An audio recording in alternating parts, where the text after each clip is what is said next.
Welcome back here to the Ultimate Karting Championship for another weekend of action where we are going to crown our champions here in the Ultimate Karting Championship. One has already been decided, and that's in the Mini Inter class. I'm sure you've heard the name plenty of times before on this stream. That's Emerson McAndrew-Urin. So his championship is already sorted. He's already got it wrapped up, and he's just racing for fun at this point.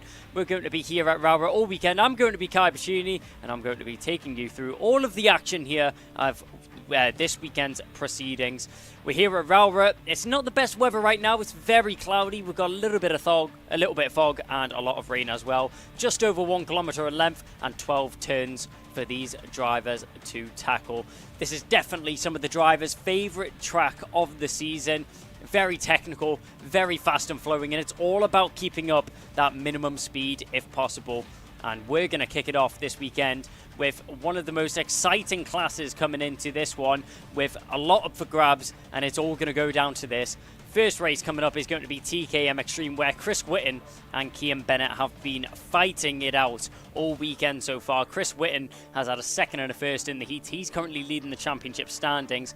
Kian Bennett, his closest competitor, has had 2 P3s in the first 2 heats leading up to the super heats this morning and this afternoon.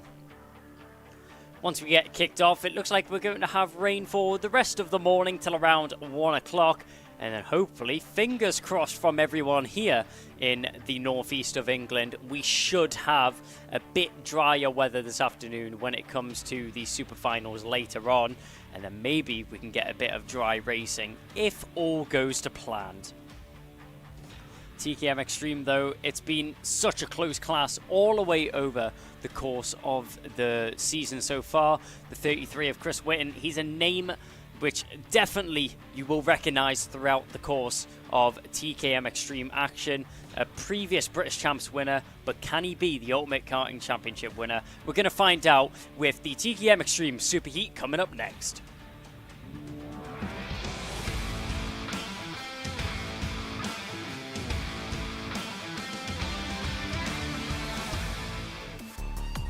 So, TKM Extreme, as just mentioned, are going to be the first of the superheats to make their way out onto the circuit. Leah Robinson, our 2-time winner, is going to be starting from pole position with Chris Whitten alongside him. Kian Bennett's going to start in third with Harrison Morrow alongside him. Row 3 is going to be William Bryant and Yehan Kalichern in 6th. 7th is going to be Jack Stewart, and rounding out this 8-driver grid is going to be Jessica Fitch Hall. Although it may be one of the smaller grids that we have with us this season, TKM Extreme, no matter the number of drivers, always seem to pose some brilliant action out on the circuit, and they always seem to put on a great series for us indeed. I'm just looking forward to see how this one is going to pan out, as we got a lot of drivers which are competing for the championship. 3 drivers which could take the championship crown by the end of the weekend. That is going to be the number 33 of Chris Whitten, Kian Bennett, and our pole sitter Leah Robinson. It's going to be a bit more difficult for him as he's 22 points off the back of Chris Whitten, so he would have to have a very, very strong final couple of races. Obviously in the Ultimate Karting Championship, points is only awarded for the superheats and the finals as well. TKM Extreme is actually the oldest drivers which are competing in this class. It's also going to be the strongest engine in terms of the CC produced. We've got 115cc TKM Extreme. They will be on the Maxxis tyres, so we'll have to see how they carve through the wet weather up here in Cumbria this weekend. We haven't had any wet races so far this season in the Ultimate Karting Championship, so it will be very interesting to see how the drivers can tackle these conditions. And talking about the conditions, you can barely see 10 meters in front of you out on this circuit.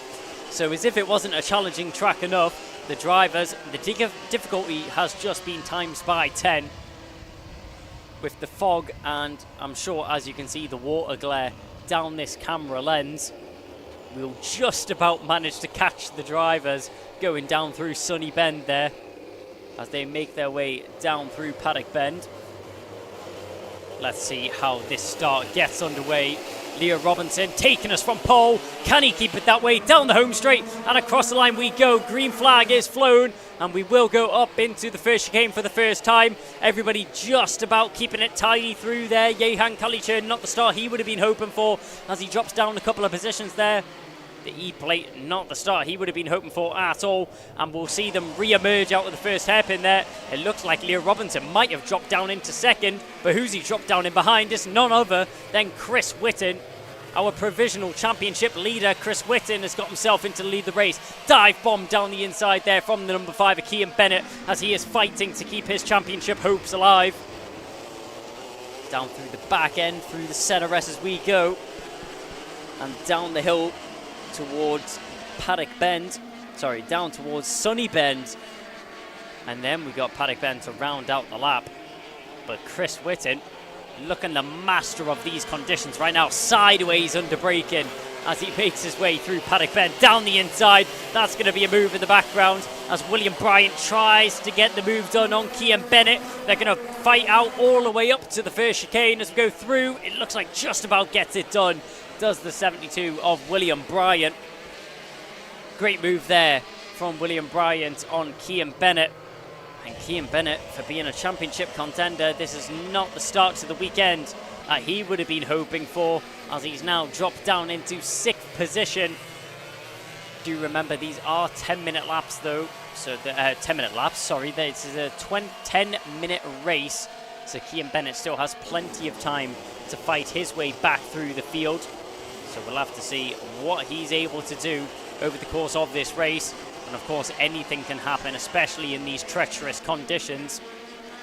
One simple mistake is multiplied by 100. Just emphasizes how consistent these drivers have to be in these conditions and around this circuit. Down the home straight, crossing the line once again. Chris Whitten looking dominant out in front right now. He's already asserted a 1.3 second gap over Leah Robinson in 2nd position. We'll have to see if the 36 of Robinson can respond to the times that are getting put down on the table by Chris Whitten. Chris Whitten, of course, has already won multiple rounds this year. He's had 2 victories in round 2 and round 4. Has been able to pick another one up since, as Leah Robinson came in to steal the fun, winning round 5. Round 1 win went the way of Kean Bennett, the driver which is currently down in 6th position.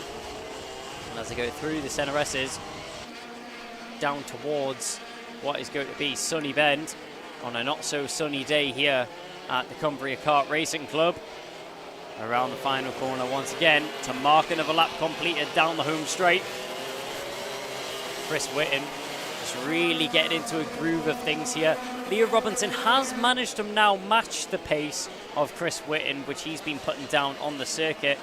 So it'll be interesting to see if he's able to get himself into a rhythm where he's breaking down the gap to Chris Whitten in the lead right now. Obviously, these Maxxis green label tyres just cutting through the standing water as we see nearly sideways down the straight was the number 75 of Harrison Morrow. Alternate racing lines here, jacking up the rear wheel. You can see the mechanical grip there of Harrison Morrow's car as he goes flying off that final curve with the centre S's, going completely sideways in a straight line, just trying to get his foot down, trying to find some traction.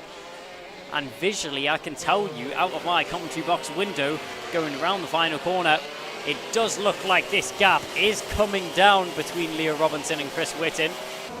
Maybe my eyes deceived me, as the gap has actually gotten bigger between Chris Whitten and Leah Robinson on that previous tour of the circuit. Nearly half the race has now been completed. So there is still time for Leah Robinson to catch his way onto the back of Chris Whitten if possible. Kean Bennett, the number 5 plate, finished 5th in British Champs last year. He's looking to try and contend for a number 1 seed in the Ultimate Karting Championship. Only 4 points which separates him and Chris Whitten. So it's still all to play for no matter what the result is in this race. Everything can still change. as through Sunny Bend, riding the curb, using it to his advantage. You'll see it here from Harrison Morrow, just hopping over the curb, trying not to aquaplane on the exits. The number 75, a sideways under braking, just flicking the rear end out, trying to help it rotate the front end. A lot of drivers may use that strategy when driving in the wet. As a karting driver myself, I can say just using the brakes and using that rear end to turn the front end. I know it may sound weird, but it's definitely very useful. Just trying to gain some traction in the wet here, and a very blurry camera actually depicts an overtake here as Jehan Kalichern is fighting away with William Bryant. William Bryant trying to make his way back past Jehan Kalichern. Kalichern checks over his shoulders as he's just about held on to the overtake here. That's flickered up standard water as we go down the back straight and into the center S's, using the curbs to their advantage, trying to use minimal track possible as they hop over the curbs.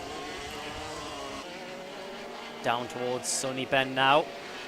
Jehan Kalichern, the E-plate, just about holding on to it right now. Kalichern won the E-plate earlier on this year in dominant style, and has now been able to sport the E-plate on his car for the remainder of the season. So one of the many victories to put under the belt of Jehan Kalichern. A very well asserted driver. Jehan Kalichern was on the podium last round. We got to speak to him after the weekend last time out. He told us that his trip to Rowrah this time was going to be his first time at the circuit. And I'll tell you now, for it being his first time at the circuit, Kalichern is looking in an element of his own, as his pace is very much on par of the top drivers right now, getting himself in the mix. He's just got to be very careful and very cautious of the number 72 of William Bryant, breathing down his neck around this circuit. Managing to deal with the pressure very well right now is the E-plate of Kalichern. In the meantime of him trying to fend off the 72, he's also caught onto the back of the 75. That's Harrison Morrow in third position right now. You won't be surprised when these drivers treat these races like it is the actual final, because they do gain championship points for where they finish here in the superheats. So it's still a very, very important race to these drivers, and wherever they finish in these superheats, that's where they will start for the super final later on this afternoon. So a very important one for these drivers indeed. Down the back straight we go. A little bit sideways under braking. Jacks the rear wheel there to try and get some extra rotation. That's Harrison Morrow, the number 75, leading this pack of Morrow, Kalichern, Bryant. And just in the background, ready for if anything kicks off in front of him, that's the number 5 of Kian Bennett, sitting quite nicely in 6th position right now. Not the position he would have been hoping for, considering that he's competing for the championship right now. But he'll have to deal with the cards that he's been dealt right now. 1 minute and 40 seconds is left on the clock, so it looks like we will just get 3 more laps of action, with Chris Whitten setting the fastest lap time on that previous lap. That was a 1 minute flat .98. So as the day goes on, I wouldn't be surprised if we start seeing times drop below the 1 minute mark, especially in the senior Rotax class. Senior Rotax obviously being the drivers which set the fastest lap times around the circuit, them being the fastest karts possible. Sideways, completely sideways, nearly losing control of the kart. Completely unsure how Jehan Kalichern has held on to that one through the center S's. Now through Sunny Bend goes Harrison Morrow.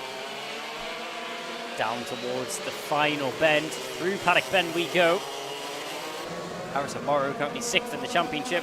His best finish at any round has been 5th, which was at round 3.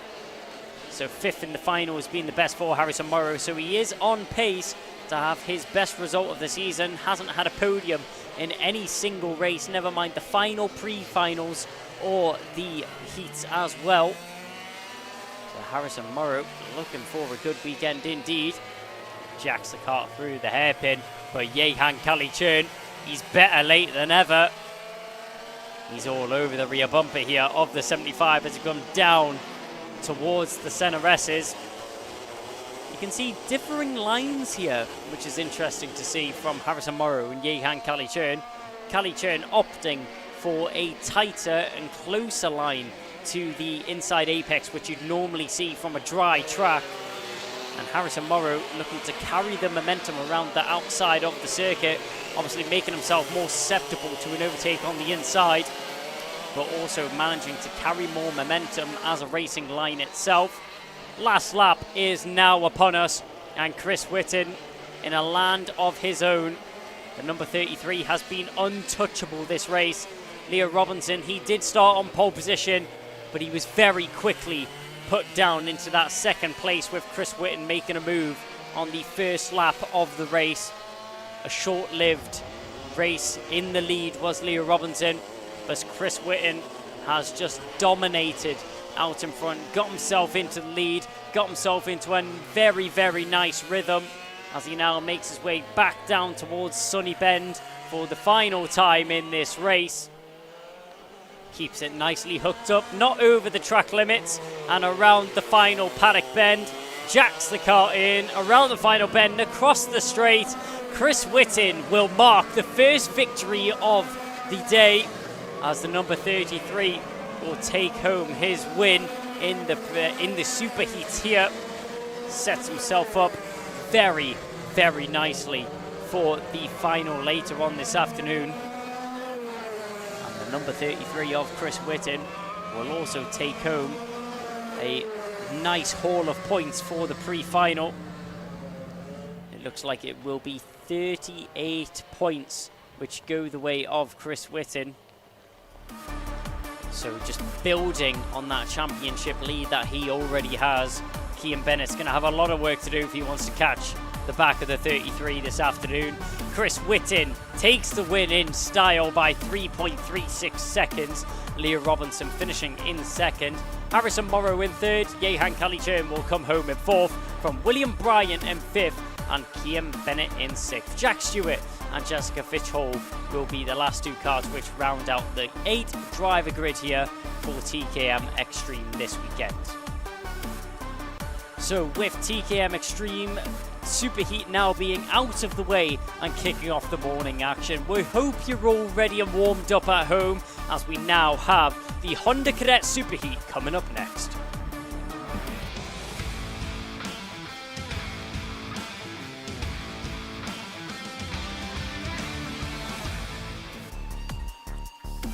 Honda Cadets, a very interesting class indeed, and one that we definitely have to keep an eye on, as out in the front, it's the number one in pole position, Ryan White, with, I'm sure, a name he's very acquainted to. Ralphie Branscombe will be starting alongside him, Alfie Cannon and Riley Blakemore, with Ricky Jr. McIntosh and Theo Hamilton rounding out the third row of the grid. Fourth row will consist of Elliot Borg and Jack Fulbrook-Harmer. Then it's going to be Ashton Horspool and Esme Rosie. Marjorie Kovachis. Then it's going to be Jayan Prakash starting in 12th position. Then it's going to be Shea Hilton, Toby Turner, Harry Pennington, Jerry Dufucci, and then it's going to be Reggie Dufucci starting in 9th position. So that is going to be the 17 drivers that will be lining up on the grid here for the Honda Cadet GX200 race. And what a race we have planned out in front of us. Ryan White, he's starting on pole position, and he's currently sitting very nicely in the championship in 3rd position right now. So let's see what he's able to do with that little hand advantage over Ralphie Branscombe, our championship leader right now, who is starting alongside him. Margaris Kovetskis, as we just mentioned before, he's currently sitting 2nd in the championship right now, as he had a very dominant last round out at what was Gleneagles, and it was an amazing weekend, in the south of Wales in the Three Sisters circuit. Had a 2nd in the first heat, a win in the second. The superheat was also a victory that went the way of Margaris, and it was also a final victory for Margaris Kovetskis. So let's see if he's able to keep on top of that form and also do the same this time out. but a very tactical front row, and one that we have to keep an eye on indeed. The bright pink helmet of the O-plate, Ralphie Branscombe. It's been an outstanding season for him. He's won the British O-plate. That was out here at Rowrah, so one track that he's very much used to indeed. He's also leading the Ultimate Karting Championship so far in the Honda Cadet class. He's leading by 36 points over Margaris Kovetskis. And he's also, just to top off his season, he's currently leading the British Kart Championships as well. So not just the Ultimate Karting Championship, which he's leading, also the British Karting Championship. Ralphie Branscombe, one of the biggest names in the Honda Cadet class all over the United Kingdom. So let's see if he's able to keep that form on top and take home another victory here at the final round of the Ultimate Karting Championship. Or will there be an upset, and will there be an overthrow at the top of the championship as well? Margaris Kovetskis and Ryan White still within contention is Margaris Kovetskis. Unfortunately, Ryan White just a little far outside of that championship battle. He is 88 points off Ralphie Branscombe, who's currently leading the championship. Honda Cadets, if you're not familiar with the class, they will be the only class this weekend which are going to have a standing start.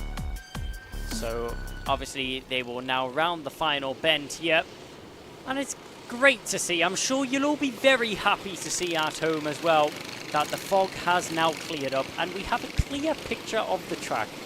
Isn't it such a pretty circuit when you can see it in its full glory as well? So the Honda Cadet drivers will round the final corner, get themselves into their grid positions, and they will have a Grand Prix type start, which you'll be used to seeing in the Formula 1, Formula 2 and Formula 3 classes as well.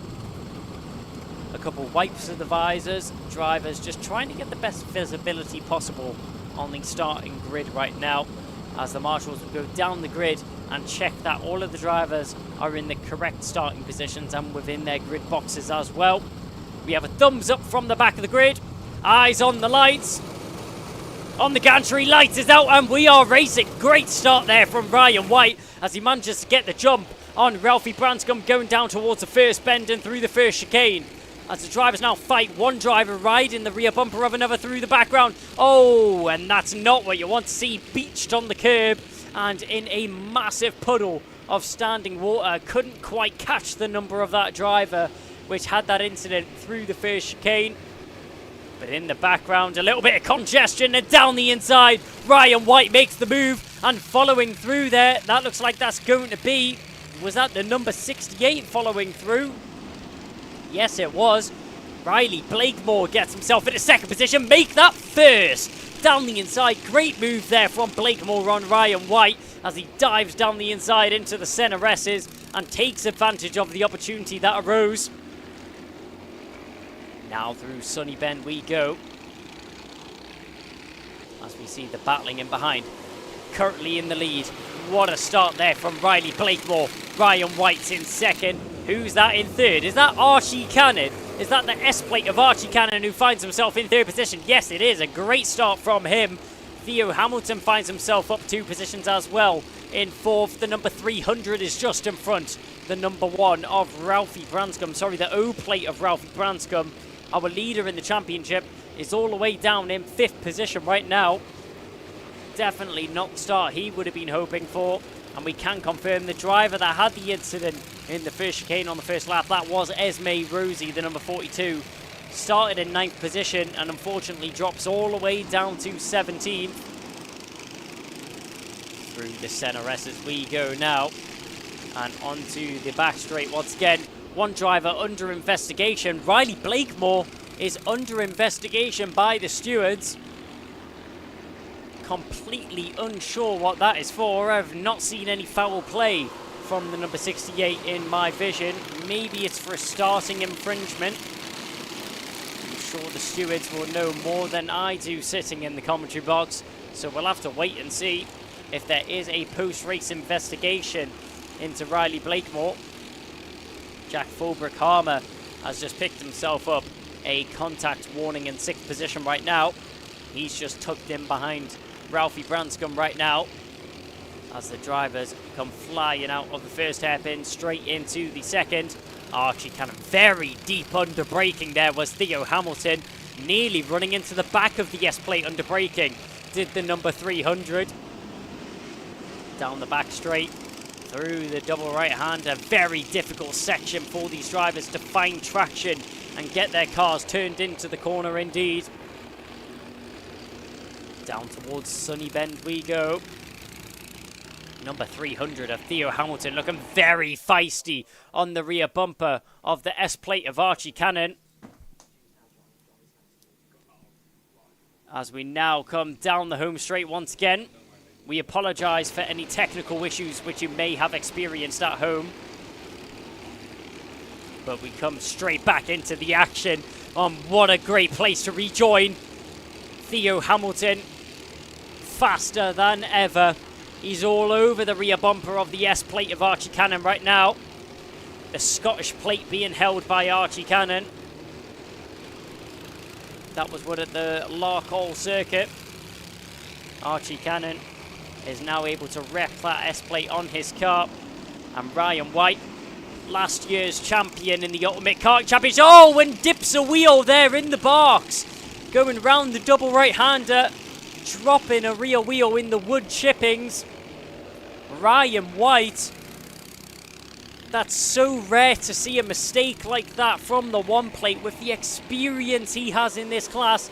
That's a very, very rare mistake to see from last year's championship winner. Down the inside goes Theo Hamilton.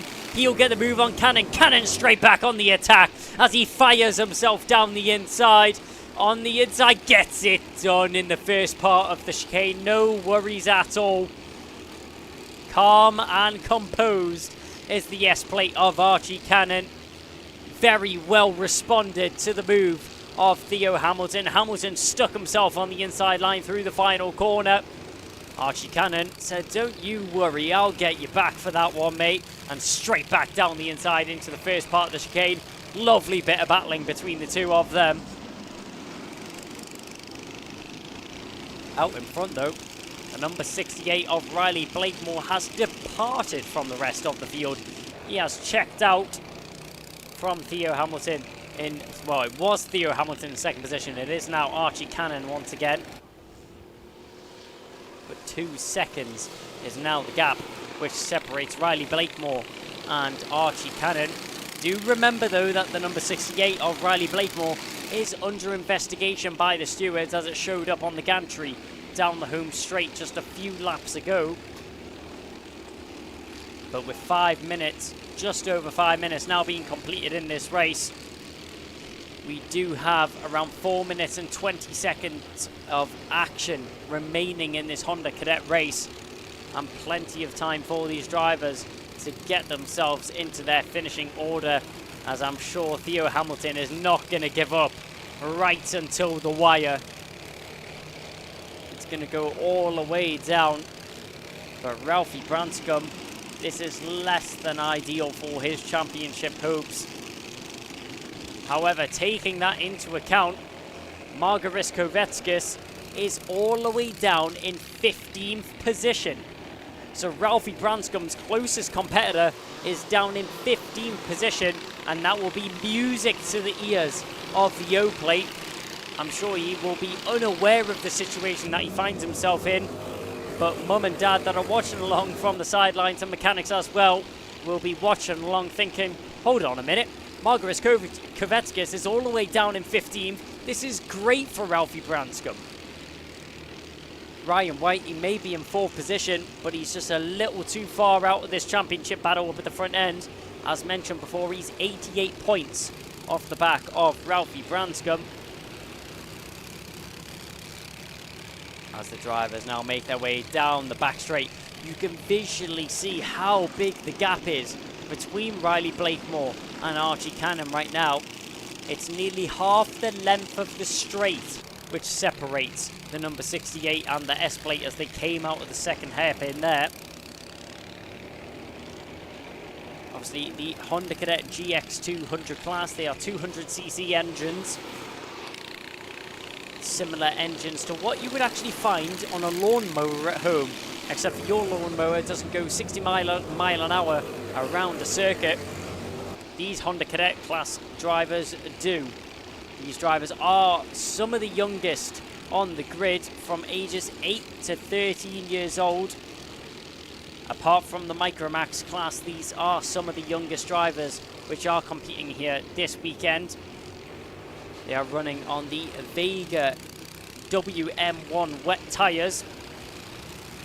So European spec tyres on these Honda Cadet cards, which necessarily isn't going to be the best for wet weather, as mostly European karting you would be expecting dry weather indeed in some very sunny countries. Unfortunately, the northeast of England is not one of them. But all of these drivers seeming to deal very well with the Vega WM1 wet tyres and not seeming to struggle at all. Riley Blakemore just in his own element out in front as he's disappeared from the rest of the field. The number 68 of Riley Blakemore is currently sitting quite nicely in the championship. Well, unfortunately, he hasn't competed in all of the rounds. This is actually only the third round that Riley Blakemore is competing in, as he's only also completed in the second round and the fourth round. Riley Blakemore is currently 17th in the standings in the Ultimate Karting Championship. However, at the fourth round, it was a very good outing for him indeed, with a win, a second in the heats, a win in the super heat, and a second in the final. So it was a good haul of points for him. Unfortunately, he only finds himself 17th. He does return for the final round here at Rowrah, though. In the British Kart Championships, it's a different story. Riley Blakemore is currently sitting 7th in the British Kart Championships, so proving that he's used to fighting up at the front end and looking for a seeded number at the end of this season. Riley Blakemore still out in front by over 4 seconds now, and with the clock dwindling down, with less than 10 seconds remaining for these drivers, it's going to be the final lap next time round. And one battle that we very much need to keep an eye on right now is between Archie Cannon and Theo Hamilton. The S-Plate and the 300 have been battling all the way throughout this race, and it all came down to the dying stages of this race. But can the Ember be reignited on the final tour of this circuit? And will sparks fly for any overtakes to still be made between the S-Plate and the 300? There's Archie Cannon as he makes his way through Sunny Bend, a little bit wide on the exit, kicking up some standing water. Across the line goes Riley Blakemore to mark the final lap of this race, as you can see him carving his way through the first chicane, down towards the first hairpin as well.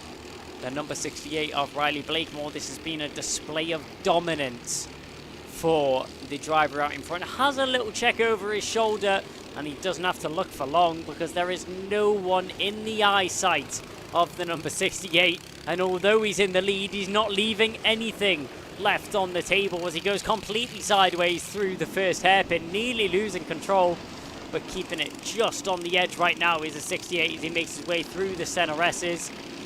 No worries at all. If he can keep up this form going into the super final this afternoon, it's looking to be a very nice weekend for the number 68 indeed, and a great round out to a championship that he may not have been majorly competing in, but one that he's definitely left a mark in. Round the final corner and down the home straight, Riley Blakemore takes home the win in the super heat here for Honda Cadet. Celebrating across the line is Archie Cannon. He's content with that result, to say the least, as he comes home in second position, does the S-Plate. A great result, sets him up very nicely for the super final this afternoon. Theo Hamilton will come home in third, and Ryan White, our pole sitter, after a very rare mistake of dropping a rear wheel in the wood chippings down at the back end of the circuit, you'll recover to cross the line in fourth position. Still in a very competitive result for this afternoon, as as we wait for the final couple of drivers to cross the line. Margaris Kovetskas, a less than ideal race for him as he crosses the line in 17th position. Second in the championship standings. But that gap is just going to extend to Ralphie Branscombe. Riley Blakemore takes the win though in the Honda Cadet Superheat here. Archie Cannon will come home in second position, which he was elated with that one. Theo Hamilton comes home in third, from Ryan White in fourth, Jack Fulbrook-Harmer in fifth. Ralphie Branscombe comes home in sixth to add a few points to his championship tally. Elliot Bork will come home in seventh, with Ricky Jr. McIntosh in eighth, then Jerry DeFicci, then it's going to be Shea Hilton rounding out the top 10. Harry Pennington, then Ashton Horspool, Reggie DeFicci, then it's going to be J.M. Parkish, finishing in 14th position. Finishing down in 15th is going to be Toby Turner. Esme Rosie will come home in 16th after a couple issues on the first lap left her stranded in the first chicane. Margaris Kovetskas will come home in 17th position. Unfortunately, the last driver across the line, and that's not going to do any good to his championship battle. Margaris Kovetskas is going to have a lot of work to do this afternoon if he wants to claw back any of the points which he's just lost in that superheat there. So, with Honda Cadet GX200s now being out of the way, we turn our attention to the youngest drivers which are competing this weekend. Micromax Superheat is going to come up next.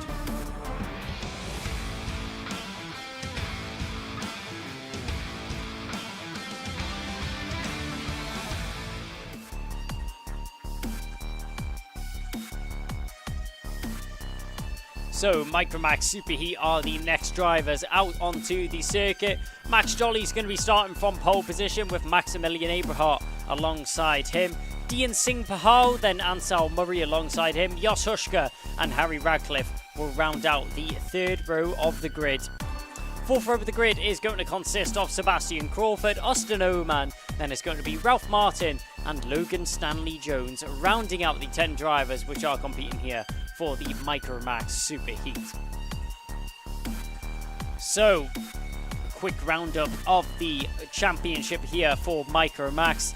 The number 2 plate is currently in the lead. That's Austin Oman, as he has a lead of 24 points over Maximilian Aberhart in second position. Everything could change here in the Micromax class, as so many drivers are in contention for this one, as it looks like drivers all the way down to 4th position in the championship standings can be fighting for this championship win.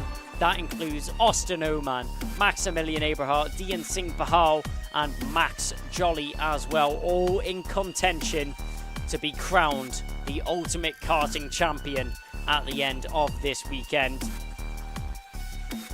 Micromax, one of the most mixed classes that we have ever seen. So many drivers taking victories over the course of the season. We have not had the same, we've only had one winner which has won twice, and that being Dean Singh Pahal. He won last time out and also in round 4, but a dominant start to the weekend it has been from Max Jolly, winning both of the heats so far. Sets himself up on pole position, of course, for the superheat here, but a little bit of a longer race, so a little bit more endurance is needed. Let's see what Max Jolly is able to do here, and can he keep up his winning streak alive? Can he get the clean sweep this weekend? Well, first he's going to have to answer the question if he can win the superheat here. The number 8 plate will be starting from pole position. Austin Oman, our championship leader, under a lot of pressure from Maximilian Aberhart. As mentioned, only 24 points is what separates them. Only another 12 points behind that is Dean Singh Pahal, third in the championship. Down through Sunny Bend we go. The 8 and the 3 on the front row. Max Jolly and Maximilian Aberhart. Down towards the final corner. Let's see who can take the win in this one. As just about to go around the final bend now. marking the start of the superheat. It's going to be a very, very broken up start, but through the first chicane we still go racing, and out in front through the first chicane we go, and now down towards the first hairpin into the lead. Oh, one drive around, and that looks like that is going to be Max Jolly. No, sorry, that's not Max Jolly, that's Maximilian Eberhardt. Maximilian Eberhardt, the driver second in the championship, has spun out at the first hairpin. Max Jolly still in the lead of this race, and a contact warning going the way of the number 96.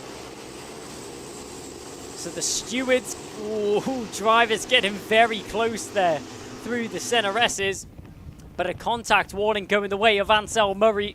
The stewards clearly feeling that foul play was there and around the inside. That looks like that was a move down through Sunny Bend for the lead. We'll have a see when we catch them come around the final corner. Yes, it was. Dian Singh Pahal has got himself into the lead of the race. So Singh Pahal just off our camera through Sunny Bend. Had a very nice dive down the inside. Goes the number 8 of Jolly. How has he made that one stick? How has he managed to make the corner? We will never know. And he's straight on the defence. Dian Singh Pahal is not one to be played around with. Oh, and he's beached down in the wood chippings. He's just about kept it going. But the number 23 of Dian Singh Pahal has been dropped to the rear end of the field. And that's going to do no help to his championship battle as well. Max Jolly still in the lead right now, but in behind, who is that? That's the 32 of Ralph Martin.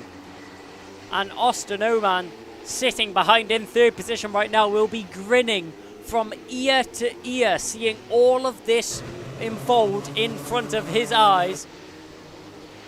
Austin Oman, sorry, he's not in third. He's currently in fourth position, sat behind Sebastian Crawford. But Austin Oman, the two other drivers which were in contention for the championship. Down the inside goes Crawford. He'll make the bid for second position. And following through will be Austin Oman. So Oman gets the move on Ralph Martin. And down the inside, you better make the double. He gets one in the first hairpin and tried to get the second in the second hairpin, but gets the switchback, does Max Jolly. Sebastian Crawford, he's got no time to waste. A man on a mission right now is the number 16 in second position. As the two Hunter Motorsport karts, P1 and P2 right now, they may be teammates, but there's no friends out on the circuit. As Sebastian Crawford, it's every man for himself on the attack once again through the final corner.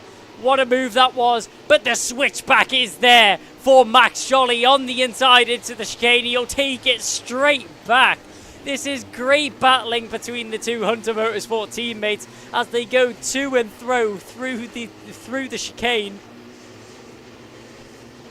Just about keeping it a straight line. I have no idea how there has been no contact between these drivers, but here to throw one in the mix. The SPR driver, he's going to get both of them. Oh my wits, Austin Oman. Down the inside, he manages to slip down the middle of two drivers. That was Max Jolly and Sebastian Crawford. Max Jolly down the inside went Austin Oman. Crawford didn't get the exit he would have been hoping for. And Austin Oman says, thank you very much. I'll pick up that position as well. And gets himself into the lead of the race. Racecraft is so key here in the wet conditions, and Austin Oman has it in abundance as he manages to get himself into the lead of this race. The start of this race is under review. That's a first that we've seen in the Ultimate Karting Championship, as the start is under review by the stewards. I'm unsure what the outcome of that one would be, but you cannot take your eyes off. Oh, and backwards into the wood chippings. Austin Oman goes round. Our championship leader goes backwards into the first hairpin and into the wood chippings. Manages to get himself going again. But what a chaotic start to the morning. Micromax, nothing short of a chaotic race here for the superheat out at Rowrah.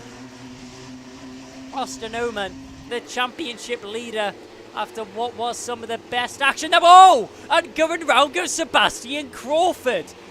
It's like we're playing Mario Kart. There's banana peels out on the circuit as drivers are going round left and right. All that means is Ralph Martin has managed to get himself into second position. Max Jolly's in the lead of the race. Ansel Murray's into third. And Austin Oman has somehow recovered into fourth position. Wow. I am barely getting a minute to breathe here on the commentary box as drivers are just... Something is clearly happening out there in the Cumbria Kart Racing Club circuit. I mean, I know it's the final round of the championship, but fireworks are plenty and we're not even into the finals this afternoon. Out in front, Max Jolly still has a gap of about 1 second over Ralph Martin in second position. But one driver under a lot of pressure right now is Austin Oman. He has Sebastian Crawford all over his rear bumper as they come round the final couple of corners and down the home straight once again. Austin Oman just trying to hang on in front of what is the number 16 of Sebastian Crawford. We know he's a ruthless driver. He's relentless when it comes to sending an overtake down the inside. And one driver trying to gain a position down the inside. Will he get there? Ansel Murray, as it's all going off. Oh! And it looks like we had a tangle of front bumper and rear bumper. A little too close for comfort as it's now barreling down with rain out there on the Rowrah circuit. As the conditions are just worsening as this race continues on. Ansel Murray just about hangs on to third position for the time being as Austin Oman is still on the attack. Sebastian Crawford in behind, down the inside. Oman's going to get there at the final bend using the curb to his advantage, hooks himself round the final corner and gets himself up into third position. Austin Oman, our leader in the Ultimate Karting Championship and second in the British Karting Championship.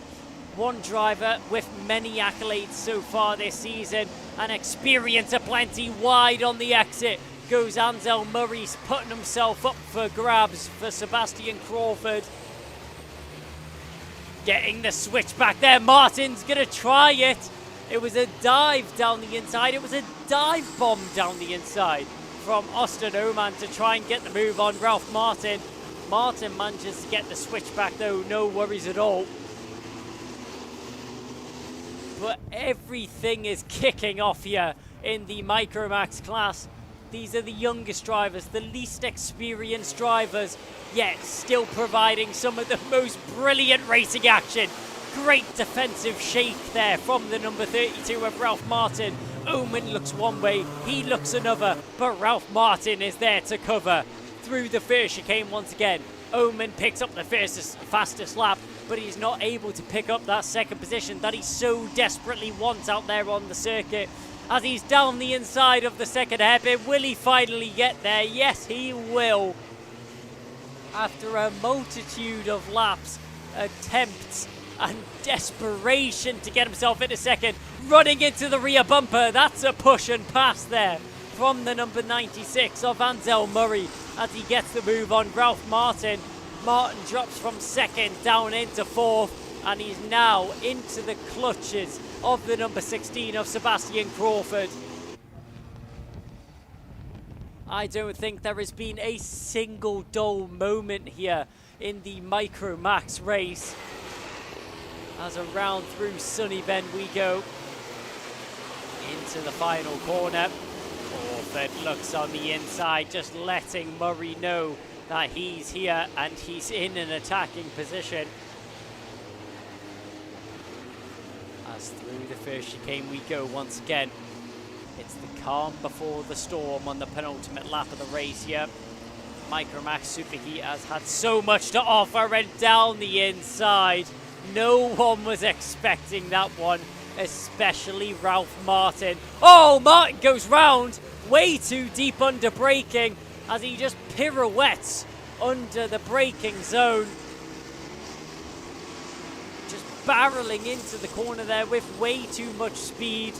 Locked the rear tyres and went pirouetting round. Did the number 32 of Ralph Martin. Maybe desperation got the better of him as he was trying to get that position back on Sebastian Crawford, but it just didn't work out in the end for him as he goes round and beached into the wood chippings at the second hairpin. Max Jolly, it's been an uneventful race for him. Unfortunately, other drivers can't say the same. Austin Oman, after already having a spin this race, finds himself back in second position. The number 2 car, we've seen him go round at the first hairpin into the wood chippings, managed to keep it going, and have somehow managed to recover to second position. What a race this has been overall. Max Jolly, it's been a textbook race for him indeed. He's kept himself out of trouble, he's kept himself out of the action, and with establishing a 3.8 second gap, he will take home a super heat victory, and it's one to add to the books as well. Max Jolly, he's been untouchable so far this weekend in the first 2 heats. He continues it on into the super heats indeed. Side by side across the line there, it was nearly a photo finish for Ansel Murray and Sebastian Crawford. Crawford taking his offensive actions all the way to the line in that one. But Max Jolly, we mentioned it before the race, the number 8 has already won the first 2 heats of the weekend, and he will now come across the line to finish the super heat in first position as well. Undefeated so far this weekend. Will it stay the same for the rest of the weekend into the super finals? We'll have to wait and find out. Max Jolly takes home the win in the Micromax Superheat here, with Austin Oman finishing in second position. Great recovery from his spin. Ansel Murray will come home in third from Sebastian Crawford in fourth. Dian Singh Pahar will be fifth from Maximilian Eberhardt, Harry Radcliffe, Jos Huschka and Ralph Martin. Maximilian Eberhardt, a less than ideal race for him. He was already 24-point deficit in the championship back to Austin Oman. But with Austin Oman taking home a second place finish there, and a less than ideal race for Maximilian Eberhardt indeed, he will just lose more points back to our championship leader of Austin Oman. Well, Mini Inter has definitely got my voice warm, and it will have you guys at home on the edge of your seat indeed. That's going to round it up for Micromax. So coming up next is going to be the only class with a champion decided already. Mini Inter Superheat is coming up next.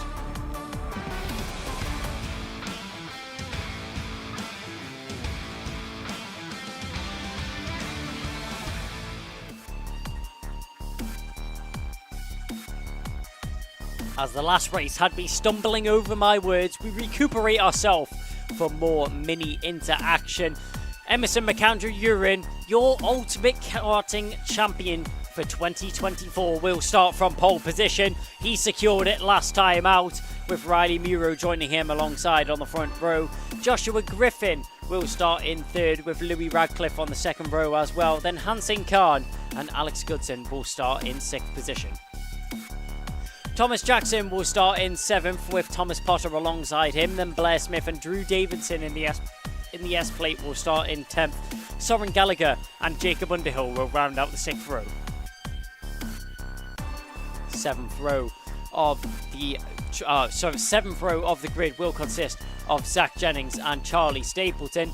David Yorns and Miles Burton will start in 16th, and it's going to be Jack Mellon and Hakeem Batt in 18th. Loman Wilcox will start in 19th from row 10, and he will round out the 19 car grid here for the Mini Inter class. And as you have a drone shot over the track, I'm sure you'll be able to tell that that is not the current state of the Cumbria kart racing circuit, as it looked very nice and sunny in that drone shot, as I'm sure many of us at the circuit and many of the drivers as well will be praying that we have conditions like that this afternoon if the track is able to dry up and if this dreary wind and rain is able to blow over the circuit. Situated in an old quarry, Rowrah is one of the oldest circuits on the British calendar. The oldest circuit, apart from Kimbolton, on the Ultimate Karting Championship calendar, and one that is a driver favourite and has seen many champions find their way around this circuit. Many big names in motorsport as well. Taylor Barnard has made his way around this circuit. He's recently signed for Formula E. Oh, and one driver off on the formation lap. That's the number 5 driver, which has already went off. That's Joshua Griffin. Now, if you're going to go off the circuit, the formation lap is the least ideal position to do so. But a track of champions, as I mentioned, Johnny Edgar, a very successful Formula and single-seat driver. We've even seen him climb as high as Formula 3. Arvid Lindblad has won plenty of races around this one.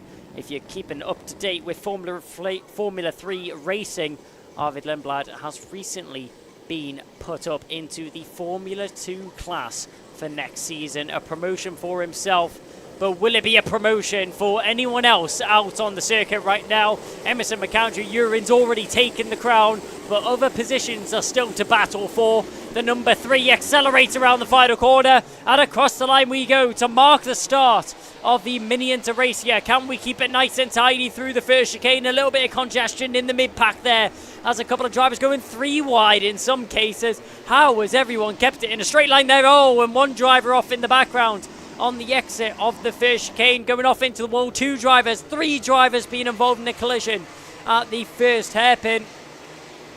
But everybody managing to recover themselves and get themselves back into racing action down the inside. That was a move in the background from Joshua Griffin, and that's the 113 of Akeem Bat spinning out at the second hairpin as well. Down towards the centre rest. Whoa, one driver going round in the background as well. That's the number 69 car. Who is that that's went round? We'll have to have a little look down the order. That was the number 69 of Zach Jennings that spun out in the centre S's. But around the final corner to mark off an eventful first lap. That was a move down the inside. Great move there from Riley Muro. Sorry, that was Riley Muro getting overtaken by Louis Radcliffe. 2 teammates fighting around the final corner there. Emerson McAndrew-Urin leading the way by 0.8 of a second already. Joshua Griffin having to slot into second. And there we have two SPR teammates now battling it. Oh, and a big bump into the second hairpin there. And why not some side pod contact for good measure? The 2 teammates are maybe friends off track, but they're definitely not friendly on the circuit, as down the inside, great move there from Riley Muro as he uses the standing water to slow down his cart on the inside line. Riley Muro gets himself up in a 3rd position, but still fighting back. Louis Radcliffe is not going to give it up. Radcliffe may be feeling that the conditions of the overtake was unfair. But a contact warning going out to Thomas Potter. That's the number 20 car, currently sitting in 9th position on the circuit. Through the first chicane we go. Great exit there from Louis Radcliffe. Thought about the inside line.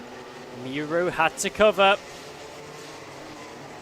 Muro covers the inside line. Doesn't get the exit he would have been hoping for. It leaves him very vulnerable. Oh, when he goes round. We've seen this way too many times this weekend so far.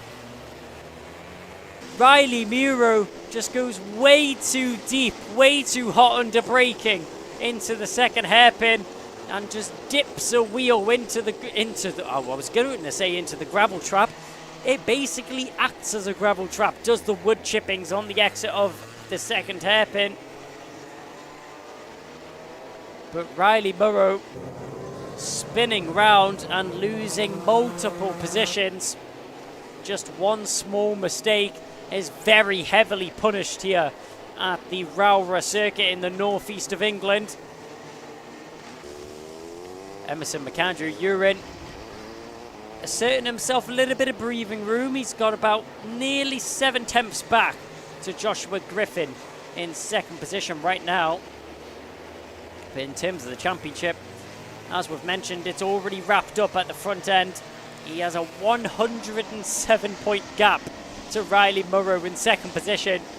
But Riley Murrow, he can't afford to make mistakes like that. There's only 2 points which separates him and Alex Goodson in the championship. And the way that it's sitting right now, Alex Goodson at the end of this race will jump up into second position in the championship.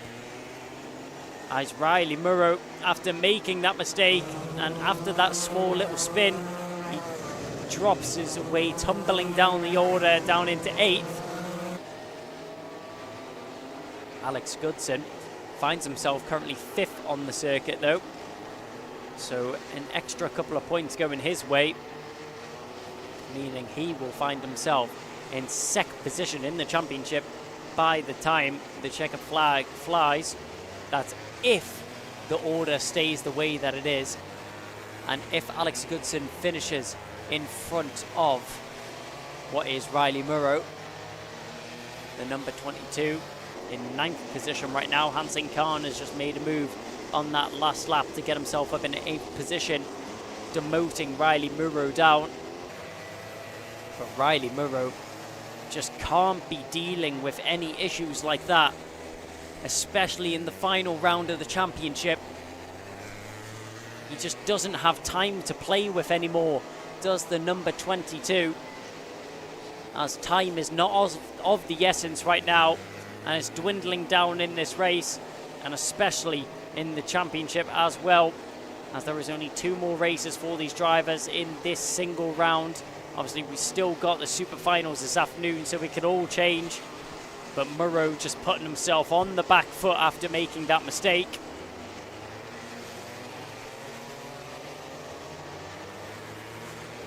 But now through the second hairpin we go. We're having a look at the front end of the field. That's the number 26 of Alex Goodson making his way round. Everyone just about keeping it on the tarmac right now. Miles Burton, a little problem on the previous tour of the circuit, meaning he drops down 4 positions into 11th. There's the number 56 of Blair Smith. Just about keeping it on the circuit. They're very close to dropping a wheel on the exit of Sunny Bend. Emerson McAndrew Urin. One thing I know about this kid is when it comes time to put his foot down, he really knows how to hammer on forwards and how to get himself a very nice advantage. McAndrew Urin, one of the most mature kids I have ever met for his age. Amazing on the media and on the social media side of things, keeping himself very active, but on the circuit, a statement in the mini inter class. The number 3 plate is on that kart for a reason, and he's proving that over the course of this season. Already got the championship in his bag, and it's already confirmed for him, but he still wants to finish it out in style, and you cannot respect you cannot underestimate the respect which Emerson McAndrew Urin gains from his competitors out there on the circuit, as he is just lapping the circuit right now, treating it as if it's a practice session right now, is Emerson McAndrew Urin, as he's just hooking it up lap after lap. Disciplined under braking to catch himself on the inside curb of that first hairpin, rotating the car very nicely on the limits through that second hairpin, of dropping a wheel on that wood chippings, but just about keeps himself in order. Check over the shoulder there from the number 26 of Alex Goodson, as he is catching onto the back of the 12. Very close there between Alex Goodson and Blair Smith. Blair Smith just looking a little out of shape. Ooh, sideways there as we go through Oilworks and Sunny Bend. Alex Goodson all over the back of the 56 of Blair Smith now. This has been a whole race in the making, as Goodson has just been chipping away at the gap between him and the number 56 of Blair Smith. The DHR car is now within sight of the 56, positions himself to the inside, hooks the curb, gets a little bit sideways, doesn't get the exit he would have been hoping for. Great exit there from Blair Smith to keep the position, and Goodson, all that hard work is now undone, and he's going to have it all to do again in the space of 1 minute. As with making that mistake and getting the car a bit sideways, one driver off in the front. Who was that had spun round there? It looks like it may have unfortunately been one of the back markers down the inside. You don't see that very often into Oilworks, and through Sunny Bend to make the move stick in these treacherous wet conditions. Down the inside goes Blair Smith. There's the response we were expecting. Alex Goodson so shortly lived that third position, sorry. As Goodson and Smith are fighting it out, battling it out on that circuit for fourth position right now. The driver that did spin out was the number 116 of Thomas Jackson down at the back end of the circuit. A little bit deep goes the 56 of Blair Smith. Remember, this is the only penultimate lap of this race. There is still one more lap to go after this one. Alex Goodson down the inside through the center S's. What a move that was from the number 26. Pins it on the inside line, and Blair Smith just caught lacking on the outside line of the circuit as Goodson sends a staple of an overtake on the inside. Round the final corner and across the line to mark the last lap of the race. The win's already pretty much secured in the way of Emerson McAndrew-Urin. Joshua Griffin has secured himself second position. Third position's also secured for Louis Radcliffe, but fourth is all to play for still, as Alex Goodson and Blair Smith are still going toe-to-toe. As our leaders round the final bend, still spun out on the exit is Thomas Jackson. There's the number 113 of Hakeem Batt, the back marker, and the number 41 there of Soren Gallagher. Those two drivers battling it out, and there's our leader of Emerson McAndrew-Urin. Can he get them both through the final corner? Why not? He may have got himself into the lead and checked out from the start of the race, but a couple overtakes on some back markers on the last lap never hurt anyone, and Emerson McAndrew-Urin will come home with another victory to put under his belt. The superheat win goes the way of Emerson McAndrew-Urin as he wins by 3 seconds over Joshua Griffin in second position. Louis Radcliffe will come home in third, with Blair Smith managing to get back past Alex Goodson on that final lap of the race. Thomas Potter will come home in sixth. Then it will be Hansen Khan in seventh from Riley Murrow, our driver second in the championship right now. Or will he be second anymore? That's the question. No, he won't. So Alex Goodson will be promoted to second in the championship after the checkered flag proceedings, which means that dropping down into third position in the championship will be Riley Murrow. Miles Burton came home in ninth from Jacob Underhill. Our top novice finishes in 10th, does the 105. Drew Davidson finishes in 11th from Charlie Stapleton. David Yorns in 13th, then Lomond Wilcox and Zach Jennings rounding out the top 15. 16th is going to be Hakeem Batt, then it's going to be Soren Gallagher, Jack Mellon and Thomas Jackson, rounding out the 19-car grid here for the Mini Inter Superheats. And well, Emerson McAndrew-Urin, he may have disappeared out at the front of the grid, but he still has one more race to go. Not as if it means anything to him, but Mini Inter is now out of the way and we go to one of the most chaotic classes, one of the closest classes on the field, Kai Hunter and Macaulay Bishop. Let's see what happens in this one. It's Senior Rotax Superheat coming up next.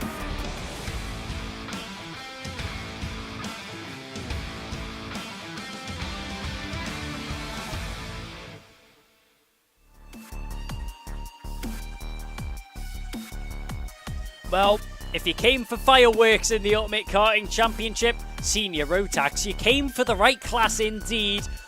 With two of the biggest names in British motorsport in the karting world, Senior Rotax Superheat is about to get underway. Stephen Napier is going to start from pole position. Archie Buttle is going to start alongside him from Gabe Fairbrother and Jack Liddy third and fourth. Then Pearson Bullicata and Angus Scrivener rounding out the front three rows. Macaulay Bishop, the number 1 plate, recently taking home the British Car Championship. That's why he has that number 1 plate. Alexander Cole will start alongside him. Stephen Duncan just recently getting the Anglian plate. That A plate will now join his kart, starting in 9th position with Aaron McKay alongside him. Reese Bailey and Kai Hunter will start in 12th position. Two very low positions for Macaulay Bishop and Kai Hunter. Rachel Robertson will start in 13th with John Brown in 14th. Jack Collins in 15th from Morgan Hudson Brown and Ben Southgate. Alex Duncan will start in 18th, rounding out the 9th row of the grid. 10th row will consist of Callum Kinder, Gemma Hjorns, with Ewan Charman starting in 21st, Marcus King, then Mac McGilvray and Daniel Whitfield starting in 24th. Harry Lamond and Louis Marika will start in 26th. Then it'll be Stephanie Hebecca and Caitlin Seabrook. David Mitchell and Harry Gilbert will be starting in 30th position. 31st and 32nd rounding out the grid is going to be Jay Pearson and Sam Kelbrick.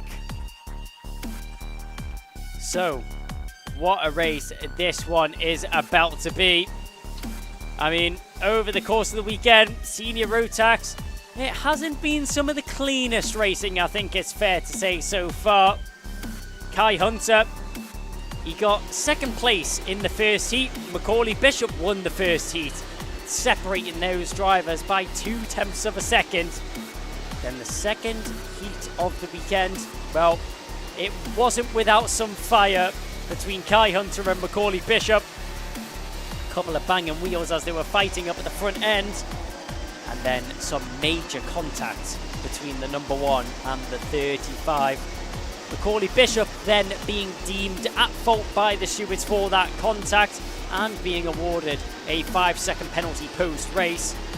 Macaulay Bishop ended up finishing in 17th, with Kai Hunter finishing all the way down in 21st position. Well, there's still a lot to play for in this championship. 44 points is what separates Kai Hunter and Macaulay Bishop. Bishop would have to work a miracle if he wants to win this championship, but it's still very much possible, and anything can happen here in Senior Rotax. Around the final bend we go, and it's time for some action. Into the first chicane we go. Can everyone keep it tidy? One driver going a little bit wide in the mid-pack there. Everybody just about keeping it in a straight line as the drivers now file through. All 32 of them keeping it in a straight line as they went through the first chicane. One driver having to go to the grass on the exit of the corner, but out in front, it's a great start from the 229. Leaving, oh, getting pirouetted round as Archie Buttle tags the rear bumper of Stephen Napier through the second hairpin. A little bit of contact between those two drivers as we go down into the ZRSs. Look at the gaggle of carts trying to fight their way through. How has everyone kept it in a straight line there, as they were 3 wide at some point in an area of the track where it's difficult to fit one cart through. But as the first lap now comes to a close, around the final corner we go. Archie Buttle is in the lead from Gabe Fairbrother. And what a recovery already. Macaulay Bishop finds himself in 3rd position. The number 1 car in 3rd position. Well, is it going to be 3rd for long? I'm sure his answer will be no. A little wipe of the camera lens for good measure as well. As we go around the final, through the second hairpin, Pearson Bullet Carter under a lot of pressure from in behind, but Macaulay Bishop through the second hairpin did get that overtake done on Gabe Fairbrother. So Bishop now finds himself into second position in this race. And Gabe Fairbrother sticking back into third position right now. Jack Lilly in behind under a lot of pressure from Kai Hunter. Hunter also trying to carve his way through the field. You can see the Hunter Motorsport kart. It's local ends of the woods once again for Kai Hunter. He's had it twice this season.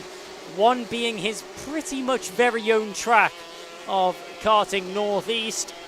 And down the inside for good measure as well. Gets a move done. A nice one indeed from Kai Hunter as he makes his way past the number 3 of Pearson Bullet Carter.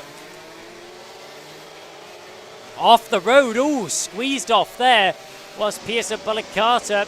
Jack Lilly squeezing him off the circuit. Talking about squeezing, how has he fit himself down the inside line there? Kai Hunter finds himself in third position now as he makes his way past Gabe Fairbrother. Gabe Fairbrother now dropped down into fourth position as Kai Hunter has managed to make his way through up into third. Macaulay Bishop, fastest driver on the circuit right now. Hunter is 2 seconds a trail. Contact warning goes out the way of the number 62 car, and that's Mac McGilvray. So Mac McGilvray picks up that warning flag there for contact.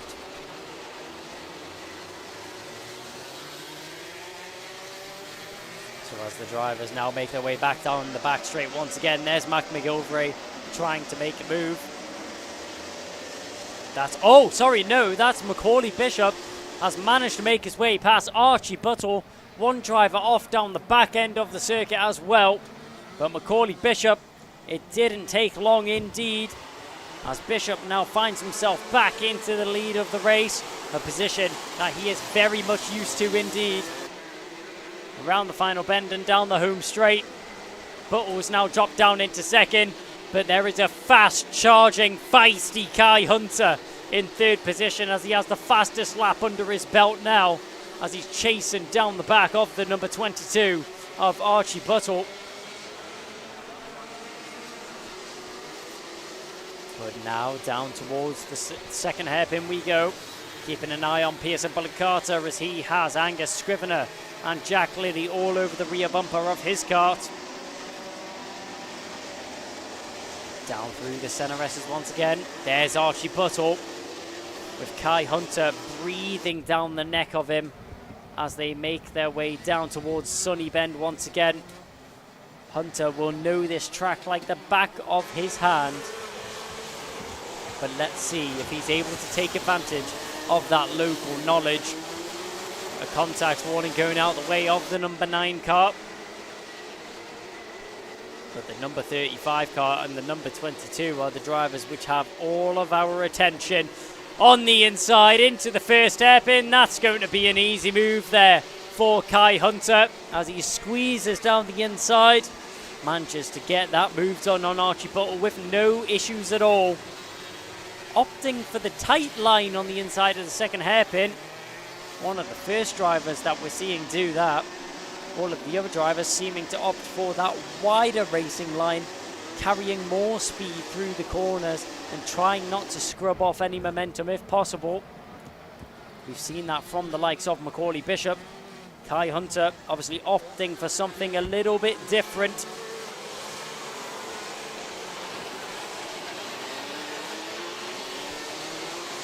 So around the final bend we go.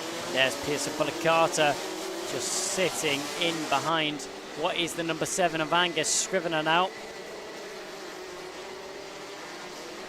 So Angus Scrivener just in front of Angus Scrivener is Pearson Bullet Carter right now.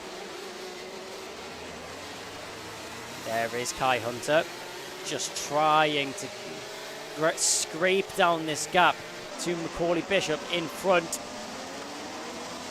As Bishop hooking up that curve very nicely.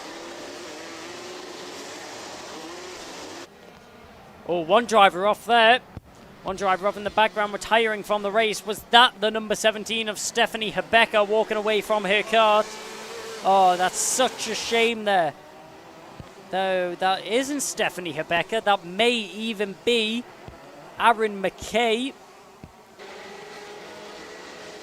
That looks like that may be either Aaron McKay or the 141 of Daniel Whitfield.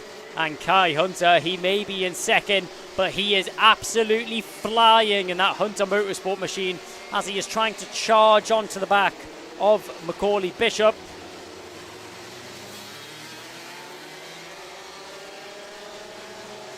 As now down towards the back end of the circuit, Bishop keeping it just about straight under braking.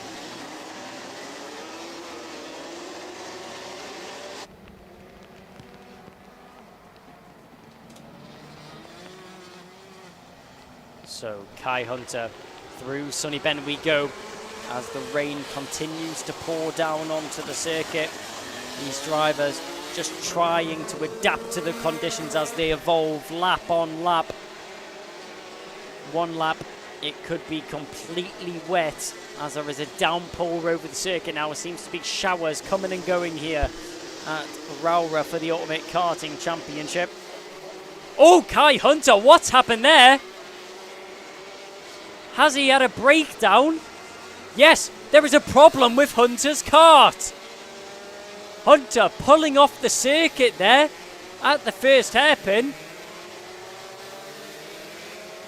Kai Hunter, his championship dreams fading away in front of his eyes.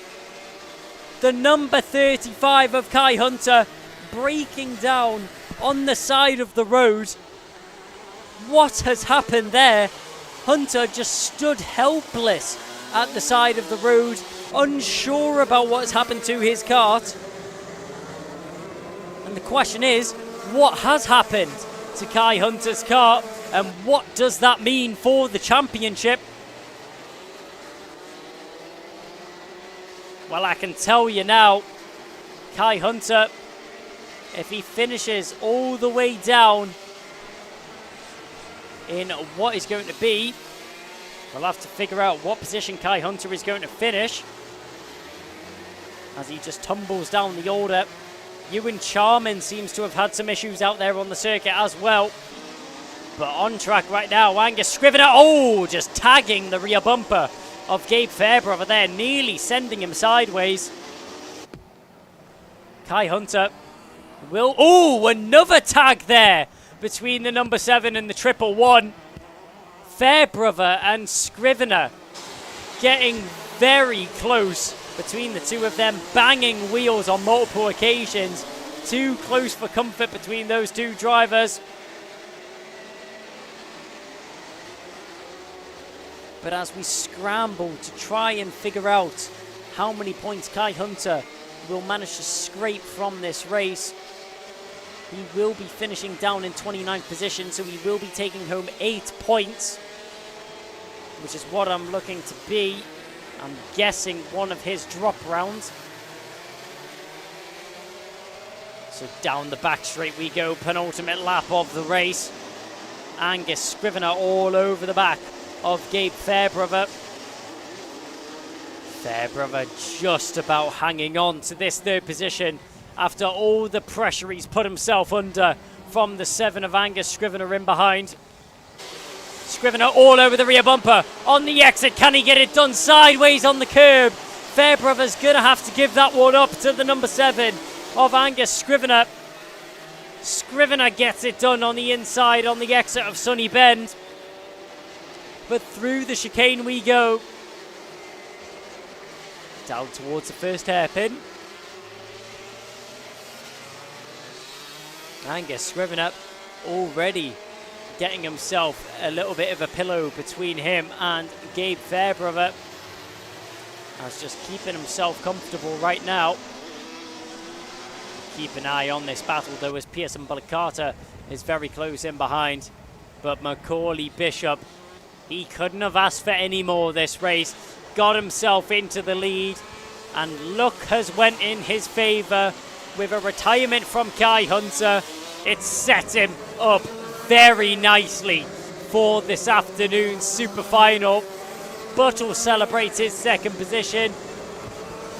And Angus Scrivener crosses the line in third. Gabe Fairbrother in fourth from Pearson Bullicata, Jack Lilly, Stephen Napier, Stephen Duncan, Rhys Bailey and John Brown rounding out the top 10. Now let's see if we can work out how many points is going to be between Kai Hunter and Macaulay Bishop. Hunter is looking to walk away with 8 points at the end of this race. So there should be about 30 points gained by Macaulay Bishop as he will walk away with 38 points from this race, meaning that the gap in the championship will be cut all the way down to 14 points. And only 14 points is what separates Kai Hunter and Macaulay Bishop going into the super final this afternoon. That really does spice things up and means that it's all to play for. But Kai Hunter, although he may still be in the championship lead by about 14 points, he will have to start from the back of the grid all the way down in 29th position, with 27 cars separating him and his championship contender of Macaulay Bishop. Wow, that really, really does blow the door wide open here in the Senior Rotax Championship. Kai Hunter on more than a back foot going into the second race of the afternoon. The super final is going to be later on this afternoon for Senior Rotax, and definitely one to look forward to. One that we're going to have to wait and see. But Senior Rotax is now out of the way, which means that we very swiftly move on to the next race in proceedings, which is going to be Junior Rotax Superheat A coming up next.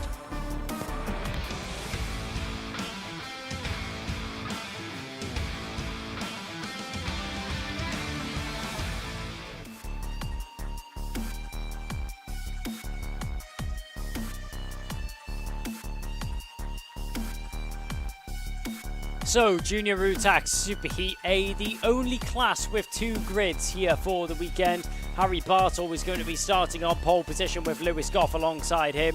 Joshua Turnbull will start in third from Lucas Blanford, Arya Bansal and Zane Quaker in 6th.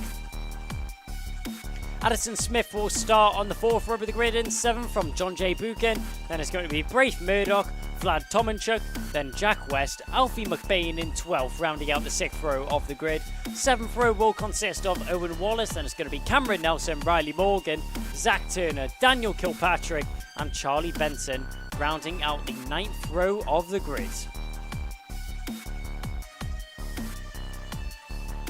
So Junior Rotax Superheat A is one that we're definitely going to have to keep an eye on as we have a look at the championship right now of what the championship standings have to offer for us. Junior Rotax currently leading the championship is Harry Bartle. The number 1 plate is looking pretty much set. Well, I say pretty much set. I think the championship has already been decided for Harry Bartle, as his closest competitor of Jacob Ashcroft, who was only 49 points behind, is not competing this weekend. So Harry Bartle is pretty much set to take home the championship victory, and I'm sure at the end of this race will be crowned the Ultimate Karting Champion, as points are rewarded for the Superheats and the finals here. Harry Bartle, even if he scores around 10 points, that will secure his championship win for Harry Bartle. Bartle would have to have a DNF and a disqualification for 2 races for Jack West to even be in any contention to catch on to the back of Harry Bartle. I think Harry Bartle would have to be disqualified from the whole of this final meeting for it even to be possible for Jack West to catch him in the championship. So Harry Bartle, you'll start from pole position. A parade weekend once again, since Jacob Ashcroft is not out competing this weekend. So around the final bend we go to mark the start of the superheat. Across the line we go into the first chicane for the first of the two Junior Rotax superheats. Great start there from Bartle on the front row as he gets himself into lead the race very early and gets himself a little bit of breathing room already over the number 5 in behind him of Lewis Goff. Through the first hairpin, everyone keeping it in a straight line, everyone keeping it nice and tidy here. As into the second hairpin, trying to get involved in some action, banging wheels. That was Joshua Turnbull trying to make a move in the background.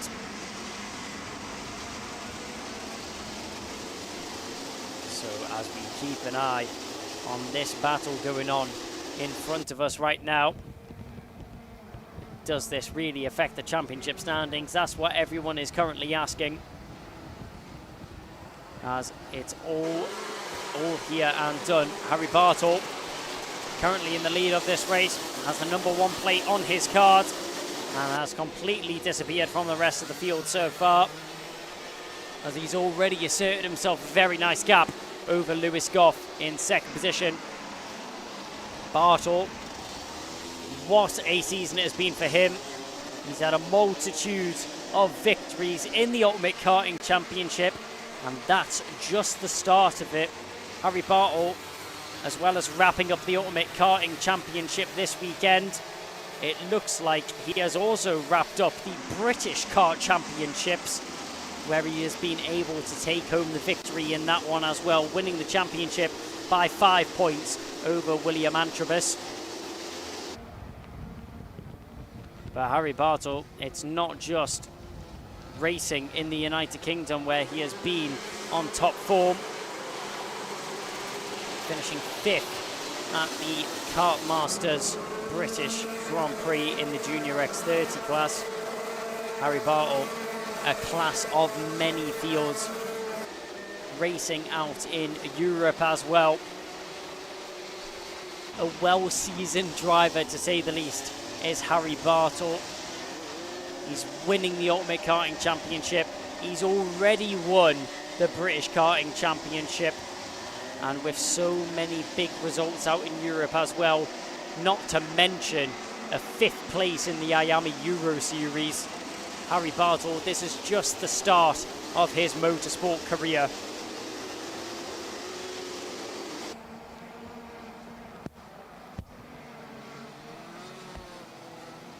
So as we keep an eye on these drivers, as they come down through Sunny Bend and into the final paddock bend we go.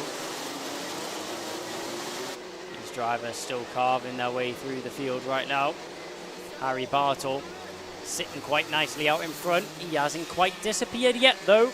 Lewis Goff, he is the fastest driver on the circuit right now, as he's just got a fastest lap under his belt.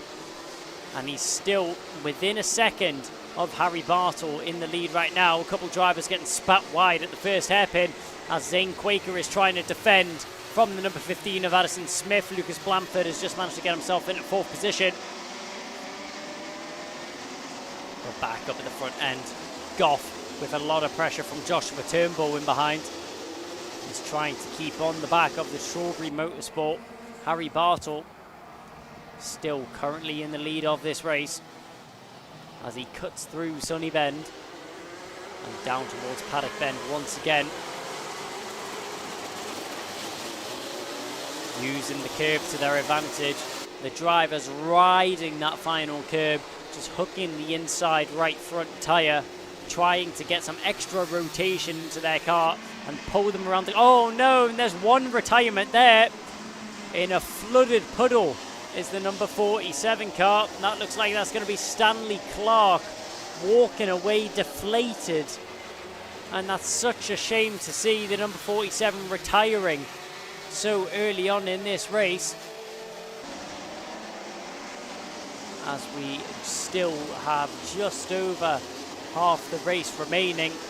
The race is intensifying out on the circuit as the standing water is just building up and up, and our hopes of dry weather this afternoon just seems to be diminishing in front of our eyes, as it looks pretty much impossible for these track conditions to get any better than they are right now. even if the rain does stop, standing water is going nowhere for these drivers, as they will have to deal with these wet and treacherous conditions for the remainder of the racing weekend. Lewis Goff starting to break away a little bit off the back of Harry Bartle. Joshua Turnbull was now the most of his worries. The number 10 just tucked in behind the number 5 car of Lewis Goff.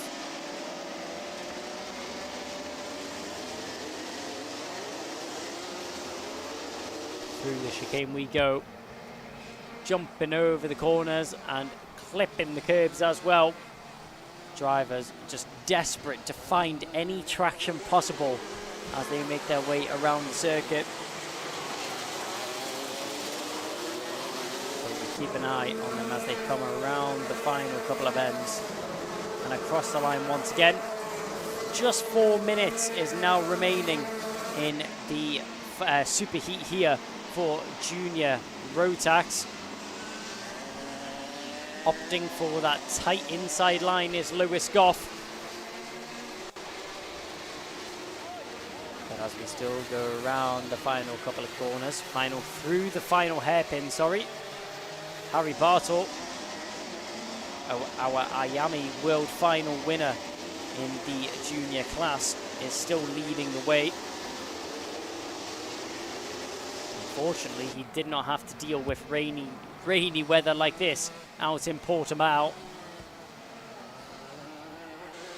But Harry Bartle, a master of multiple conditions, as he's currently putting on display right now out in front. Across the line he goes once again, just seemingly unfazed by the drivers around him and by the conditions in front of him as well.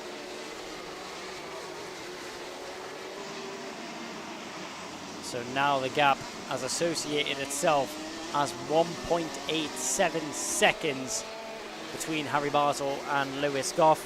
The way that things are right now, once Harry Bartle crosses the line, he will be crowned the champion of the Ultimate Karting Championship Junior Rotax class in 2024.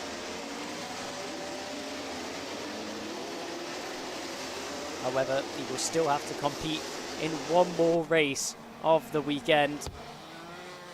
So the celebrations can't start too early for Harry Bartle. As Lucas Blanford there, just carving his way through the field still, just in front of Addison Smith.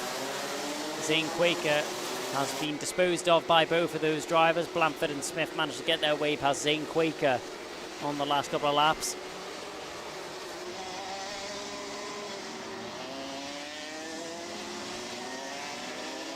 There, the number 59 of Lucas Blanford, the X-Kart Factory graduate, currently racing for DJR. Down the inside, that's a late move, but it's a good one indeed. Addison Smith dives down the inside, and a millimetre perfect overtake. It was so close to contact between the number 15 and the 59 as they made their way through the second hairpin. But Smith just catches Blanford at a moment under braking, and the SPR driver manages to get themselves up into 4th position. But out in front, 1 minute and 15 remaining on the clock. We will have a couple of laps remaining. We will have what looks like 3 laps remaining for these drivers, as Harry Bartle is consistently setting around the 57.6 second lap times. So just shy of a minute. But he has managed to pull himself a 2.2 second gap.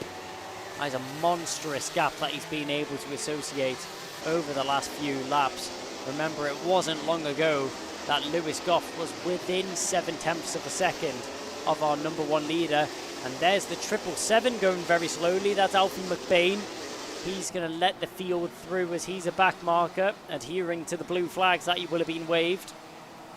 It's very smart and very nice of Alfie McBain to let the field through, to not get in the way of their proceedings and action.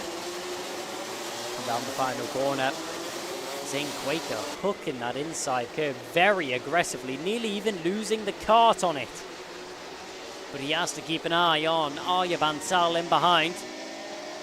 That's Bansal. Bansal is all over the back of the number 44 Zane Quaker as they make their way down towards the second hairpin. Quaker covers the middle of the track, goes very deep and nearly off on the switchback though. Getting the better exit, Arya Bansal. Can he get the move done down towards the centre S's? Yes, he can, and without a sweat. Arya Bansal gets himself up into what is going to be 6th position now. Great overtake from the Strawberry Racing driver, as he now finds himself in 6th. But the other Strawberry Racing driver in the lead of the race crosses the line to mark the final lap of this race. And Harry Bartle, in the penultimate race of the day for him, it's a victory lap indeed, as he goes round the second hairpin now, setting it up very nicely. He's been untouchable, outstanding pace all weekend. He's won 2 heats already. Why not win a super heat as well? He won the final last time out. He also won round 3 out at what was going to be the Warden Law circuit. He won at Warden Law, he's won at Three Sisters, and he's won the super heat here at Rowrah. Harry Bartle rounds the final corner to mark himself as the ultimate karting champion in the junior Rotax class. An outstanding race from him. A display of dominance indeed. The number 1 plate sets himself up in the number 1 position in the junior Rotax category and will take home at the end of the weekend, if all goes well in the final, he will take himself home the junior Rotax Ultimate Karting Championship in 2024. Harry Bartle is your provisional Ultimate Karting Champion in the junior Rotax class. So as the drivers pull into the pits, we'll have a little look over what was going to be the order of that race. Harry Bartle takes home the win from Lewis Goff in 2nd position. Joshua Turnbull in 3rd from Addison Smith and Lucas Blanford. Arya Bansal with a great move on the final lap finds himself in 6th from Zane Quaker, Cameron Nelson, Braith Murdoch, and Zach Turner. Sorry, that is Jack West rounding out the top 10, with Zach Turner being best of the rest. So junior Rotax drivers make their way into the pit lane, and now we make our way onto the final race of the morning. The final race before we have a short lunch break and then kick off with the finals once again in the afternoon. The next race coming up, we've already had one of them. Why not do a double? Junior Rotax Super Heat B is coming up next.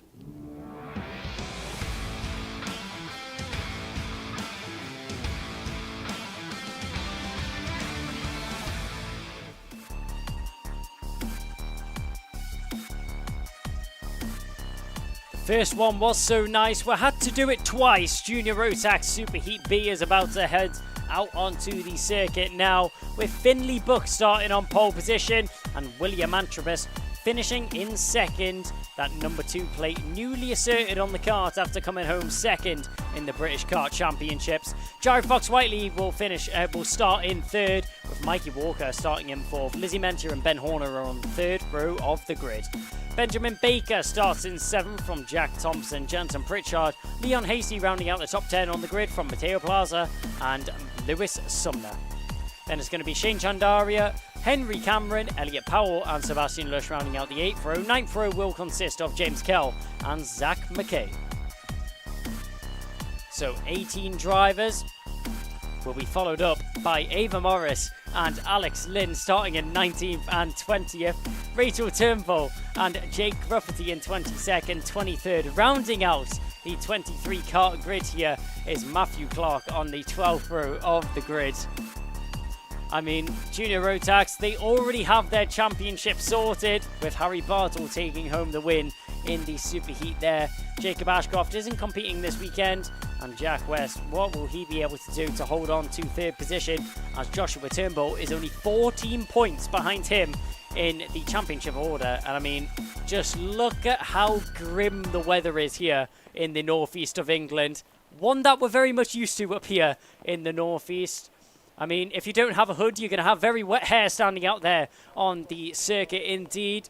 You've got to feel bad for the marshals, and we have to have a big hats off to the marshals and a great thank you to all of the Orange Army that are helping us this weekend. Obviously, all volunteers here for the weekend, and if it wasn't for them, we would not be able to go racing. So a big hats off to all of the Orange Army here racing, helping to do the racing underway. All of the junior road tax drivers currently just sitting on the grid in a nice little shaded area, so not getting wet on the grid just yet. However, when they make their way out onto the circuit, that's going to be a completely different story. And if we look out of my commentary box window, you can just see on the home straight right now, Stu Stretton getting absolutely blasted by this wet weather as he's trying to capture some good shots of the kart going round in their action, at the expense of some very wet clothes and wet hair indeed. As there he is, standing there on the home straight with his camera equipment getting very wet. I don't think that's an ideal position to be storing a camera, as I'm sure that's not going to be a cheap one, is it, Stu? As he's just stood there contemplating whether he should put his hood up. I think that would be the best option, especially if we're blasting down with rain right now. But as we wait for these drivers to come out onto the circuit, we'll just see them sitting on the grid there. Just a reminder of the previous race. Harry Bartle did take home the win with Lewis Goff getting a second position under his belt. He's currently 5th in the championship and contending Joshua Turnbull for 4th. You'll gain a couple of positions because he finished in 2nd position over Joshua Turnbull in 3rd. Addison Smith followed up in 4th position. And if we have a look at the grid for this Junior Road Tax Superheat B, Finley Buck, the number 9 car, finished 9th in the Ultimate Karting Championship last year. He's looking to better himself indeed, as he will start from pole position. The number 9 car is currently 6th in the championship, so Buck is well and truly on his way to have a better result in the championship than he did in his previous season. With this little delay in proceedings, we hopefully should get underway with racing very, very shortly. We just wait for the word from the stewards and wait for the green lights and green flags to be put on display for the drivers to go racing. Starting alongside on the front row, Finley Buck has William Antrobus alongside him once again. As Antrobus, as we mentioned, that number 2 plate on the car, very recently acquired, as he has managed to round out 2nd position in the British Kart Championships. Jared Fox-Whiteley will start on the 2nd row of the grid in 3rd position. Fox-Whiteley recently just taken the step up to the Junior Road Tax class after being in the Minimax class in the previous season. Jared Fox-Whiteley, it's been a baptism of fire for him. He showed some great displays of pace, even taking home a heat win in the 3rd round at Warden Law. So Jared Fox-Whiteley, he's put some pace on display, as he's currently 10th in the championship and has some great potential to gain a couple of positions in the championship order indeed. But we'll have to see how this one goes, as some of the drivers from the previous Junior Road Tax race have decided to come out into the pouring rain to watch along with the action. But we wait for word from the clerk of the course and from the stewards whether we can go racing for this race. We just wait for it to get underway right now, as I'm sure the drivers will be sat tentatively waiting on the grid right now, eagerly ready to get themselves off the grid indeed. Mikey Walker will round out that 2nd row of the grid. He's currently sitting in what is 14th position on the 14th position in the championship. But he's starting 4th on the grid. Drivers are finally let loose out onto the circuit, And we will very shortly be underway with action from the second of the Junior Rotax class. The biggest class that we've had here all season in the Ultimate Karting Championships. 2 grids of drivers here with us this weekend. If you look back to the earlier part of the season, we had grids of up to 4 grids of drivers. I mean, it was absolute chaos having 4 grids of Junior Rotax drivers. Definitely made for some interesting battles throughout the grid. One of the biggest turnouts that we had was at the Wilton Mill circuit for the second round, where we had nearly 4 grids of Junior Rotax drivers. Then we made our way to Warden Law for round 3. Round 4 was Three Sisters. Then GYG was the last round. Now we find ourselves in the northwest of England for the final round of the Ultimate Karting Championship. To kick off the superheat, here we go. Down the home straight we go, racing into the first chicane. It's a great start from the front row of the grid from Finley Buck, as he manages to jump himself up a couple of positions and keep himself in the lead. The race, he momentarily lost out to William Antrobus in the first chicane. Oh, going round. That looks like that was the driver in 3rd position. Was that Jared Fox Whiteley going round? It may well have been. That looks like it was the number 42 of Jared Fox Whiteley spinning out in the first lap of the race. And I'll tell you what, William Antrobus is not waiting around as he drifts sideways, trying to find a way past Finley Buck in the lead of the race right now. Number 9 off Finley Buck, hooking the curbs through Sunny Bend as he comes down the hill and towards the final corner.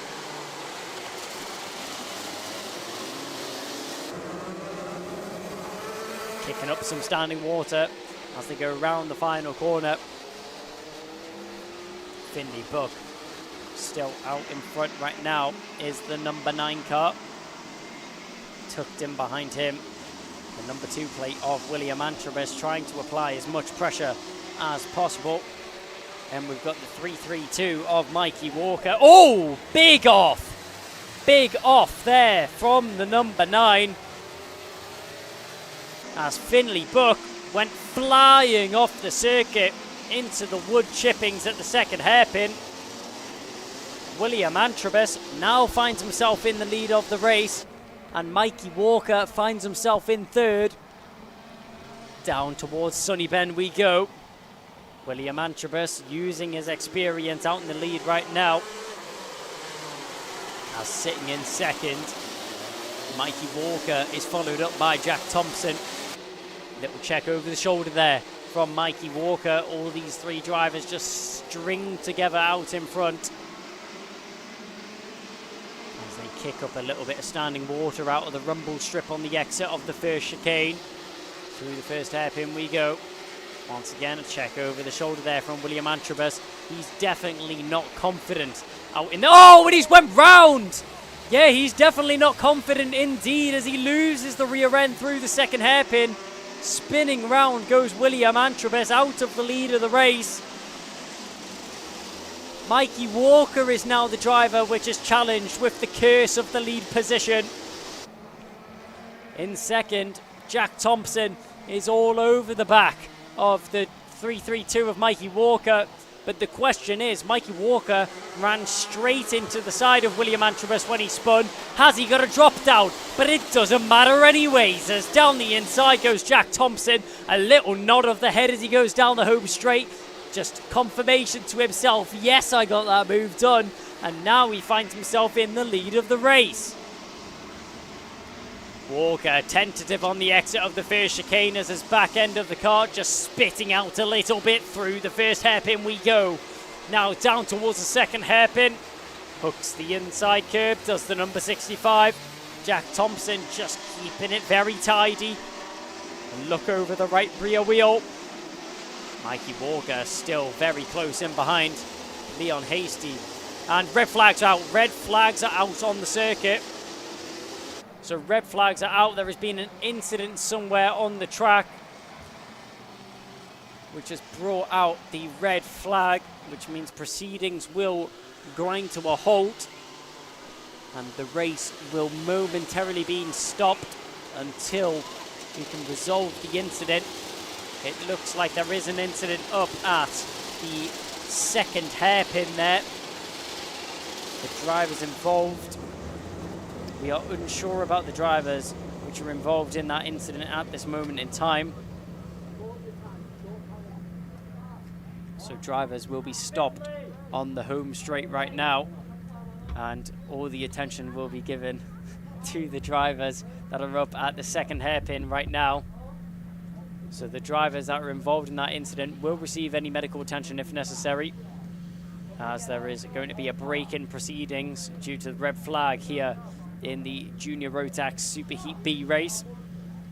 William Antrobus, I'm sure this is exactly what he would have been hoping for, as unfortunately with his spin at the start of the race, he'll drop down into third position. But now that the field will be congested back together, Antrobus has a second chance at hope and a second chance at glory here in the Superheat. So we'll have to see what happens off the restart here, as anything could happen, as all of the gaps that were formed between the drivers will now be pulled all the way down. And now it's time for the front bumper check. And William Antrobus, he does have a drop down on the front row of the grid there. You can see a photo will be taken by the stewards. So he does have a front bumper. Question is, will he be able to reset that front bumper due to there being a red flag? Antrobus will have a short discussion with the race director to find out if he's able to reset that front bumper. Our camera just looking over Matteo Plaza and what is William Antrobus, the driver who finished second in the British Kart Championships as well.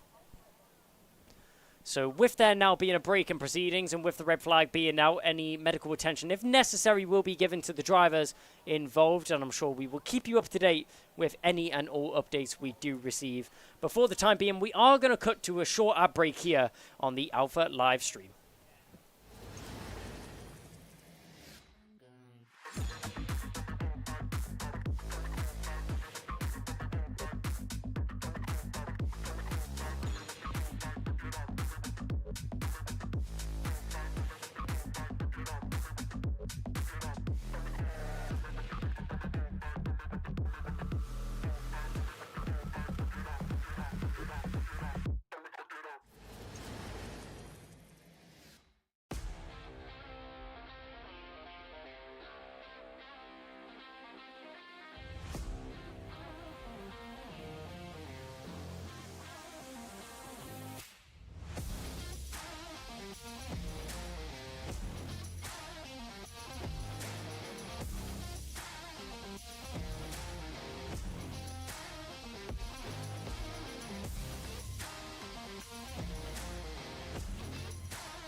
So you rejoin us here for the Junior Rotax Superheat B action.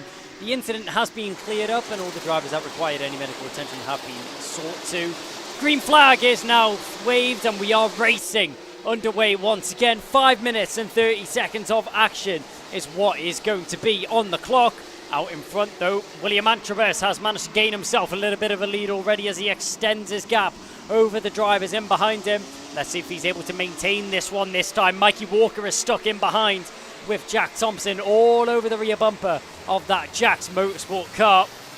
William Antrobus, he's already been in the lead previously in this race, and we've seen him have a little bit of a spin and a bit of a moment up at the second hairpin. Down through the center S's, where we have a pool of what is standing water on what through the center S's. Down towards Sunny Bend we go. All the drivers all in very good suit and form. Jack Thompson all over the rear bumper of Mikey Walker right now as he rides the curve through the final bend. Now makes his way through the first chicane. Down towards the first hairpin we go. Trying to look for a move is Jack Thompson, just waiting for the opportunity to arise.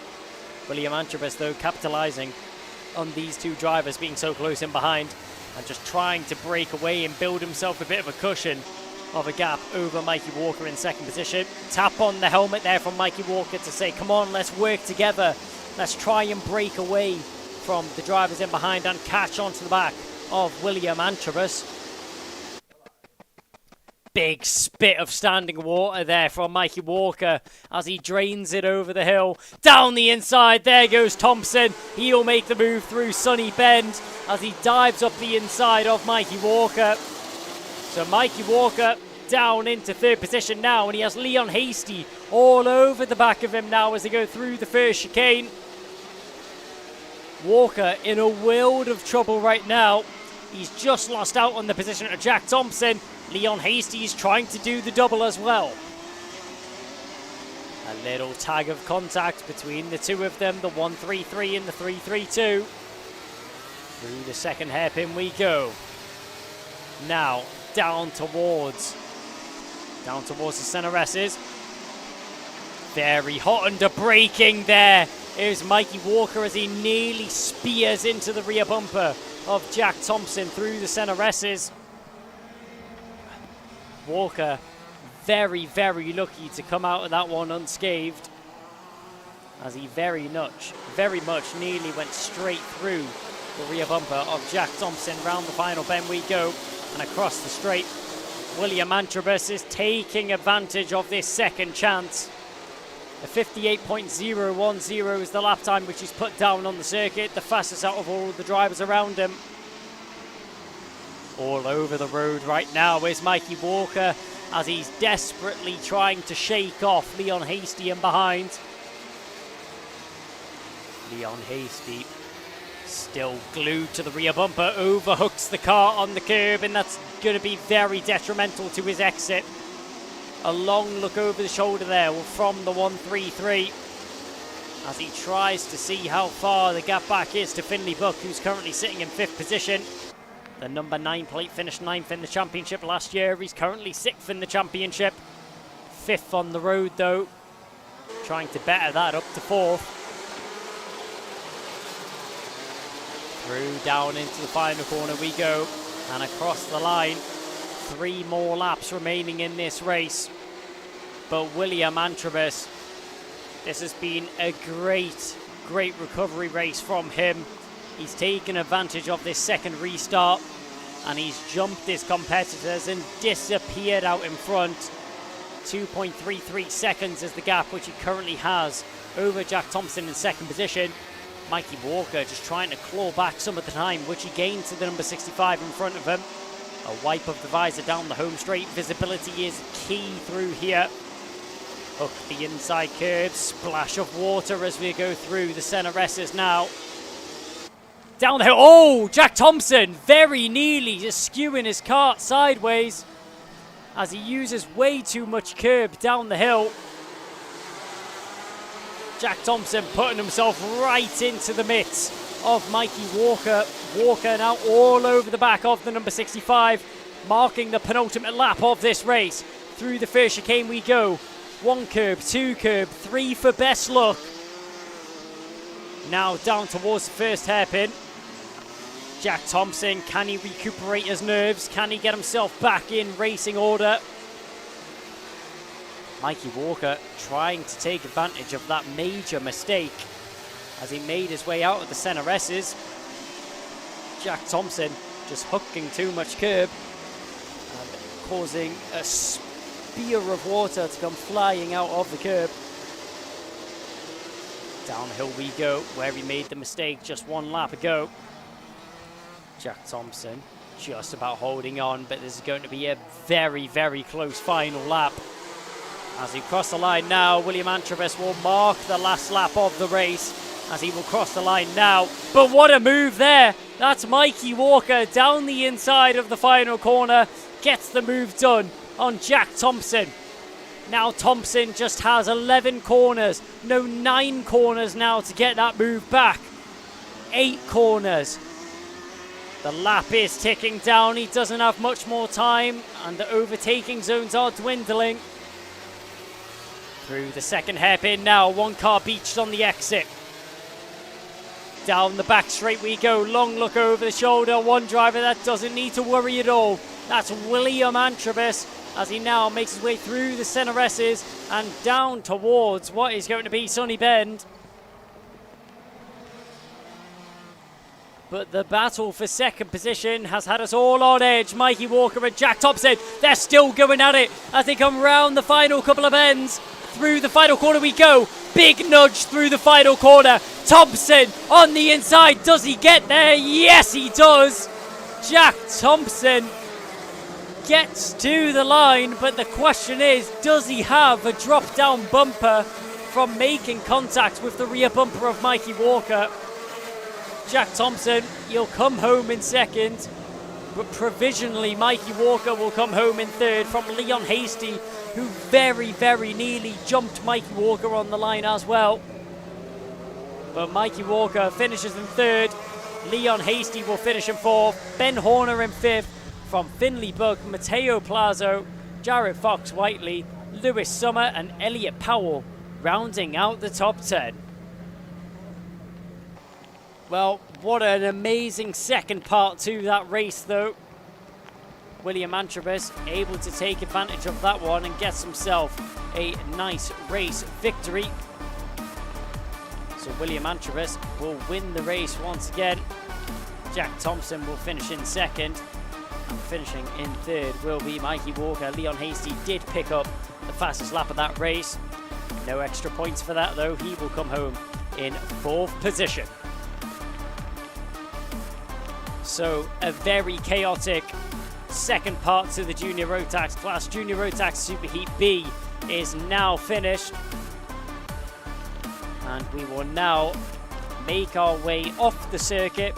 Give the marshals a little bit of a break out there, as we will have a break in proceedings.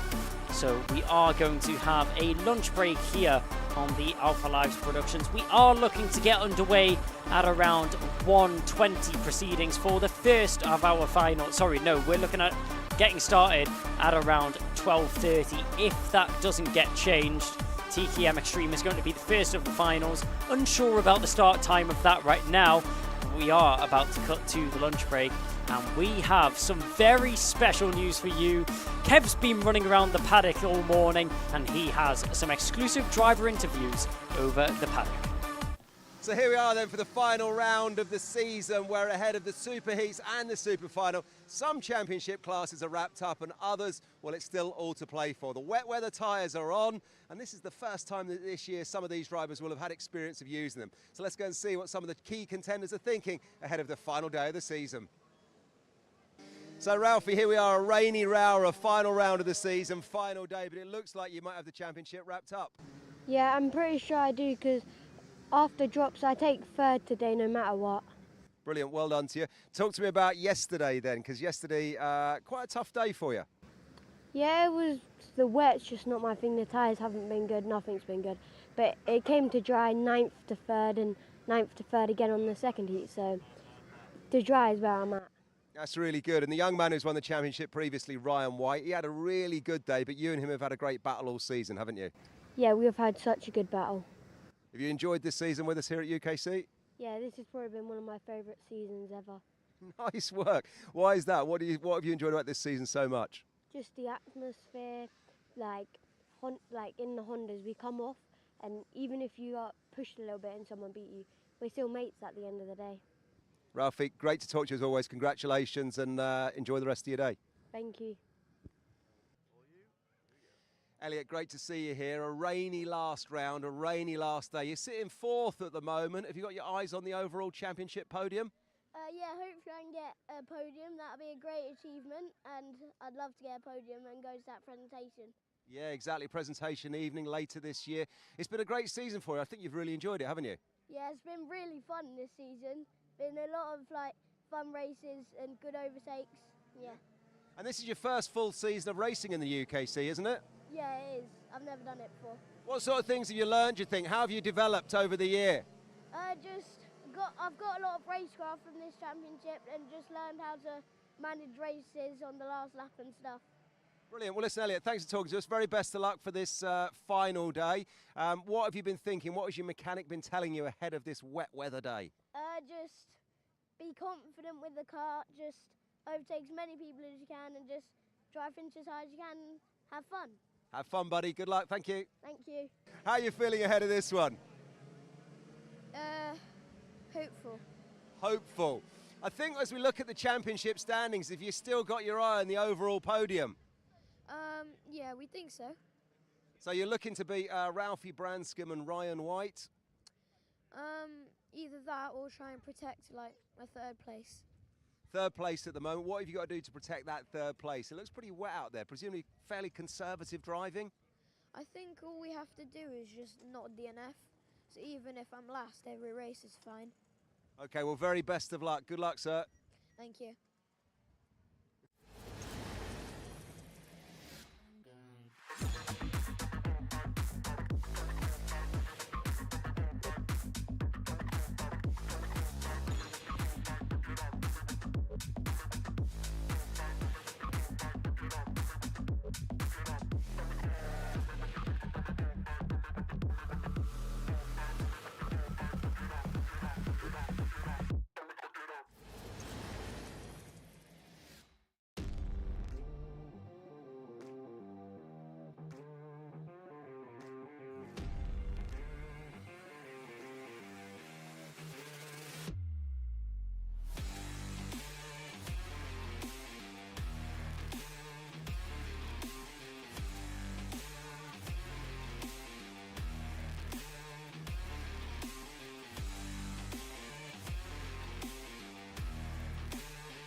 Austin Oman, great to see you. Final day of the season. It's a rainy one. How'd you fare in the wet, young man? We're better in the dry. Yeah. But hopefully we can keep our lead and win the championship. Yeah, looking at the championship, coming into the weekend, you were leading still. Do you think you can still take the overall? Yeah. If we keep a good placement in every pre-final and final, then we'll have a good chance.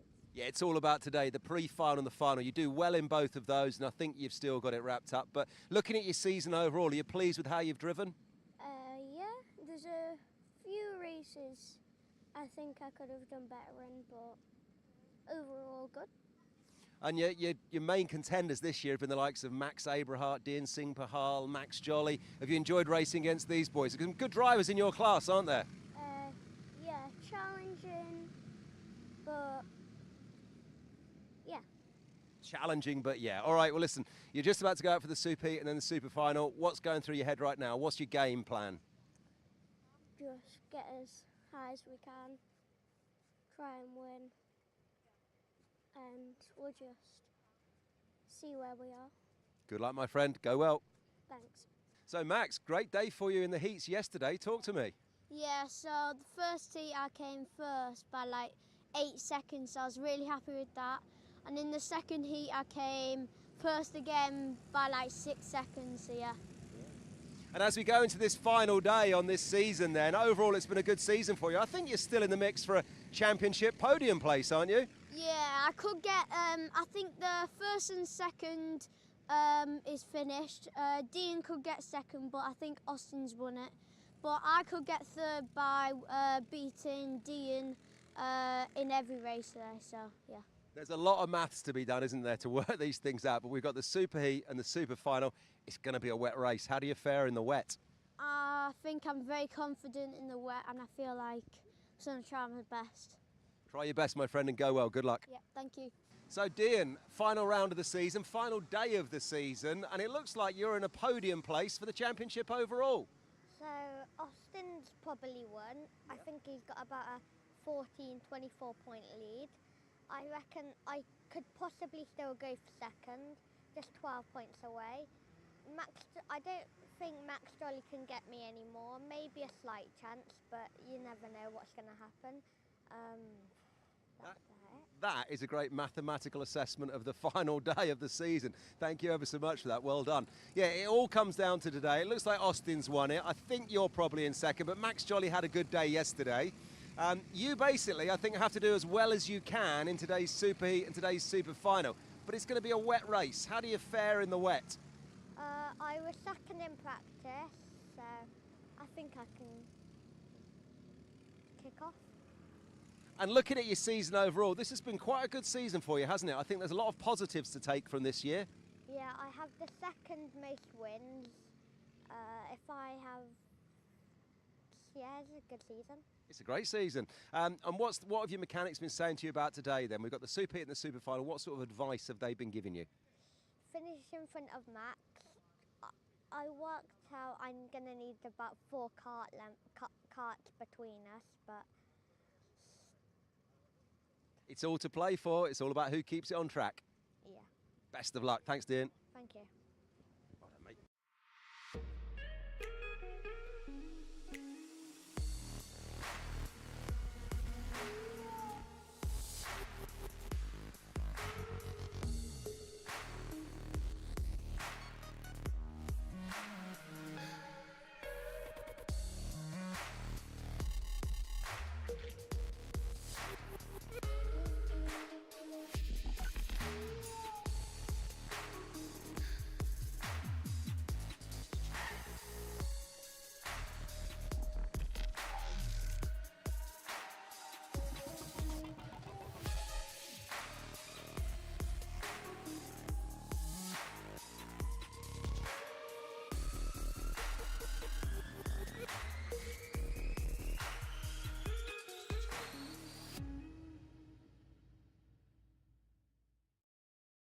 So, Riley, great to see you. Final weekend of the season, final day of the season, and it's a wet one. How are you feeling ahead of a wet race? Well, I know Joshua Griffin's good in the wet round here, so if I'm honest, I would rather it be dry, but you've got to race with what you have, so hopefully I can just get some good points and not really focus on the championship and just drive like it's a normal race.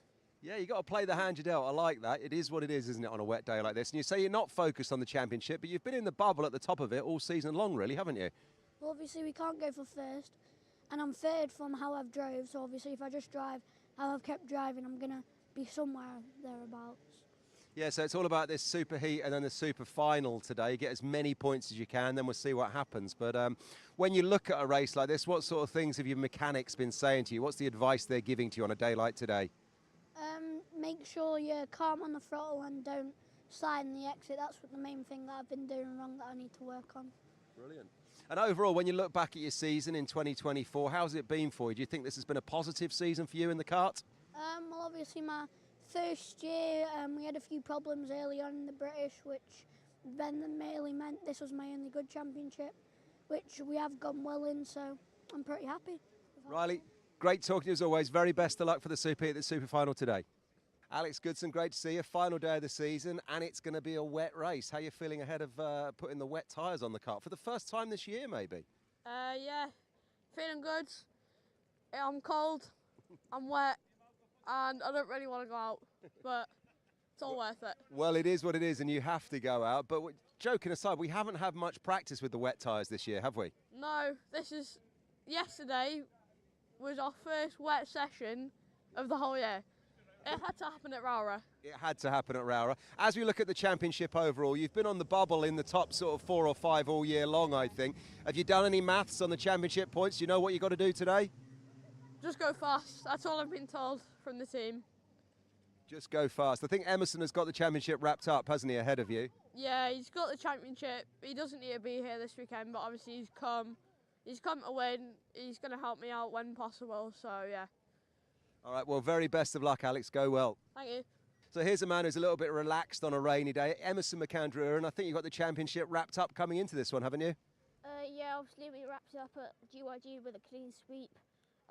Yeah, come here because I love the track, and we're going to help my teammate possible if I can to help him get P3, and yeah, just love the track really. And your teammate being? Alex Goodson. Alex Goodson, we just had a word with that young man. And as Alex said, this is, I think, the first weekend. Yesterday was the first session where we had the wet tyres on this year, wasn't it? Yes. Yeah. So how did you fare in the wet? Because you haven't had much practice with them in the UKC this year. Yeah, I think we did pretty well considering we weren't here on Friday, and yeah, I think we were fast, and hopefully we can continue that in this. So what is the game plan for today? Because the championship is wrapped up, you're on the wet tyres, you've still got to do well, you can still get as many points as you can. What's going through your mind right now? Yeah, really, I want to win, but yeah, if I win, I also help my teammate by not getting extra championship points, but if I can help him out, I will. All right, well, very best of luck, Emerson. Thanks for talking to us. Thank you.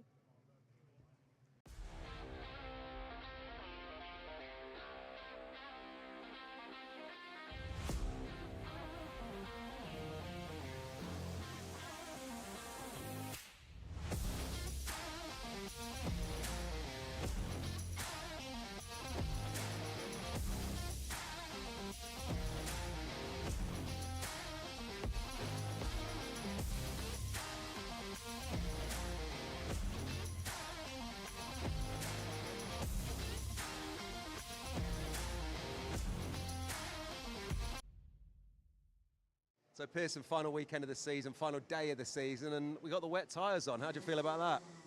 I'm feeling quite confident. I've been quite fast in the wet, but we'll just have to see what we can do in this one, and hopefully we can get a good result in the pre-final and in the final.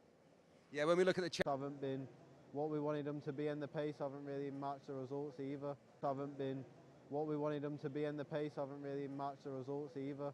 So yeah, hopefully in the next couple of years we can get to the front and hopefully win championships. So one super heat, one super final to go. What's the game plan? What's going through your head right now? Just get to the front and drive away. That's the game plan. Get to the front and drive away. Good luck, Pearson. Thank you very much. So Jack, final round of the season, final day of the season, and you've been on the bubble at the top of the championship table for a little while. How are you feeling coming into this one? Yeah, we're feeling good. Rowrah is a good track for us. Like last year we came second in last year's round, so hopefully I can keep this up and go one better this weekend. And this is the first weekend where the wet tyres have come out. How have you been getting on with those? Yeah, the wets have been all right. It's just obviously not using them, it's just getting used to it, that's all. So just getting used to the conditions. Obviously it's pretty torrential out there, so it's just going to get used to it and find the grift out there.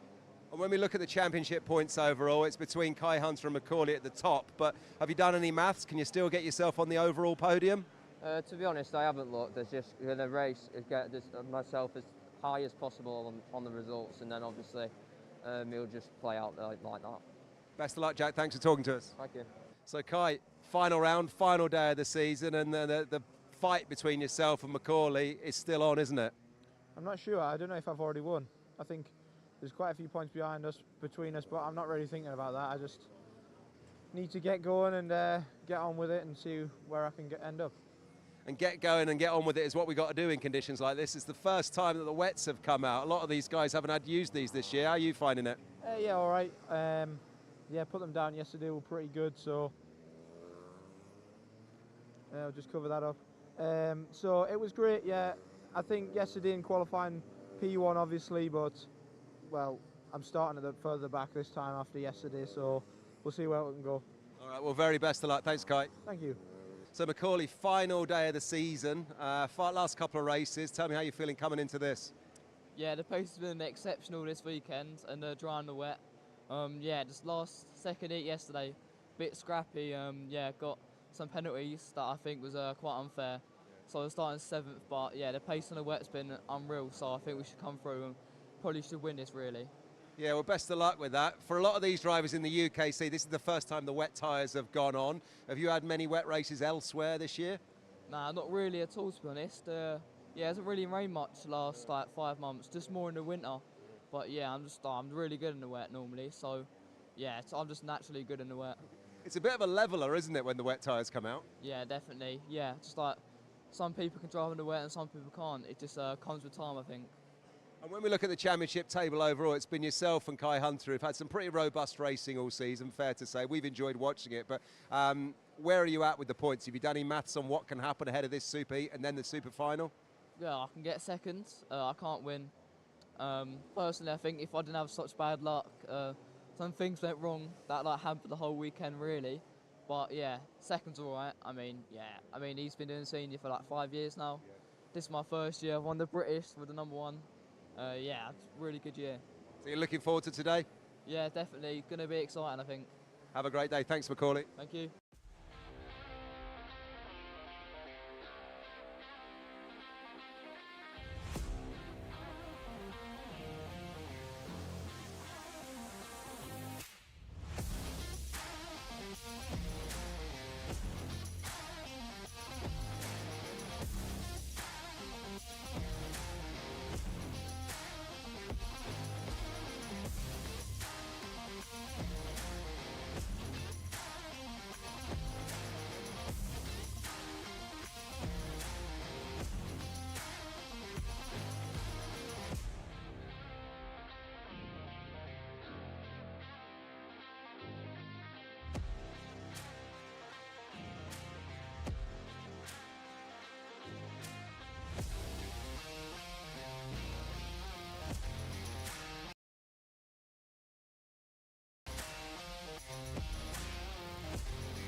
So Harry, final day of the season, final couple of races for you, the Super Heat and the Super Final. But I think you got the championship wrapped up, haven't you? Yeah, should have done. So if we've done the maths right, so hopefully we can get the win this weekend and end it with a high. Yeah, end it on a high. You've had a strong season. You've been battling with Jacob Ashcroft all season long. He's not here this weekend, but you've still got to get the business done on what is a very wet day. How are you feeling ahead of these next two races, which are both likely to be wet? Well, we've had a good 2 heats yesterday, but they were dry. So starting on pole for this wet race and see how it goes. This is the first time I think that we've had the wet tyres out this year. Is it something that you look forward to? You haven't had much chance to practice with them. Don't know if I'm looking forward to it. I'd still rather it be dry, but the pace has always been good in the wet, so hopefully it'll be a good race.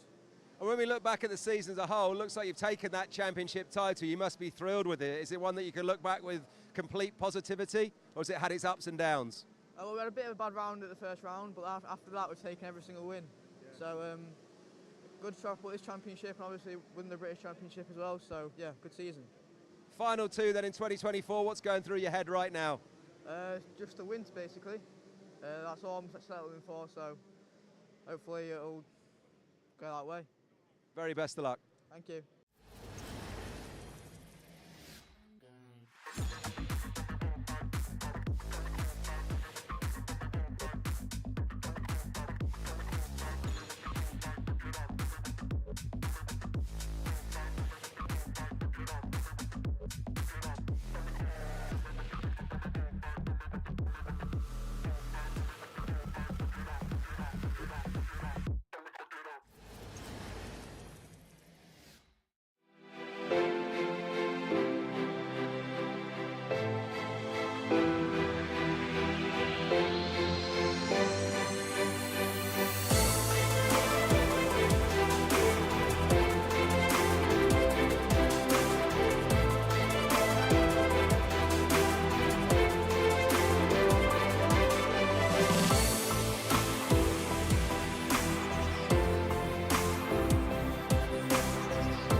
Let's take a look then at the road to the podium over race weekend in 2024.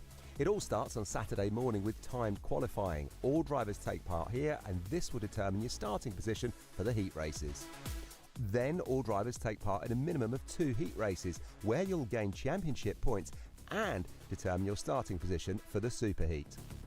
The superheat follows for the top 68 drivers, and not only will you gain championship points here, but you'll also decide your start position for the super final based on the heats and the superheat. Then it's the top 34 drivers who will compete in the super final and gain those all-important championship points based on their finishing position. And if you're in the top 3, well, you'll be standing on the podium come Sunday night, picking up the trophy and the prizes. So there it is then, through time qualifying, the heat races, the superheat, the super final, and then hopefully the podium.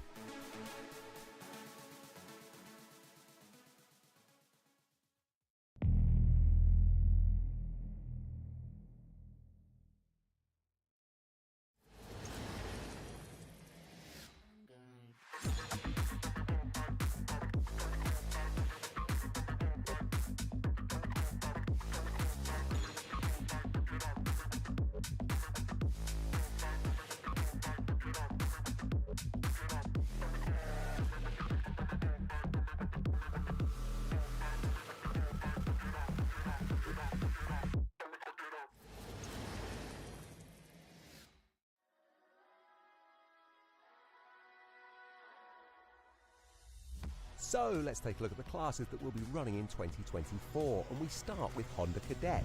Now these drivers are just 8 to 13 years of age, and they're running that Honda GX200 engine on a 900 or 950mm chassis. Vega supply the rubber that will keep them on the tarmac, and they have a choice of the Cadetti Slick or the WM1 for when it's wet.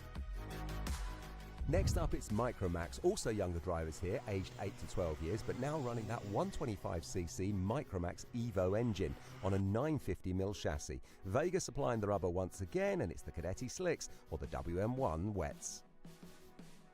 Then we move up to Mini Inter, and now the drivers are 10 to 13 years of age, running a 125cc Minimax Evo engine on a 950mm chassis. But Mojo now supply the rubber, C2 in the dry and CW in the wet. Junior Road Tax are next, and now things start to get a little bit serious. 12 to 16-year-olds here running that 125cc Junior Max Evo engine. Mojo supplying the rubber, D2 and W5, and we're expecting a huge number of entries in this class, and it's going to be really competitive. Following on from Junior Road Tax, and we have Senior Road Tax, open to drivers over the age of 15, running that full 125cc Senior Max Evo engine with Mojo supplying the rubber. Win a championship in Senior Road Tax and you're well on your way, climbing the ladder of professional motorsport. And new to UKC for 2024 are TKM Extreme, open to drivers over the age of 15, and they'll be running that tag TKM BT82 Extreme engine. 115cc's at their disposal, and they'll be laying down the power onto the tarmac through Maxxis rubber.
So here we are then, it all comes down to this, the final afternoon in 2024 of the UKC, and it's a very wet and rainy Rowrah.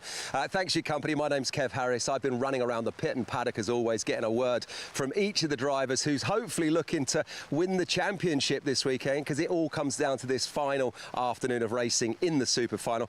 Kai Bacchini then will bring you the commentary in a moment or two, but as you can see, we look out across to the Cumbria Kart Racing Club here at Rowrah, and it has been raining hard all day, and it doesn't look like it's stopping for these Super Finals. When we think about the championships as well, there's only, I think, 2 drivers who at this point in time have got both hands on that championship trophy, and that's Emerson McAndrew-Uren in Mini Inter, and in Junior Rotax it looks like Harry Bartle has done the business. In every other class, I think there are some drivers with one hand on the championship title, but they've still got to get it across the line, and it all depends on the maths from all of the other finishing positions from all of the other drivers in each of those classes. So, without further ado, that's enough from me. Let's go hand you straight over to your race commentator for the final time in 2024, Kai Bacchini.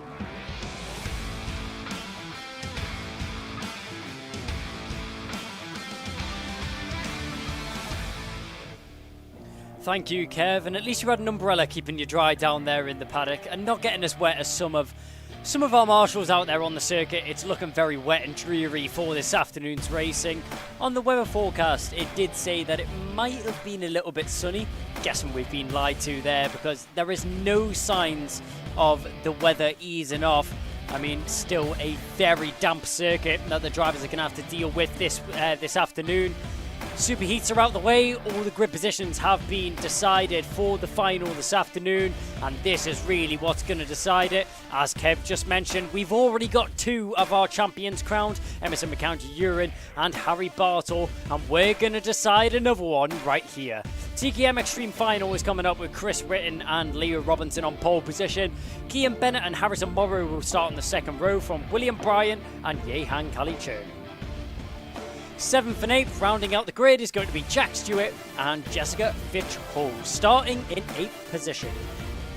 Now, if we have a look at what the championship standings are for the TKM Extreme class, there is a couple drivers that are still within contention of taking home this championship trophy by the time the checkered flag is fly. We have a look at this championship right here. Chris Whitten is still leading the way by 8 points over Kian Bennett in second position, so it is all to play for right now. If we put ourselves into theoretical positions to win the championship, Kian Bennett would have to win the race, and Chris Whitten would have to finish all the way down in 7th position. So Kian Bennett, although he may not be starting at the front end of the grid or in the top couple of positions like he would have been hoping for, he still has a lot of work to do over the course of this race. There's Jessica Fitch-Hall. There's the number 57 of Jack Stewart. Their carts lining up on the grid. Yehan Kali-Churn, our podium sitter from last round, managed to get 3rd position in GYG in the last round. Was very happy with the result. It's his first time out at Rowrah here, so let's see what the E-Plate is able to do in the Super Final. He's had a couple days of practice to get himself up to pace, and now he's really getting stuck in at the deep end. There's the number 75 car of Harrison Morrow. He'll be starting on the front 2 rows of the grid. There's the man with all the pressure on his shoulders, Kian Bennett, second in the championship. Will it stay that way, or will it change? He's got a fast charge in Leah Robinson breathing down his neck, and who could be snatching up that second position if possible. Leah Robinson will start on the front row of the grid, but our pole sitter, Chris Whitten, with everything to lose. Only 8 points is what separates him and Kian Bennett. Who knows what's going to happen in this final here? Whitten has been dominant over the course of the weekend so far. Second in Heat 1, a win in the second heat, a win in the Super Heat. Let's see what he's able to do in the Super Final, because it all comes down to this. The championship is not yet decided here for TKM Extreme, and it's all up in the air. The drivers will be nervous, the drivers will be tentative, and they will be more than ready to get going and get racing once again.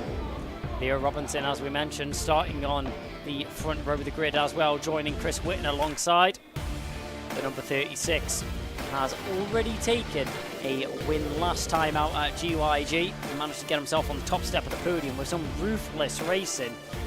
Managed to take home a victory, which was an amazing race from him. But as we see, drivers not yet in their karts, drivers not yet ready to start this race just quite. We normally would have our drivers walking down onto the grid and having what is called our podium start, where it's kind of like a Le Mans tribute where we see the drivers walk down onto the grid. Unfortunately, we won't see that this time due to the weather standards and due to the wet weather which we're seeing upon us now.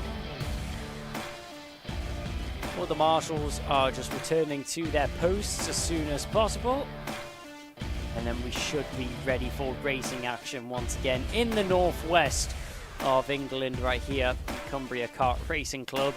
And that standing water looks deep enough to take a nice swim in on the exit of the CNRSs. I think it's fair to say there's only one racing line there, and you can just see the rain pouring down onto the circuit. Less than ideal conditions for these drivers. Yeah, they're going to have to make the most of it. If you're watching along at home on the Alpha Live YouTube channel, make sure to get yourself in the chat. Let us know who you're supporting and let us know where you are watching from as well. But Chris Whitten on pole position. Let's see what he's able to do. Kian Bennett, 5th in the British Championships for TKM Extreme. Now he's 2nd in the Ultimate Karting Championship, but can he get first? It's all going to be decided in the next few moments.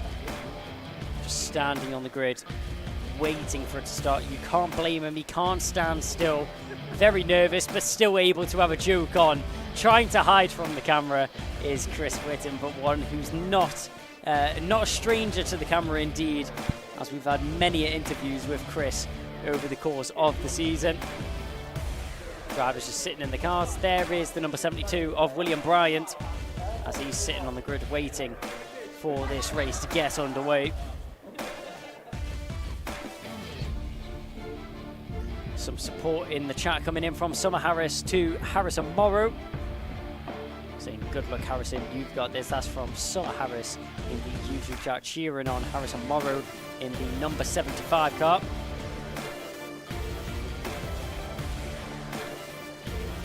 So as we're still sat on the grid, drivers not wanting to get in their karts until the latest moments possible. There is Harrison Morrow, who's getting some love and support in the YouTube chat. There is Jehan Kalichern. Got a podium last time out at GYG. 3rd position, that was his best result that he's had all season. He's had a couple of seconds in some heats. Sorry, no, he did get a 2nd in the 2nd round. So he's had a 3rd, he's had a 2nd. Can he get a 1st though? That would be a great way to round out his championship. Currently in 4th, chasing down Leah Robinson for 3rd. And number 57 there, Jack Stewart. Maybe getting a little bit too comfortable in his car, starting up. Trying to keep the engine up to temperature. Now, I do wonder what the delay in proceedings here is, as we were supposed to get racing again at what was 12:45. Now, 10 minutes later, we are still waiting for proceedings to get going once again.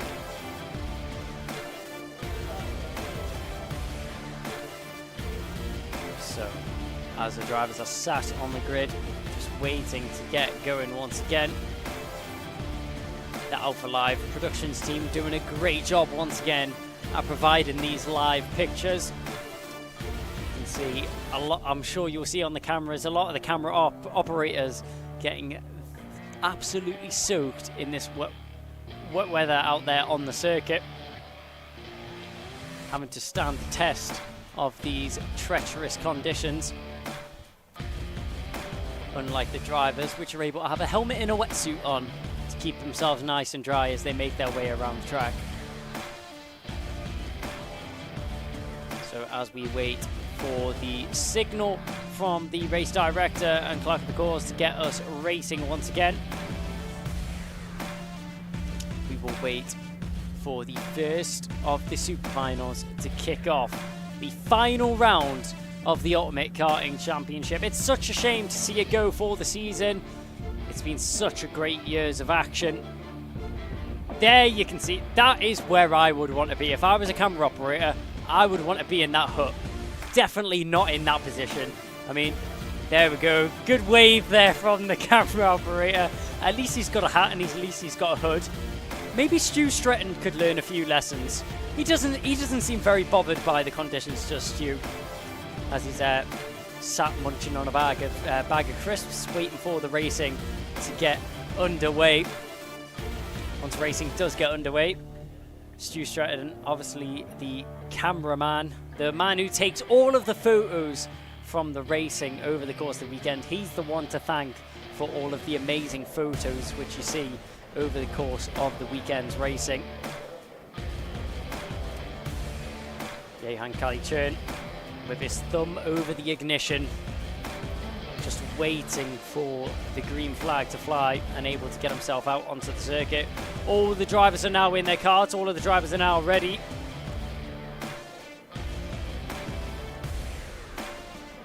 The time is now 12:59.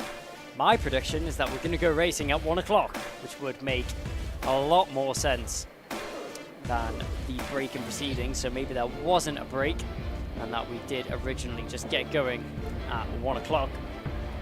All the marshals are now stood in their post. Green flags are out on the circuit. So we are ready for racing action to get underway. The gantry switches to 14 minutes. That is how long these drivers will have in their super final. 10 minutes in the superheat, 14 in the super final, an extra 4 minutes of what is going to be about 5 or 6 laps of racing for these drivers. There was the results from the last race, which was out on the circuit. That was Junior Rotax Superheat B, where William Antrobus was able to take home the victory and secure that in his bag.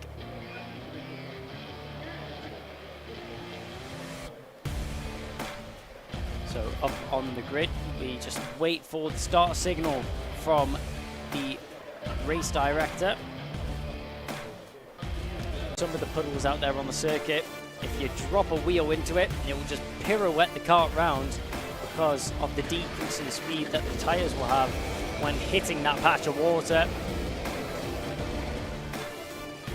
And eventually, the TKM Extreme Karts, for the final time of the season, have been let loose onto the circuit.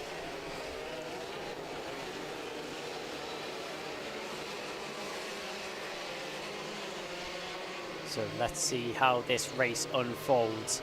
Chris Whitten starting from pole position.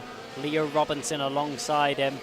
There is the number 5, Kian Bennett, the driver in second position in the championship, trying his hardest, trying his best to chase down that championship lead. 8 points is what separates Chris Whitten and Kian Bennett currently.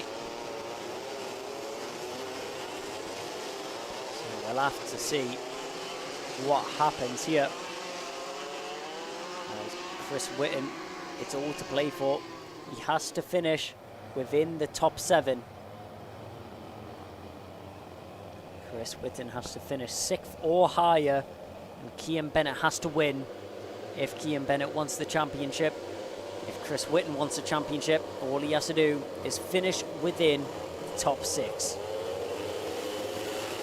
Let's see how this one unfolds. The story is about to take place as we cross the line and start racing here with the TKM Extreme Final. Into the fish chicane we go. Chris Whitten, a brilliant start from the inside line of the front row. Leo Robinson was not able to contend, getting sideways already. Nearly losing the car is Harrison Morrow as he made his way out of the first chicane. A couple of drivers going round in the background. That looked like the number 57 of Jack Stewart. So Jack Stewart spins around and through the first hairpin we go. 14 minutes plus 1 lap. Full lock there for Chris Whitten as he makes his way around the double right-hander into the center S's. So Witten still in the lead from Leah Robinson a second. Watch out for Harrison Morrow. Jehan Kalichern tries to get there on the inside through Oil Works. Through Sunny Bend we go. Now into Paddock Bend.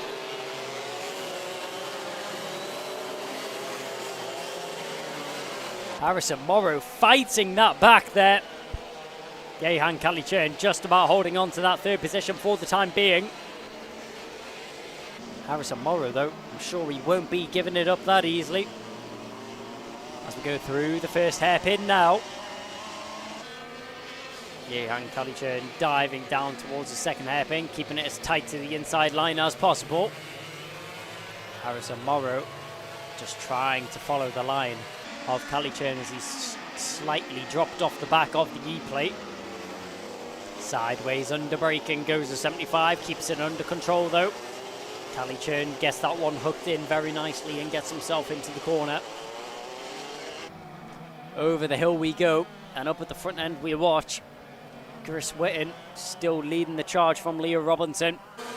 Robinson trying to keep in touch with the number 33 in front of him. Kalichern kicking up some dirty water as he goes around the final corner. Harrison Morrow comes around the final bend, a nod of the head. Leah Robinson, though, the fastest driver out there on the circuit. Chris Witten, just 500th slower than Robinson on that previous lap. Half a tenth between the two of them. Witten locks the kart there through the second hairpin. That was very nicely put together there by Leah Robinson as he controls the drift through the second hairpin to get the kart rotated. Through the centre rest as we go. It seems that the rain has started to ease off a little bit here for these drivers, so it will start to get easier and easier for them to find traction out there on the circuit. Chris Witten kicking the kart through some puddles as he made his way out of Sunny Bends there. Through the Paddock Bend now, Harrison Morrow fighting with the kart to get traction and to find his way through the final bend. Robinson. Oh, Chris Witten, big moment there as he goes way too wide out of the first chicane and kicks up a lot of standing water. I'm surprised he's been able to keep a hold of that kart and been able to keep that one under control. But Leah Robinson needs to take advantage of this lapse in judgment and this lapse in concentration from Chris Witten.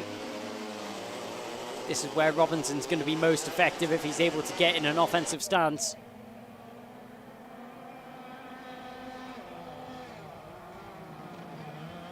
Chris Witten hooks up the curb nicely there. As we now go back round towards the final bend. Robinson still tucked in behind the number 33 of Witten, as it's starting to clear up a little bit here in the northwest of England. It's not quite sunny yet, but at least it's not raining. Chris Witten just trying to keep a hold of this lead right now, but standing water is currently his enemy. Leah Robinson needs to take advantage of this situation that he finds himself in. Robinson's still third in the championship right now. Kian Bennett still currently in second with a fifth that would hold on to his second position. Currently, the way that it stands, nothing changes within the top four of the championship.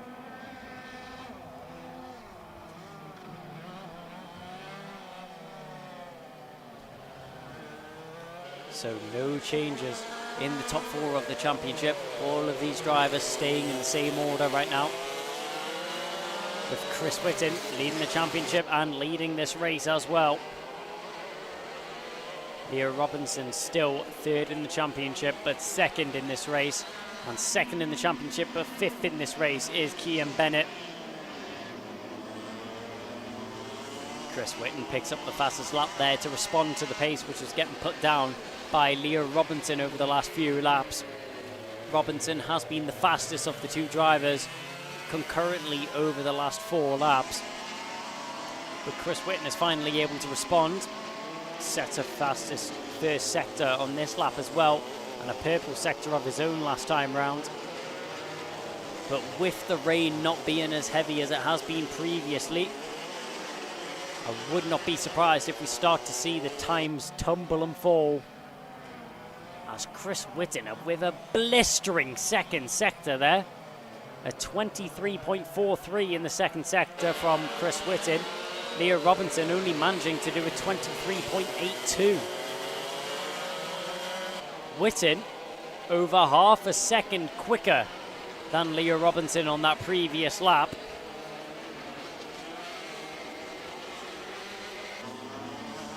So let's see what happens here. That is Kian Bennett that we're watching as he's chasing down the back of the 75 of Harrison Morrow.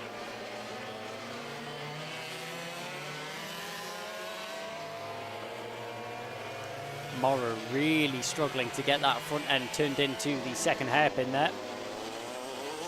As the fastest lap still going the way of Chris Whitten. Hasn't improved in the first sector there, 2/10 off his personal best. But let's see what Kian Bennett is able to put down on the circuit. Kian Bennett just slightly, marginally faster than Harrison Morrow in the first sector, then a couple temps slower in the second sector. So it just about balances out. Harrison Morrow managing to maintain the gap to the number 5 of Kian Bennett. Oh, Bennett goes round. Kian Bennett hooks the first curb of the first chicane just a little bit too much. And Bennett goes pirouetting round. That's not the ideal situation that he would have been hoping for. It won't make an effect to the championship standings as of yet. But Kian Bennett, he has to be careful there. He can't make the same mistake twice. Just caught that front wheel a little bit too much through the first part of the first chicane. The kart just rotated round underneath him. Nothing he could do to stop that one.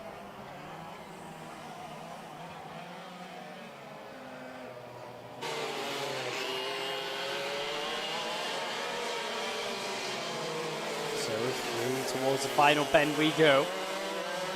Number 72 of William Bryan.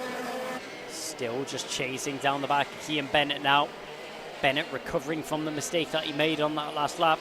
Much more tentative through the first chicane this time around. Kicks up a lot of standing water on the exit though.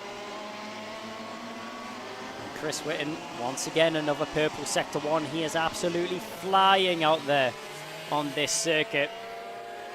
Whitten in an element of his own.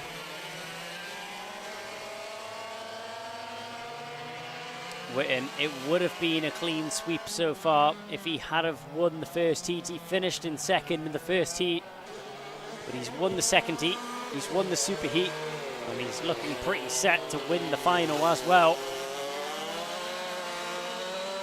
All he has is a few more minutes to go. 4 minutes and 35 seconds is what's remaining on the clock here. Chris Whitten is moments away. He's within an arm's reach of that championship trophy. And Leo Robinson, there's not looking like much he can do to get himself into second position in the championship. The man that is second in the championship is on your screen. That is Kian Bennett. Oh, and Kalichern's off. Jehan Kalichern slowly pulls off to the side on the exit of the first hairpin. I wonder what's happened there to the E-plate. But Jehan Kalichern, he pulls off the circuit and unfortunately will have to retire from the race.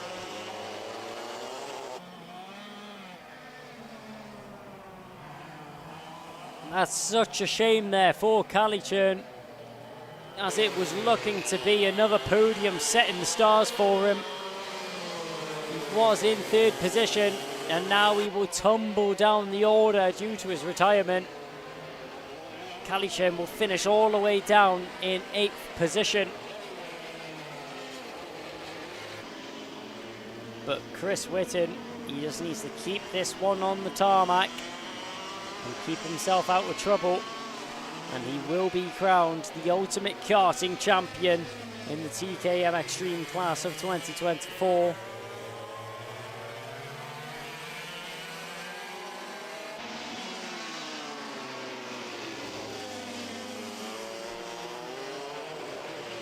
Bennett jacks the car into the apex for the double right-hander before the center S's.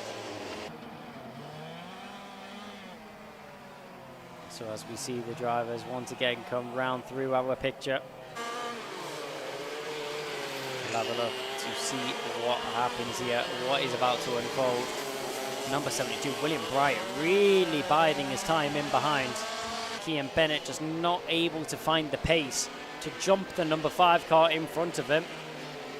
Too similar on lap times, too similar on driving style is the number 5 and the 72.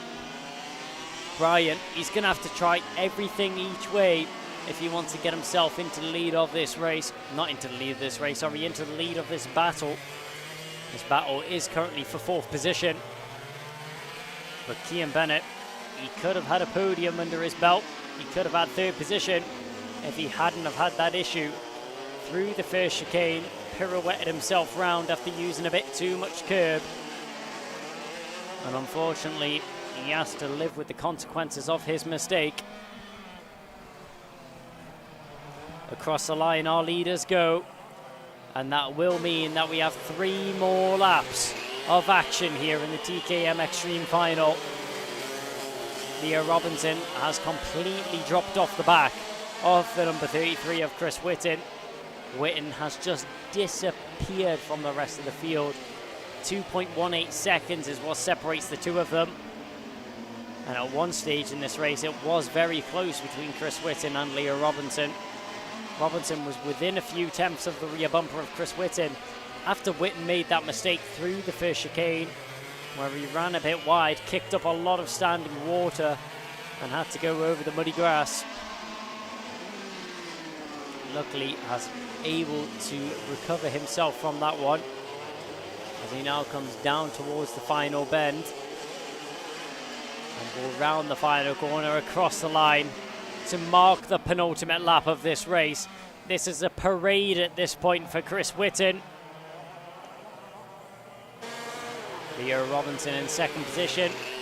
He's going to have to settle for it because there's nothing more he can do.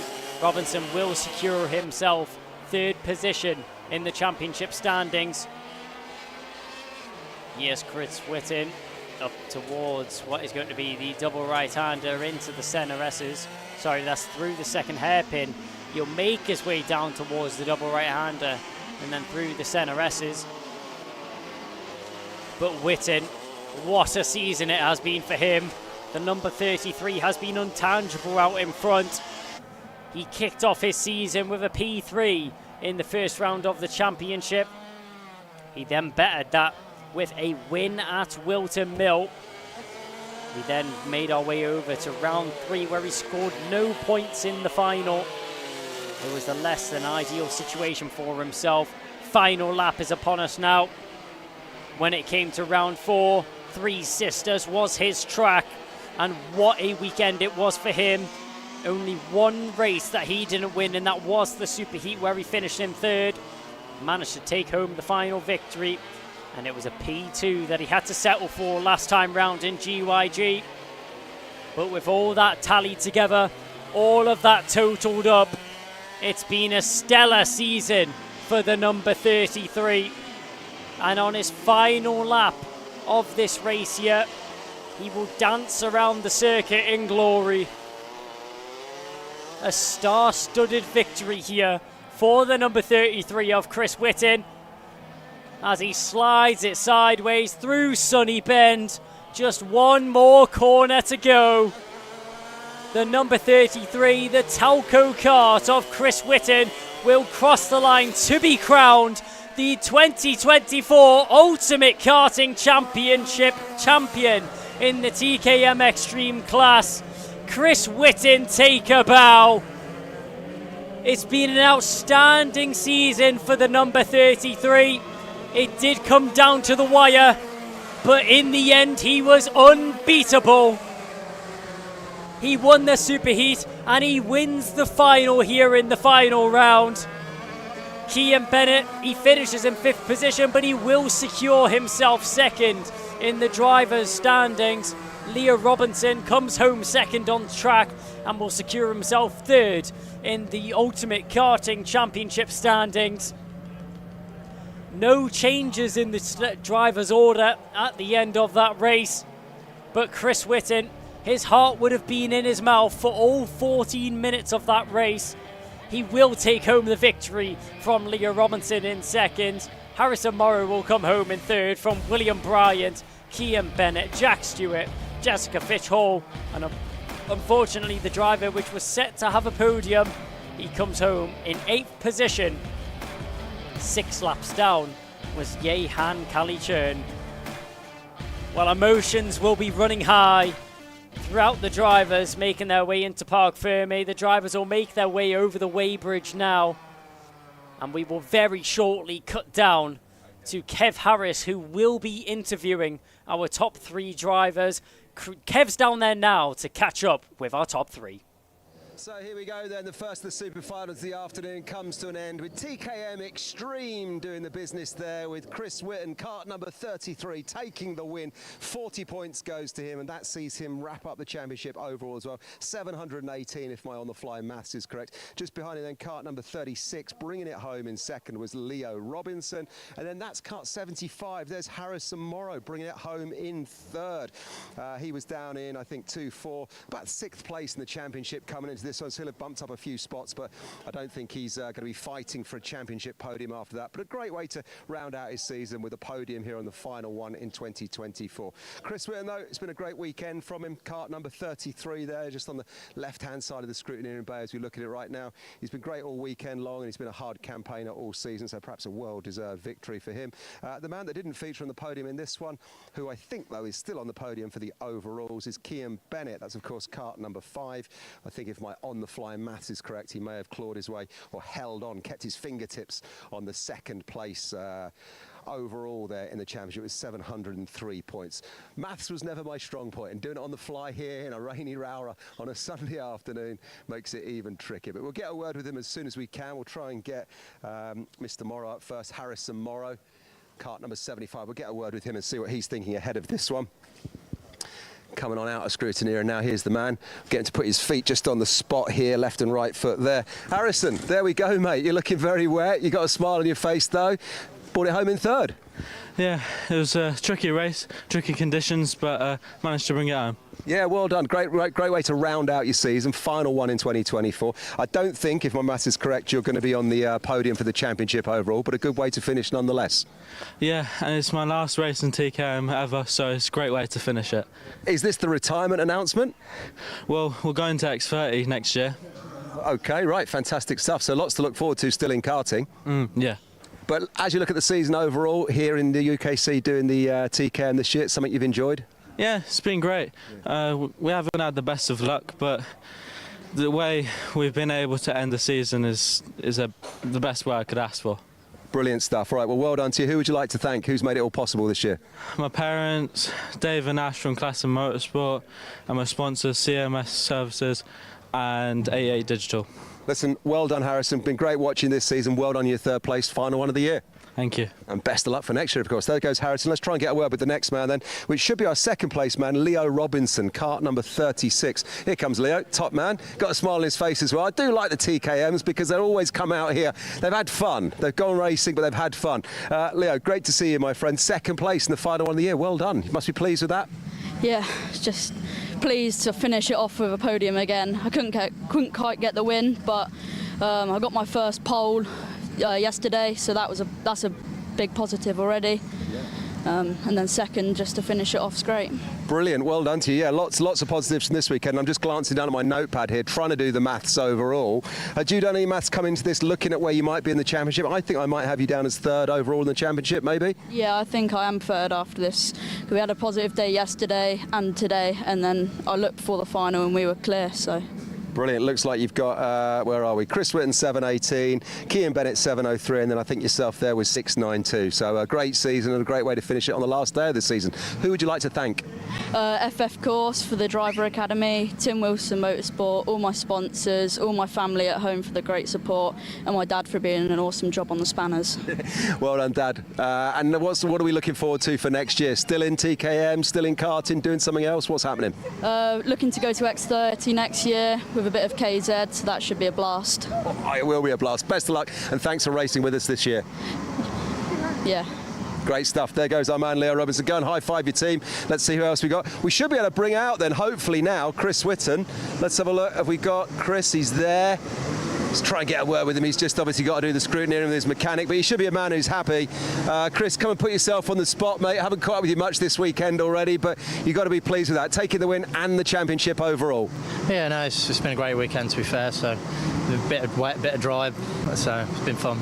Yeah, you've got to really sort of feather the kart in these conditions, haven't you? Yeah, the good thing about TKM is in the wet there's not a lot of grip, so it's definitely a bit more down to the driving than just how grippy the tyre is, really. And this is actually the first time the wet tyres have gone on in the UKC this year as well, so it's not like you've had much time to practice. No, mix it up a little bit.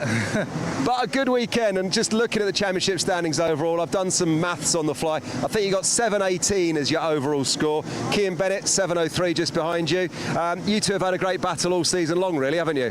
Yeah, it's been close, to be fair. We've done a lot better in the second half, I think, than the first half, so we sort of brought it home, really.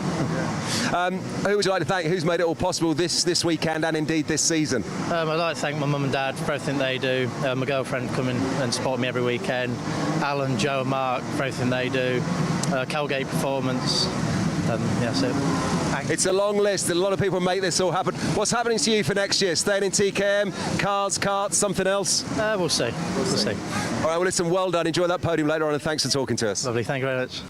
There we go. There goes Chris Whitten, winner of TKM Championship and the Super Final on the final one in 2024. Let's go back to Kai and catch up because there's karts out on track for the next one.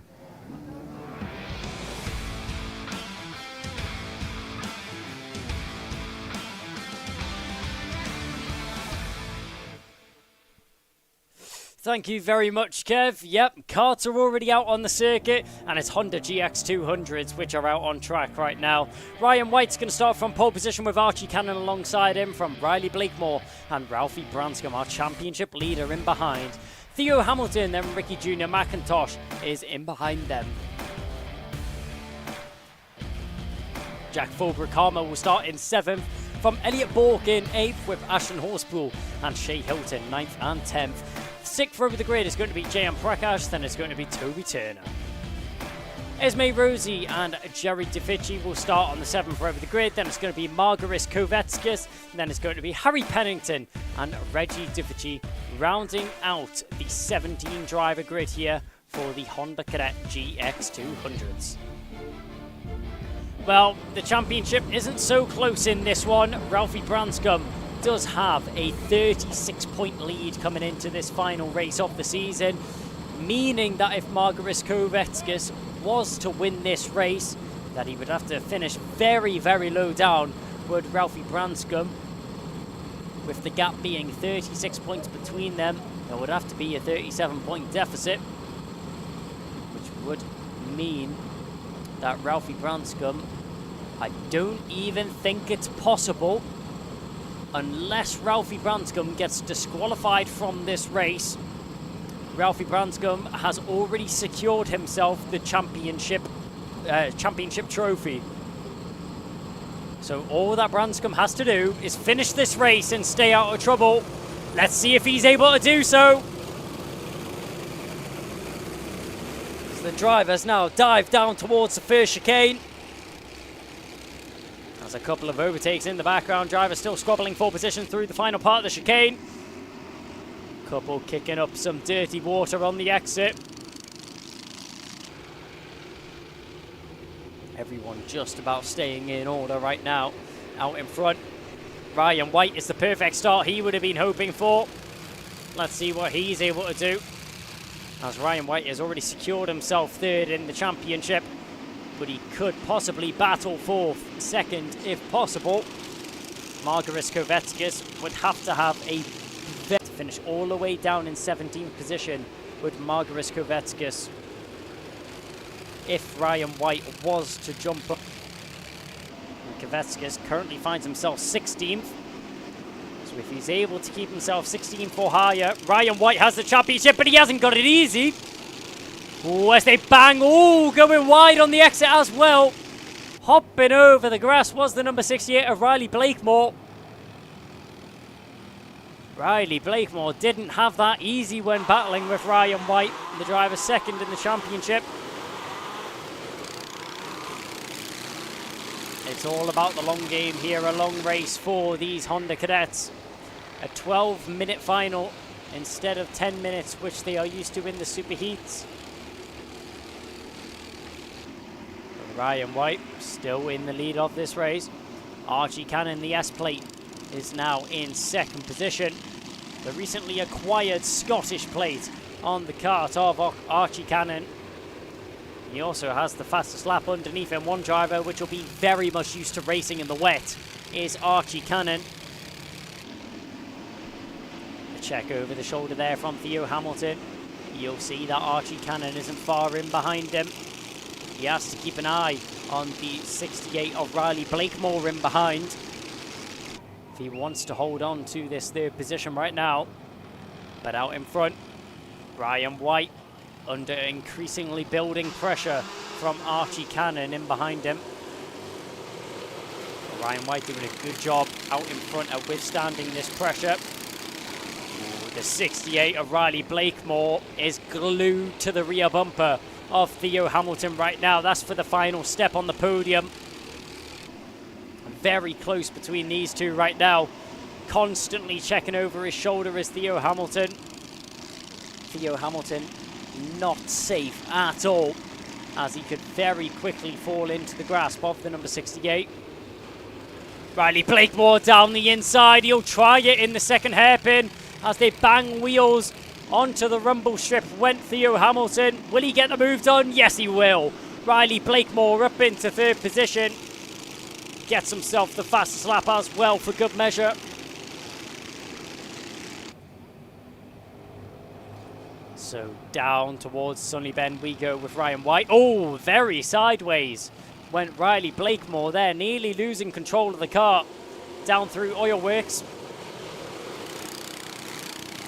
Through Paddock Bend now. Riley Blakemore trying to catch onto the back of Archie Cannon and send an upset of a shockwave into the top two. All over the rear bumper right now. A fast charging number 68 of Riley Blakemore. He's absolutely flying out there on the circuit right now. A wipe of the visor there from Archie Cannon. Trying to improve his visibility. Tries to send it down the inside. Thinks better of it, does Riley Blakemore. Blakemore not waiting around at all. As soon as he sees an opportunity arise, as he clips the rear bumper of Archie Cannon. Blakemore, who was momentarily in second. Oh, but he's went round! Blakemore's lost it through Oil Works. As Riley Blakemore goes round. That's such a shame there. Through St. John's, just lost it up at the top end. We've seen him be very close to losing it a few times there. And oh, another driver round. Who was that again? The number 14, that's Elliot Bork. He's furious. But that doesn't look like the kart that was pirouetted round in the first chicane. There's Riley Blakemore with Elliot Borg in behind. Blakemore currently finds himself in what is 9th position. Or is it 8th position now that Elliot Borg got caught up in that incident? So Borg has dropped down into 9th, Blakemore up into 8th. There's the S-plate of Archie Cannon. A little bit of breathing room has now been associated between Ryan White and Archie Cannon, as these two drivers have broke away from the rest of the field. Let's see if this affects anything. Archie Cannon still in second position right now. 1 second gap to Ryan White out in front. Ryan White just taking charge of this race and commanding out in front.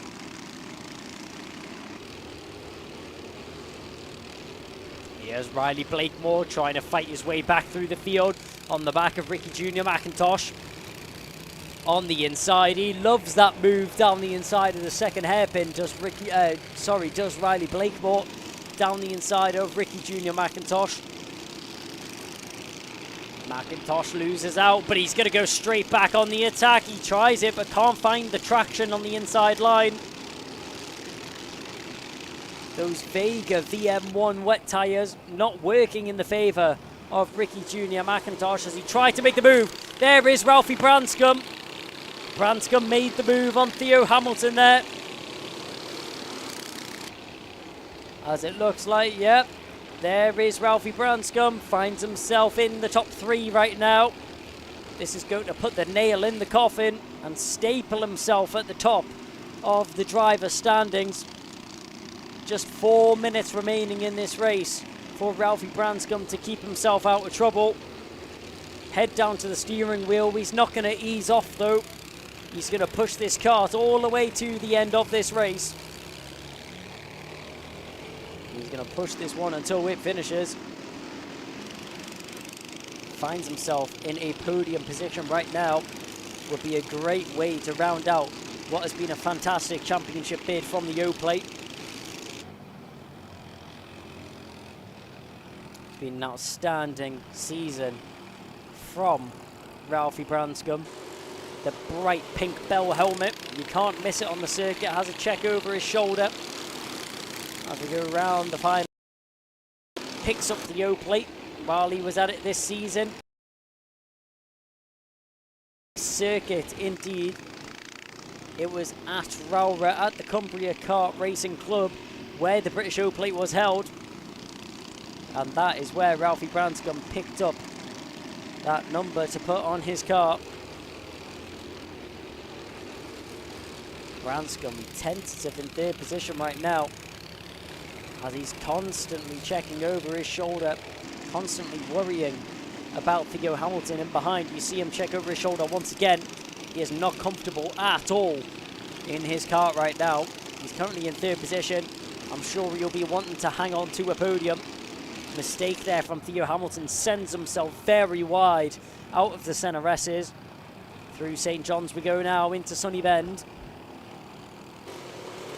Big hop over the curve at Sunny Bend there from Theo Hamilton. Round the final bend, through Paddock Bend we go, onto the home straight once again, into the first chicane. Side by side around the final corner, that's Ricky Jr. McIntosh having a battle with Derry Dufaci.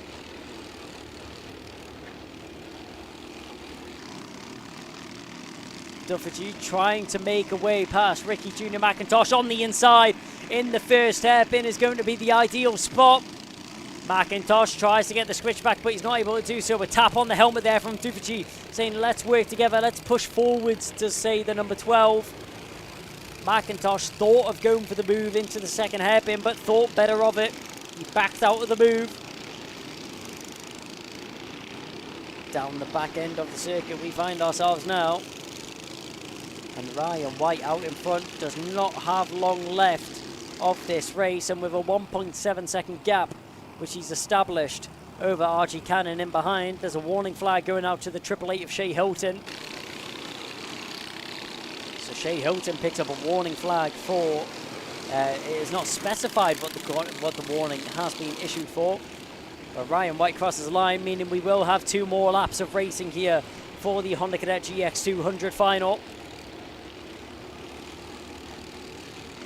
As through the first chicane we are watching the number 12, followed by Ricky Jr. McIntosh and Elliot Bourke in behind. Bourke unfortunately caught up in that incident in the first chicane where one driver pirouetted round on the final apex of the first chicane. It's been a great recovery from Bourke. He previously found himself in 5th position in this race. Now he's all the way down in what is 8th. He is catching onto the back of Ricky Junior McIntosh, though, goes a little bit deep into the centre S's. Down towards St. John's, now through Sunny Bend. What is he going to be able to do as Ryan White marks the penultimate lap of this race? These are just going to be podium laps. These are just going to be celebration laps for the drivers out in front.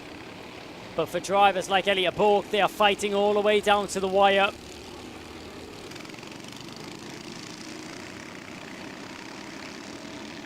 And into the first hairpin we go. Just about holding on to it is Ricky Junior McIntosh right now. Elliot Bork still breathing down his neck.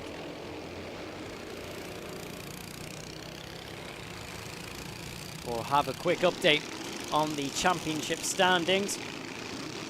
As finishing down in 16th position is Margaris Kovetskis. It's not the ideal situation that he would be wanting to find himself in, but he will still pick up 22 points from this race, meaning that Ryan White will not be able to get that second position in the championship. It is currently a 19-point gap. Ryan White is going to fork back 18 points. So one more point was needed for him to pick up that championship win. For that second place in the championship.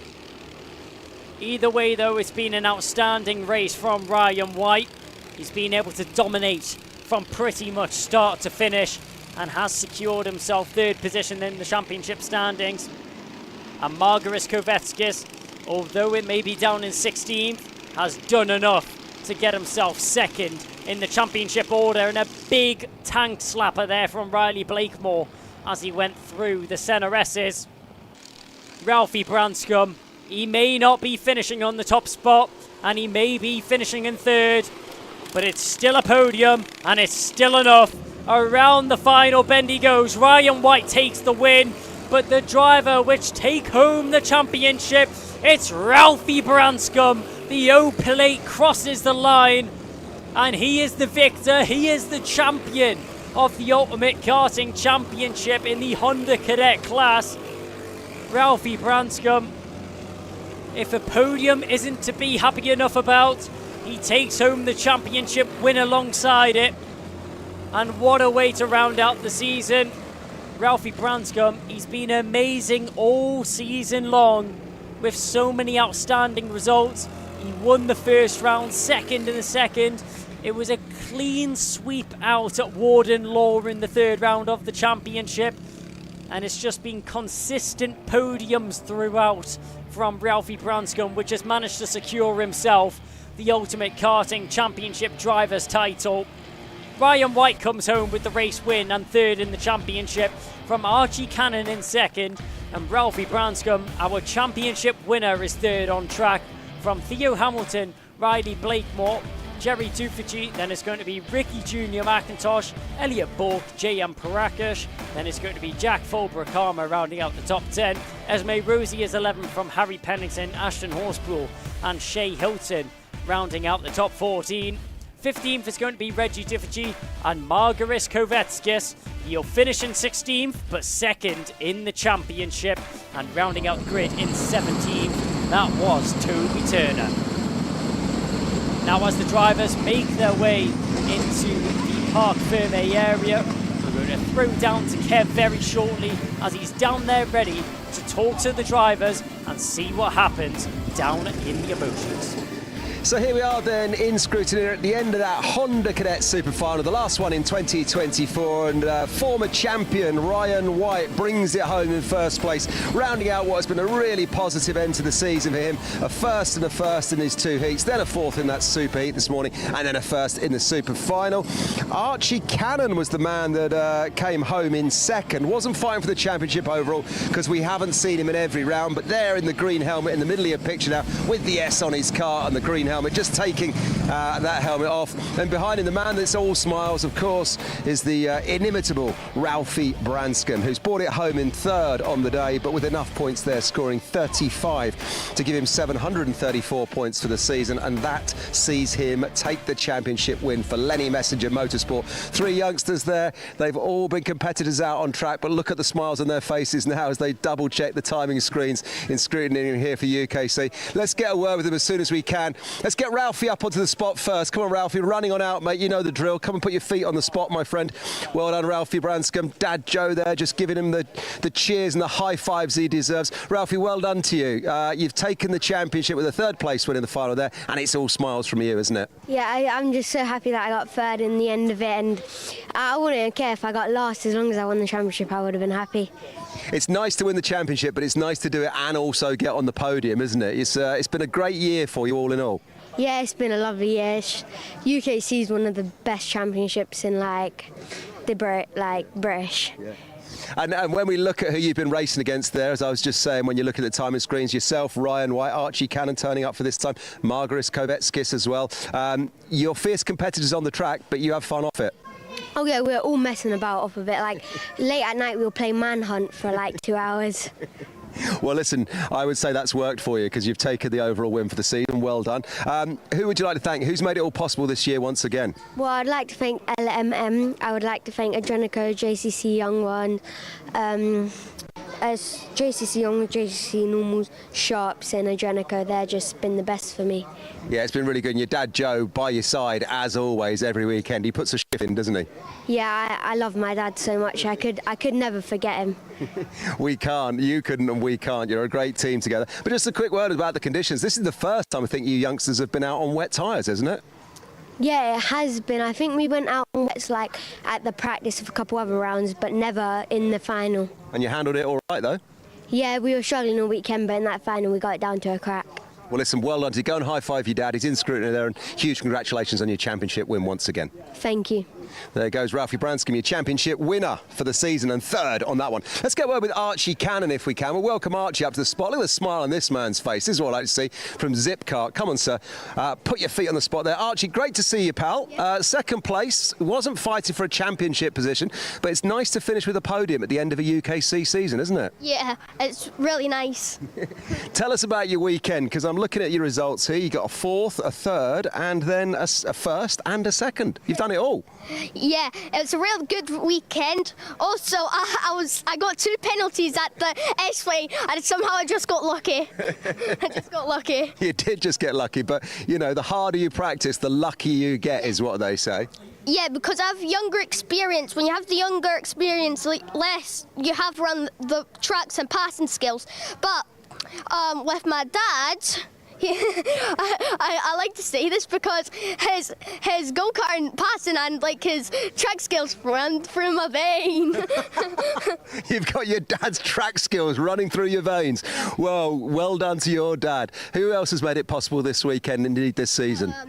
The Zip team, my dad and my mum, because she gives me food. And anyone else watching along at home? Who do you think's watching around the UK and on the internet? Because you're live right now on the internet, my friend. Probably my mum. She's like, yeah! I know my gran and granddad, like the rest of my gran and granddads do, and usually some of my friends. Well, listen, well done to you, sir. Well done to all of your team and all of your followers and fans. Will we see you again in the UKC next year? I hope we do. Maybe we're not. Maybe we're doing the full champion. Maybe not. Just maybe to practice to do UKC. Well, whatever you do, sir, I wish you all the very best luck with your motorsport career, and congratulations once again. Yeah, thanks. Oh, look, it's raining again. Isn't it just? Right, there he goes. Good. Go and high-five your team, my friend. Archie Cannon, what a champ. Let's welcome in, though, the man that came home in first, Ryan White. Come on, Ryan, come and have a chat, because this man's had a great season with us, and a great season elsewhere as well. Here he is on the spot. Ryan, well done to you, mate. Final one of the year in 2024, and you brought it home in first. It's been a strong weekend, hasn't it? Yeah, very good. So, yeah, as we look at your heats, 2 firsts, a 4th place, and then a 1st there in that super final. Tell us how you handled the wet conditions. What was going through your mind when you're sort of balancing on the wet rubber? Well, it's all about like going slower into corners. You'll think, oh, I have to go faster into this to catch this person. The second you do that, you're just going to spin. So it's all about keeping it cool and steady, just going around the track, wide lines, and it works. It really does work. And I did some maths on the fly. I think you've brought it home in second place for the championship overall. So championship runner-up, that's not bad, is it? Yeah, not too bad. Not too bad, because also, let's not forget, give you credit where it's due, you missed the complete round with us, went off to go and do CKC, but you won that championship as well, didn't you? Yeah, I did. So that was a good choice. Well done. So championship win elsewhere, runner-up with us. It's all looking good for Ryan White Motorsport, isn't it? Yeah, thank you. Who would you like to thank? My dad, my grandparents who couldn't be here because they went on holiday, but I'm sure they'll be watching. My mum, my dog, my sister, and Project One.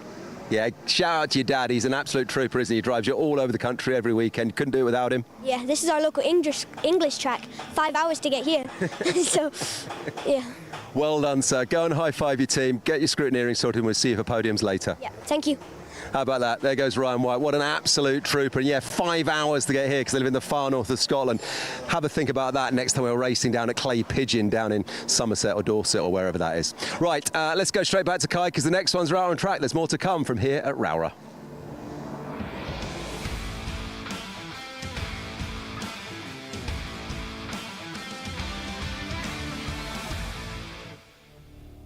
Great to hear from all of the drivers in the Honda Cadet class there as we get ourselves ready for the next drivers out onto the circuit, which is going to be Micromax, the youngest drivers here with us this weekend. Starting on pole position, it's going to be Max Jolly, and joining him alongside will be Dian Singh Bahal. Then it's going to be Maximilian Eberhardt and Ansel Murray from Austin Oman and Jos Hushko. Sebastian Crawford and Harry Radcliffe are going to be on row 4. Then it's going to be Ralph Martin and Logan Stanley Jones rounding out the 10-driver grid here.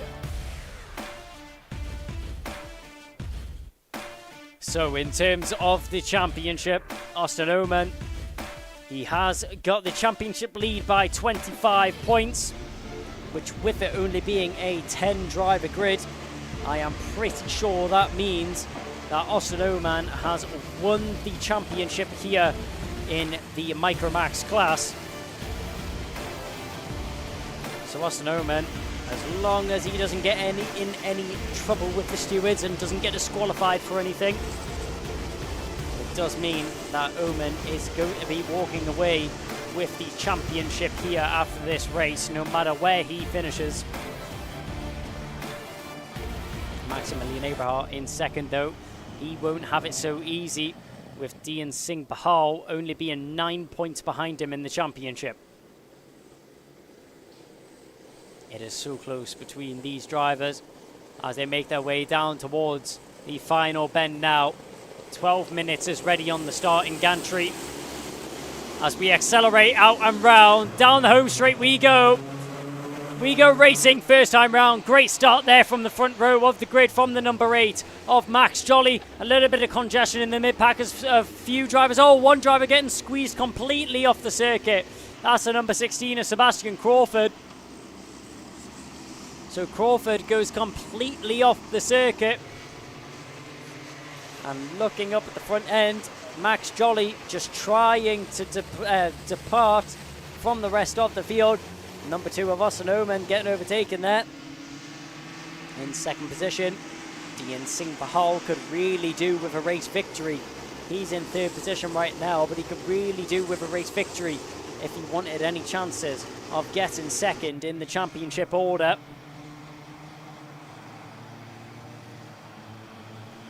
Dian Singh Bahal currently in third position right now. As I mentioned, 9 points behind Maximilian Eberhardt in the championship. Down the inside, Oman's gonna go for it. Will he get there? I don't think he will. Just about holds on to it, does Ansel Murray. Great defense there from Murray to hold on to it from the number 2 of Austin Oman. But Maximilian Eberhardt currently in second position.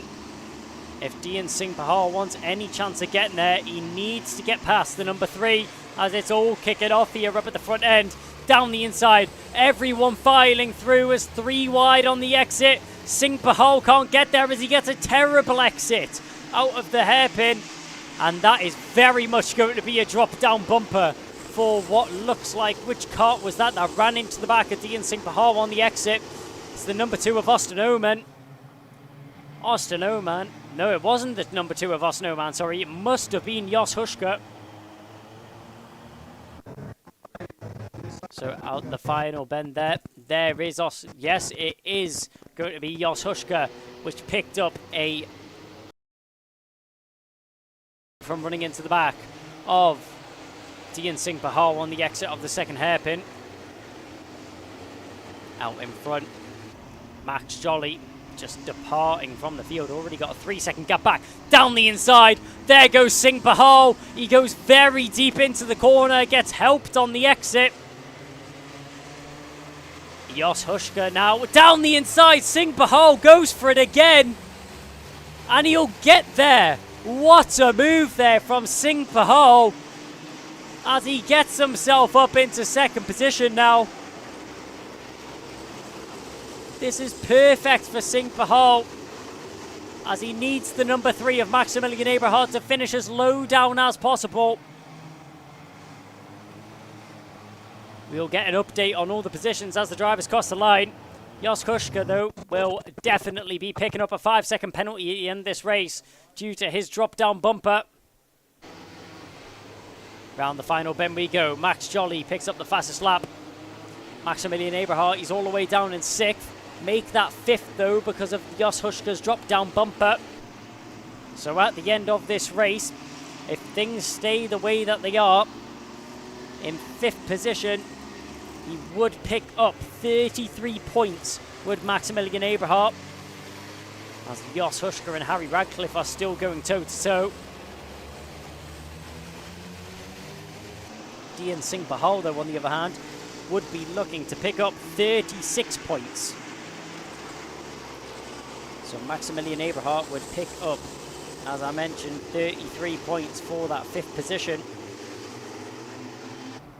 But unfortunately, that would not be enough for Dian Singh Bahal to get himself second in the championship, as that would only be a 3-point deficit that he would gain.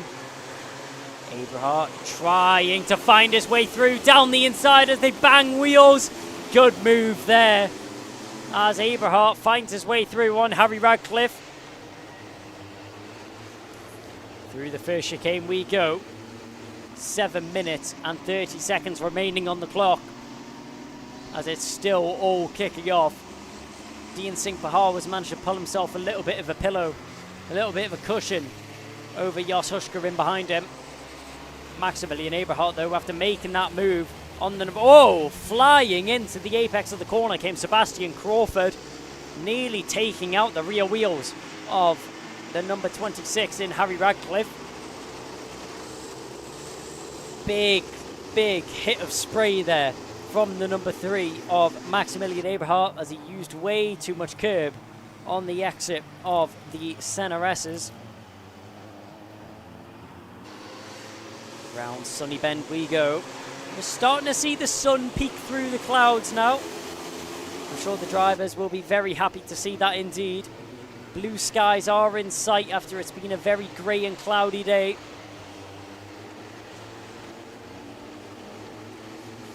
Through the chicane we go once again. And now down towards the first hairpin. Dian Singh Bahal still under a lot of pressure from Jos Huska. Huska does have that nose cone penalty, remember. Maximilian Eberhardt in behind. All over the back of him, though. Down the inside, Sebastian Crawford. Where did he come from? Crawford came flying out of nowhere. And now Harry Radcliffe, he's managed to find his way past Maximilian Eberhardt. So Crawford sent it down the inside from a mile back. Tried to make it up 2 positions. Didn't make up any in the end. Running wide there is Dian Singh Bahal. Through the final bend, down the inside. There goes Harry Radcliffe. Radcliffe makes the move on Huska. Huska's going to have to tuck in behind, as Harry Radcliffe in front is now let loose onto the rear bumper of Dian Singh Bahal. Down the inside. Eberhardt wants a bit of the action. You'll get 2 in 1, or he tried it. He made the move on Jos Huska, He nearly got down the inside of Harry Radcliffe. He'll get it done that time, but on the switchback. Great switchback there from the number 26. Harry Radcliffe read that move like a book and managed to get himself back past. Sebastian Crawford getting himself into another little bit of contact as well.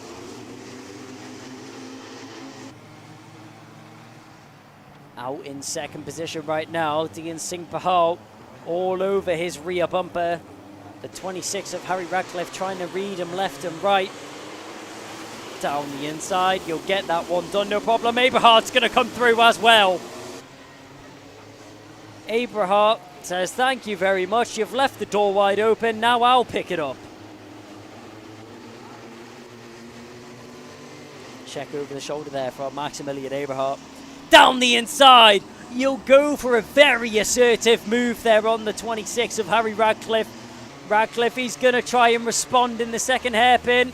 It's not going to be enough. Tight line move down the inside. Crawford sends it from Mars. What a move there from the number 16 of Crawford. He made the move on Singh Pahal when he made the move on Radcliffe at the same time. Singh Pahal responds. Both of them. 3. He has to keep an eye on Jos Hushka as Hushka is looking for that position. Defensive. Crawford goes inside. Switch back there from Hushka. Sebastian Crawford going for any and every move that arises to him.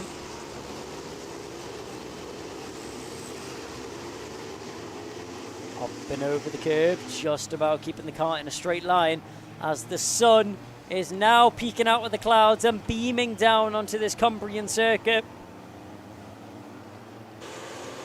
2 minutes and 30 seconds remaining on the clock here for these drivers. Down the home straight we go. One driver kicking up a lot of standing water there down the home straight. As we're looking at Ansel Murray and Ralph Martin both battling for position. Jos Hushka trying to defend from the number 16 of Sebastian Crawford. There is the sun peeking through the clouds now. As you can see, the dark grey clouds are now moving out of the way of the circuit. And we now have a bit of sunshine upon us. Sebastian Crawford, though, has just made that move on Jos Hushka. He gets that one done, no problem. Just in front of him, Dean Singh Pahal. Is he next going to fall victim to the number 16?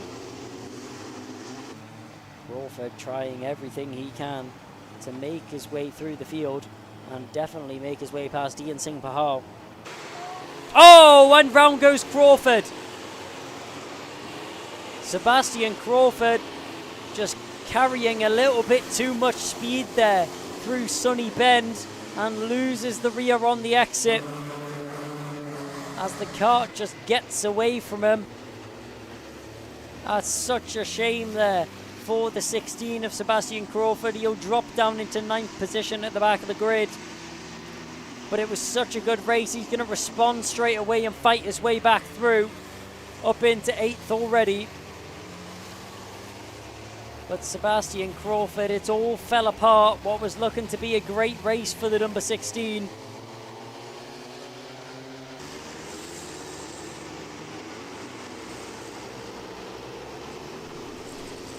.40 seconds is now remaining on the clock, though, as the drivers drift out of the centre S's.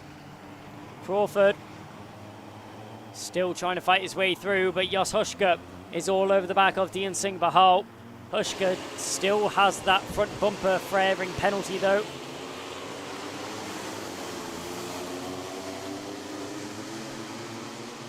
So at the end of the race, that does mean that the number 10 of Jos Hushka will have 5 seconds added on to his final race time. Tight line there from Dean Singh Pahal as he's going very defensive now from the number 10 of Jos Hushka. Hushka goes to the inside, Singh Pahal goes to cover. He's going to try the switchback, is Hushka. Does he get the overspeed on the exit? Yes, he does. He's going to have to go the long way round, though. Has to go diving down towards the double right-hander. Switching left, switching right. The defensive shake there from 23. Dean Singh Pahal manages to shake off the attack from Jos Hushka. What a defensive manoeuvre there from the 23. Dian Singh Bahal could not have executed that any better. The final lap is now upon us though as Max Jolly has crossed the line. Around the final bend we go. Onto the home straight once again. This is the battle everyone is watching. Dian Singh Bahal, does he really want to risk anything though? Jos Hushka has that drop down penalty, but does Dian Singh Bahal know? Max Jolly out in front though. It's been a dominant race for the number 8. Nothing more you could have asked from him, as he will come home. An 8-point gap is what separated him and Dian Singh Bahal for third in the championship. Singh Bahal, when he crosses the line in 5th, will come home with 33 points. Max Jolly crosses the line to bring home another 40 points in his favour, and will lose out on third in the championship by 1 point. As around the final bend, Austin Oman crosses the line as your 2024 UKC champion in the Micromax class. All the other drivers come round. Where's Dian Singh Bahal? He's dropped down to 7th. Dian Singh Bahal, he falls down into 7th. That will be 6th though, because of Jos Hushka's front fairing penalty. Now we're going to have to quickly work this out. Dian Singh Bahal, with him crossing the line in 6th, he'll come home with 32 points.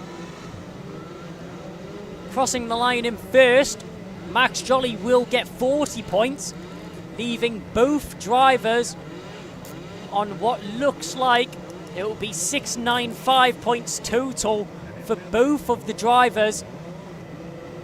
But then who wins? Who takes the position on callback? That's the question.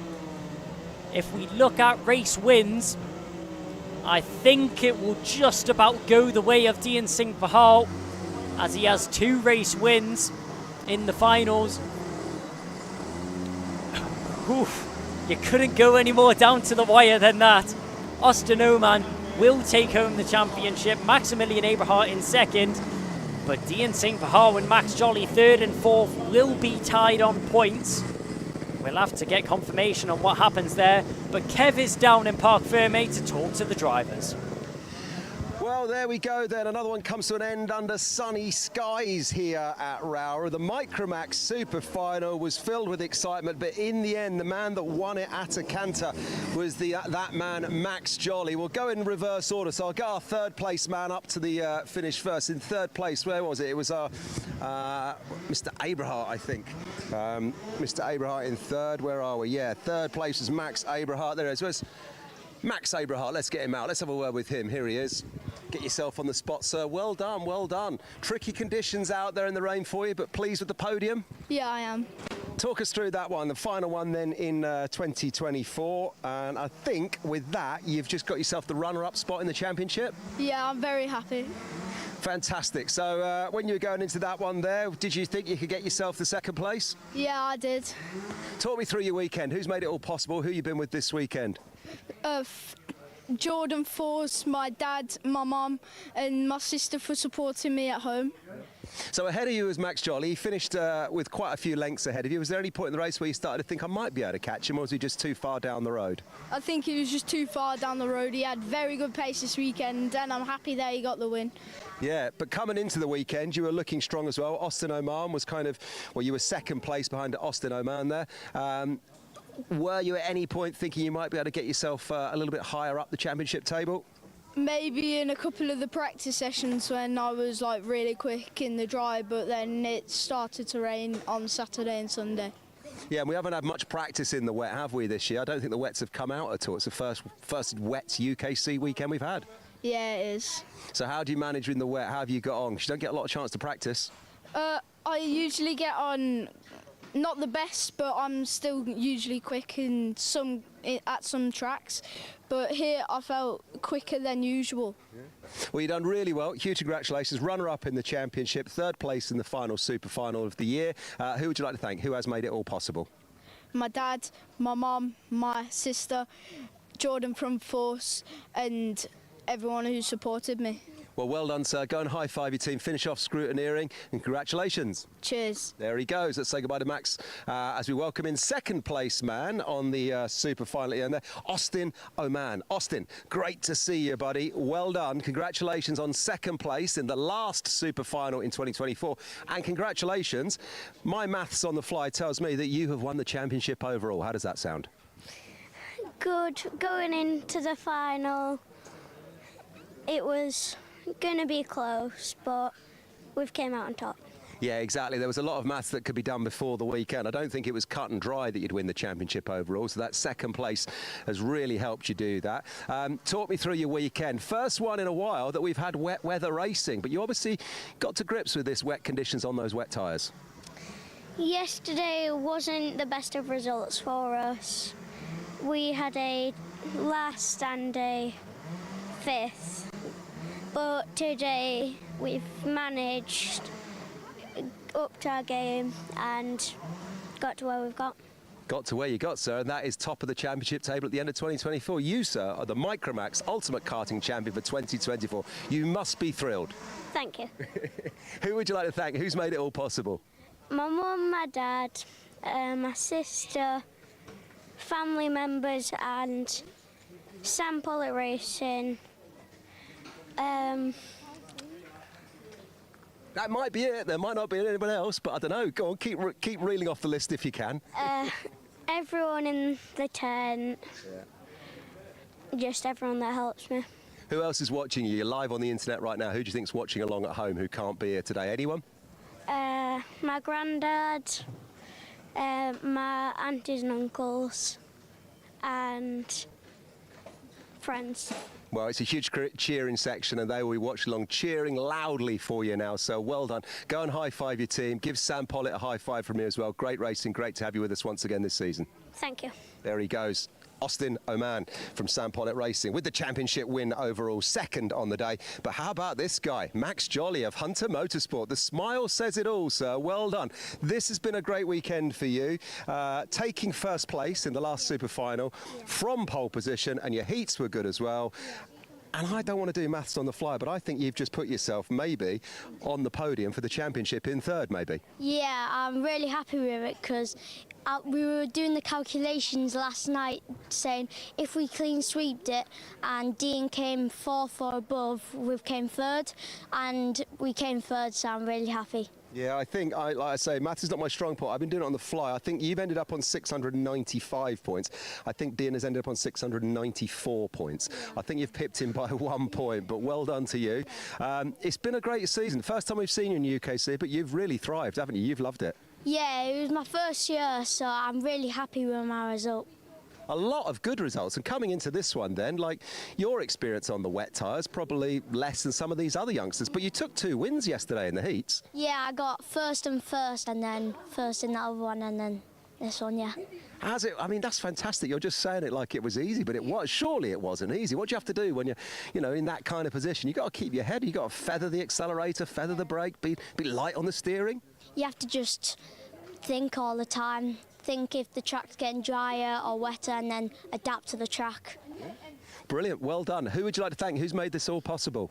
Kai, my mechanic Jordan, Mum and Dad for everything, Hunter Motorsport, Reese, Josh for the data, all my family for watching too. Brilliant stuff, and you've enjoyed racing alongside these youngsters as well. Hard competitors on the track, but good fun off it? Yeah, really good, yeah. Brilliant, well done. Huge congratulations, Max Jolly, winner in the super final. Go and high-five your team and go through screening. There he goes. Look at these youngsters, they absolutely love it. Hard chargers on the track, but pals when they're off it, and that's what it's all about, isn't it? And with that win there, I think, like I say, if my maths on the fly is correct, Max Jolly has just put himself in third place for the championship over in 2024. Not a bad result for someone who's just starting out. Kai, it's back to you.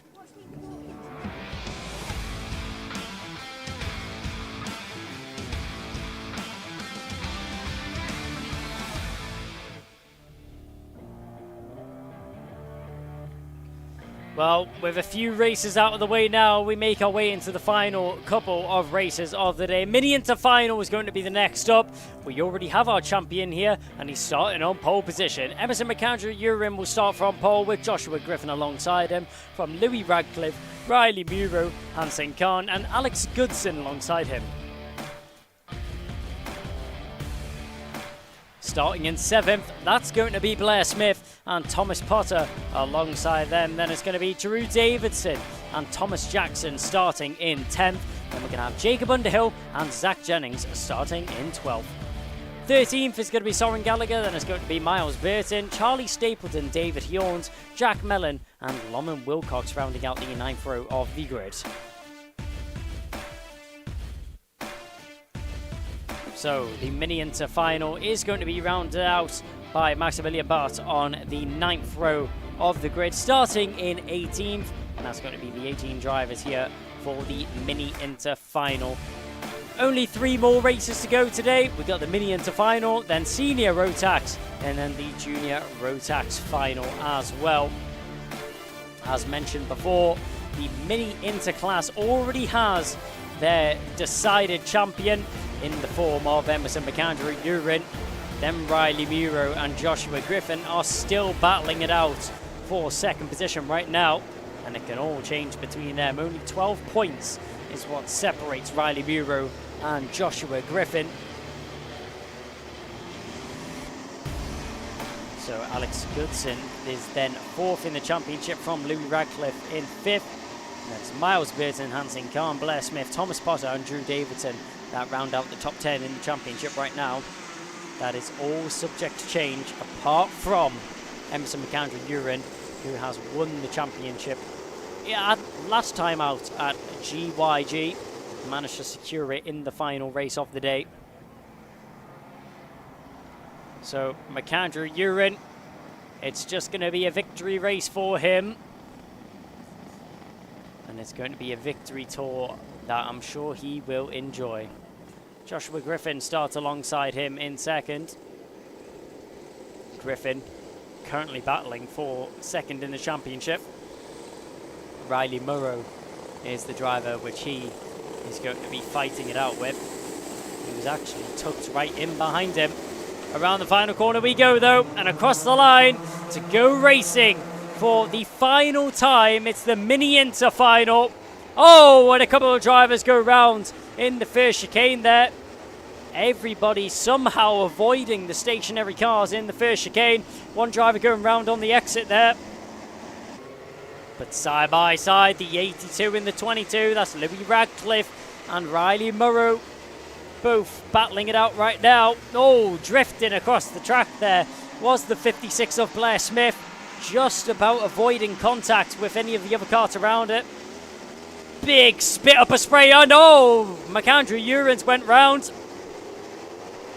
nearly collecting some of the other cars around him. The number 3 will get himself back out onto the circuit and back racing once again. As up at the front end, and that does mean that Joshua Griffin now hits the front, and this is huge for his championship bout. Riley Murrow, though, he's not going to take it lying down. As Riley Murrow up into 2nd position. As Joshua Griffin still in the lead right now. Riley Murrow in 2nd. Louis Radcliffe in 3rd. Hansen Khan in 4th right now.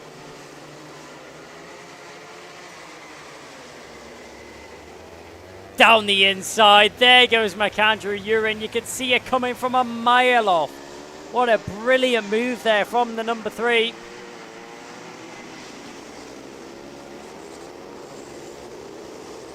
As coming through the field now, Emerson McAndrew-Urin, he may have spun out earlier in this race, and he may be having to fight his way through, but he's standing on business right now as he's fighting his way through the field. Stuck in behind the number 82 of Louis Radcliffe right now.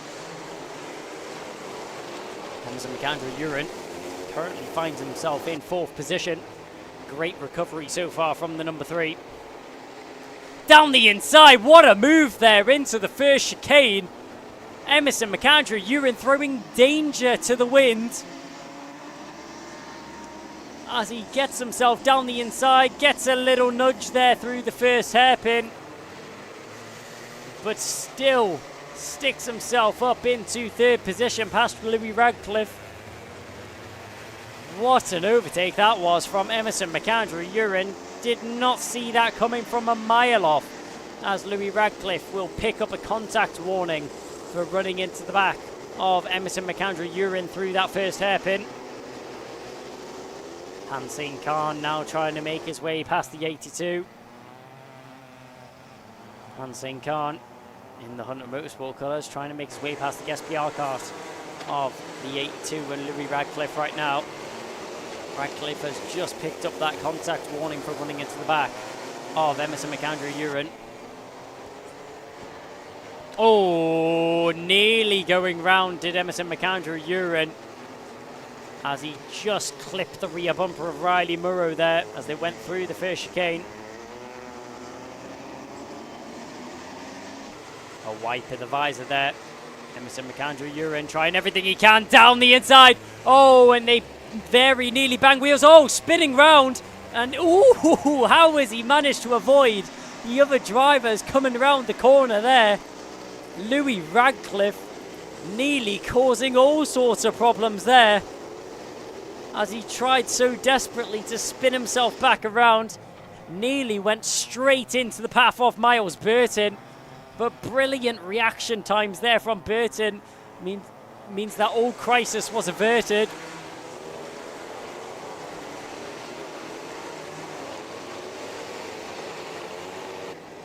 Around the final bend and down the home straight now. Hansing Khan in fourth.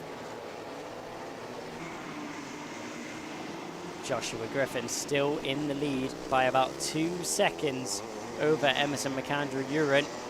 If McAndrew-Urin was able to fight back and get himself into the lead of the race, this would be one of the greatest recovery drives that we've seen all season. Down the inside, there's the move from the 82, nearly collects Thomas Potter in front. And Louis Radcliffe trying to get the move done on Miles Burton, just overshot the apex.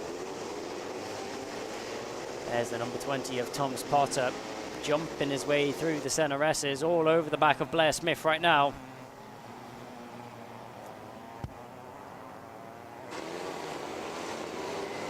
Now down towards the final corner we go. And now down the home straight, Blair Smith with Thomas Potter breathing down her neck, but applying as much pressure as possible is Thomas Potter. Oh, he sells the dummy and onto the inside. Thomas Potter to get the move done. Oh, great switchback there from Blair Smith. Manages to get the accelerator down a little bit earlier and gets the position back as soon as possible. Teapot just not able to do it yet. Looking behind, there's Miles Burton all over the back of Potter. Potter gets the move done and Burton follows through. What a move there from Thomas Potter. Got on the inside of Blair Smith. Following through was Miles Burton. All done through the center S's. Oh, and Miles Burton. No, that's not a good move. A shake of the head there from Thomas Potter, and rightfully so.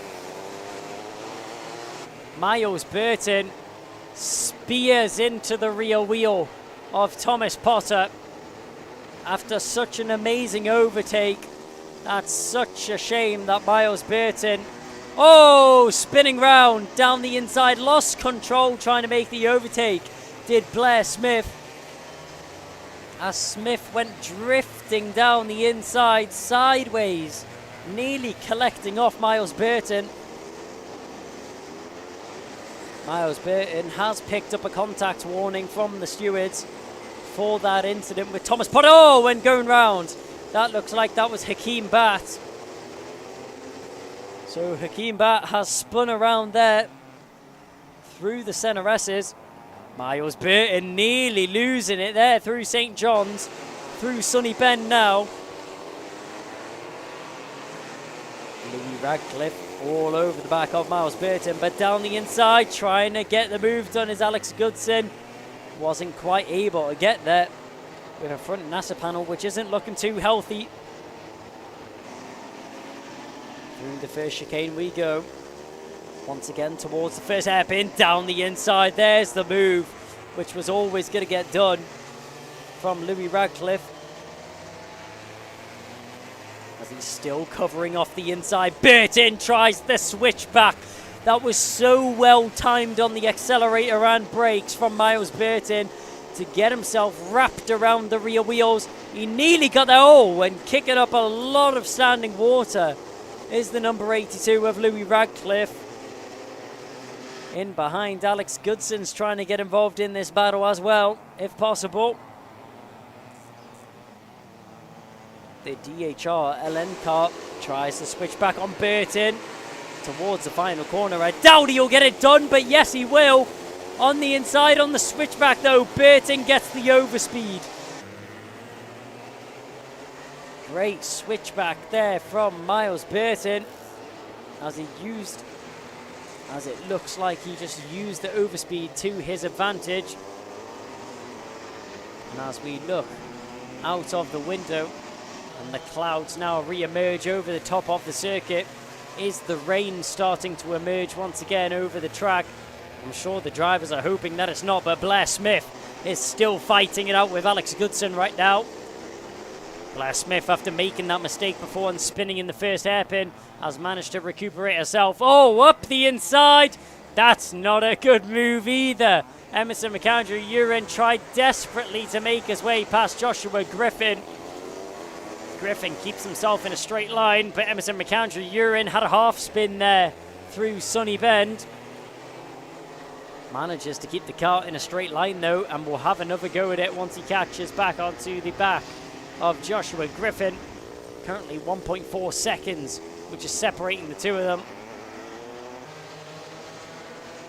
If Emerson McAndrew-Urin is able to spin at the start of the race and then catch himself back on for a race win, that would be an outstanding victory and an outstanding send-off from Emerson McAndrew-Urin. But let's see what he's able to do here. Emerson McAndrew-Urin will have a lot of time to gain back if he wants to find himself in the lead of the race once again. He had it momentarily until he had that issue on the first couple of laps where he spun out, gifting the lead to Joshua Griffin. As around the final bend we go. Onto the home straight. Emerson McAndrew-Urin still chasing down Joshua Griffin.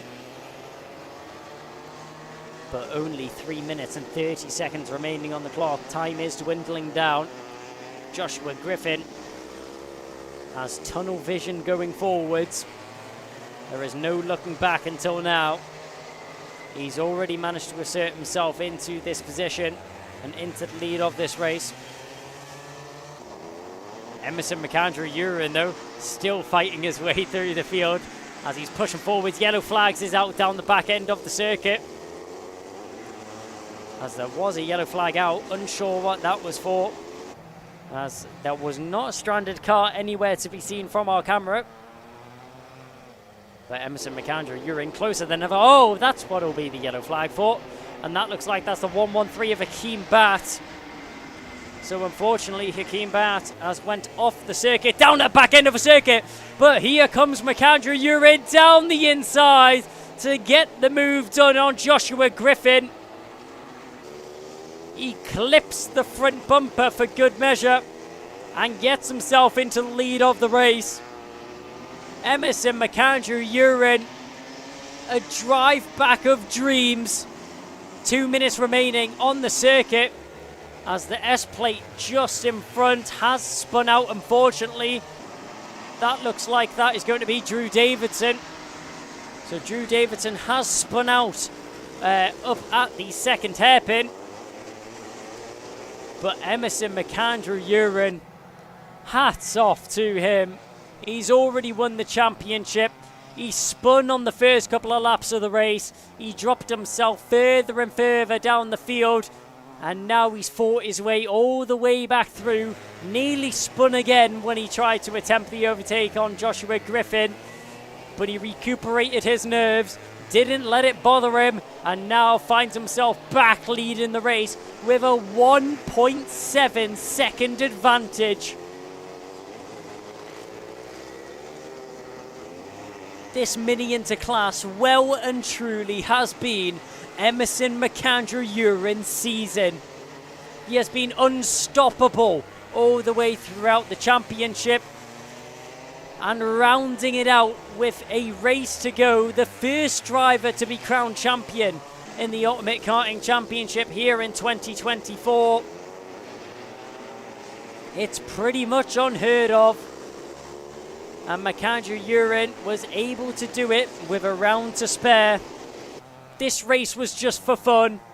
He got told, go out there, have fun, and enjoy your final tour of the Ultimate Karting Championship. And my word, has he done it in style. He won the first heat. He won the second heat. Not only did he win the super heat as well, but he is on track to win the super final, rounding out his championship bid with a clean sweep at the final round here in Rowrah, taking on the conditions, taking on a spin, and the other drivers out there on the circuit. Emerson McAndrew-Urin has been built different this year. Oh, what a move around the outside. The number 7 of Hansing Khan gets the move done on Riley Murrow. What a move around the outside. Managed to get the switch back. That was beautiful there from Hansing Khan. Riley Murrow will have to drop down a position for that one, though. Hansing Khan has snatched himself third position on the podium step. Final lap is now upon us. A parade lap for Emerson McAndrew-Urin. Riley Murrow has also secured himself second in the Drivers' Championship, unless anything drastic happens on this final lap. Joshua Griffin as well has secured himself third in the Drivers' Championship unless something drastic happens. But there he is, the number 3 kart, DHR. Dan Holland himself could not be any more proud of this youngster. 33 on the helmet, 3 on the kart, but it'll be a number 1 soon as he rounds through the final couple of corners, through St. John's, through Sunny Bend. Just one more corner to go for our already crowned champion. I've said it before and I'll say it again. Emerson McAndrew-Urin is your Ultimate Karting champion in the Mini Inter class, winning in style. A clean sweep at the final round here at Rowrah. Joshua Griffin will come home in second position. Hansing Khan in third, with Riley Murrow in fourth, securing himself second in the drivers' standings, and Joshua Griffin securing himself third. Wow, what a race that was. And what a recovery drive from Emerson McAndrew-Urin, fighting his way all the way through the field once again after a spin on the first few laps. He pulled himself back together and pulled himself up to the top step of the podium. What a way to round off the season. You could not ask any more from the DHR youngster. Emerson McAndrew-Urin, take a bow, because what a race that was. And he did not just win it, he won it by 2.6 seconds over Joshua Griffin in second position. Griffin did a great job to hold himself in second, and for first most of the race, he comes home third in the driver's standings because of that one. Hansing Khan will come home in third on the final step of the podium from Riley Murrow, who secures himself second in the driver's standings. Then it will be Louis Radcliffe, Miles Burton, Alice Goodson, Blair Smith, Thomas Potter and Jacob Underhill, which round out the top 10 drivers here in the Mini Inter class. But I'm sure Kev Harris will have a lot of fun doing his interviews this time round, as he will get to interview the UKC champion, top step of the podium, top step of the championship, Emerson McAndrew-Urin. We'll hear from him very shortly, as well as Riley Murrow and Joshua Griffin, finishing in second and third in the championship. Joshua Griffin finishing second in the race and Hansen Khan third in the race. Kev Harris is up at Parc Ferme. We're going to throw down to him to hear from our drivers that finished in the top 3. So there we go then, the Mini Inter Super Final comes to an end, and in the finish Hasnain Khan puts himself on the third step of the podium. Josh Griffin was second there, looking at one point like he might be able to beat Emerson McAndrew-Urin, but not so in the end. There's the man that came home in second there in his Tony Kart overalls. There's Josh Griffin. That's enough to give himself third place in the championship overall. Riley Murrow, who came home in fourth, I've got him down as second in the championship overall, and Emerson McAndrew-Urin comes home in first and takes that championship win overall. Let's try and get a word with the man that came home in third, Hasnain Khan first. Where's Hasnain? Let's get him out and have a little chat just in the scrutineering bay there, just undoing his helmet. So Hasnain, come on up to the spot, mate. Let's have a quick word with you. So Hasnain, Mini Inter Super Final, last one. Hang on, put your look where you're going. There you go, pal. So yeah, last one in 2024. You got yourself on the podium. You pleased with that one? Yeah, we didn't really expect it because we got a bad set of wets and we've been struggling all weekend with the setup, but finally got it in the final. Yeah, exactly. So tyres not to your choosing or not to your choice, but you did what you needed to do. Quite hard out there in the wet, I imagine. Yeah, very cold and wet, yeah. Very cold and very wet. And looking down the road ahead of you, it was, of course, Josh Griffin and Emerson there. During that race, were there any points where you started to think, I can close the gap on those two, or were they too far away? No, they were too far away, they were too quick. Yeah. When you look at your weekend as a whole, let's just take a look at your results. A fourth, a fifth, a seventh, and then a third. You've finished on good form, really, haven't you? Yeah, as I said, we were just getting better every single heat and race, so yeah. When you look at your season as a whole as well, not in the mix of the championship overall, but one you can take any positives from? Yeah, we missed the first 2 rounds and we still finished 7th, which kept my seed, so yeah, very happy with that. Yeah, you've got to be really proud of that. We start missing out rounds, the points start to go down, so the skills are there, the pace is there. Who's made it all possible? Hunter Motorsport, Benator Racing Engines, my brother and sister for watching, my mum, my dad, and yeah, that's it. Fantastic. Anyone else watching along at home right now, do you think? Probably just my family. Well done. Listen, huge congratulations. Well done. Thanks so much for racing with us in 2024. We'll see you for that podium presentation a little bit later on. Thank you. There he goes, third place man on the day, Hasnain Khan, not fighting for the championship overall in the end, like he said, missed a couple of rounds. Let's get our second place man if we can, Josh Griffin. Let's try and welcome Josh out if we can just, you can see me, he's deep there in scrutineering there, kart number 5, Strawberry Racing, here he comes. Josh, come and put yourself on the spot, mate. Well done, tough race between you and Emerson, and he just got you, didn't he, in the closing stages of that one? Yeah, I wasn't good enough there. You weren't good enough. You've been quite hard on yourself there, my friend. What went wrong? What do you think you could have done better? Wasn't pushed hard enough at the front. Yeah, he caught me from a while back. But I mean, credit where it's due. Emerson has had a really strong weekend. He's had a clean sweep of wins, so he's obviously coming to this really, really fast. Yeah, I guess. When we look at the championship overall, though, my maths has you in third place on 655 points, so it looks like you're on the podium for the championship overall. Can you take some positive and credit from that? Yeah, I think it's second on drops. I think we didn't get one round at Kimbolton, but yeah. Okay, well, my maths is on the fly. It may or may not be that accurate, but well done to you. Who would you like to thank? Who's made it all possible? Jack for running me this weekend, and my dad. Brilliant. Anyone else watching along at home? You're live on the internet right now? My mum. Your mum? Yeah. Well, listen, Mum, well done. He's been a champ. Great result for you in there. Not quite what you wanted, but congratulations all the same. We'll see you for the podiums a little bit later on. Yeah, thank you. There he goes. That's our man Josh Griffin, second on the day.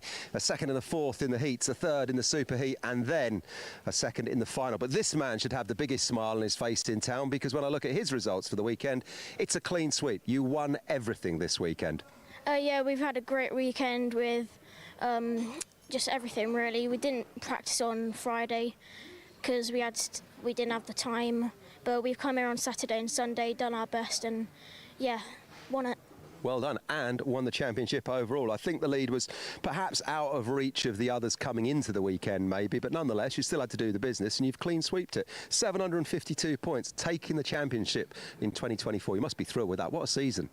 Yeah, we've had a great season. Team's been great. Everyone's done their part, and yeah, we've won. We've won. Exactly. There's not much more else to say, is there? Riley Murrow's been a great campaigner with you, hasn't he? Credit where it's due to him. You and him have had a few good battles out on track this year, haven't you? Yeah, obviously we've had battles through the whole year. Sometimes we haven't got the cart right, but we've just had to push through it. Brilliant. So what's next for you in 2025? Where are you going next? You're staying with UKC, going elsewhere, moving up a class? What can we expect from the man that is Emerson McAndrew-Uren? So we're going to stay in Mini Max 950. We're going to do UKC and British Kart Championships and Le Mans next year. And before next year, we've got the World Finals and E-Plate coming up. There's a lot to look forward to. Yours is a name that we should remember because I'm sure we're going to hear it again in the future. Huge congratulations. Go and high-five your team, and thanks for talking to us. Thank you. I'd also like to just mention Dan Holland Racing, Time Racing Engines, Daryl, Louis for everything they've done this year, and everyone who supported me. Fantastic stuff. Well done. They'll all be very proud of you. Go and just enjoy the moment.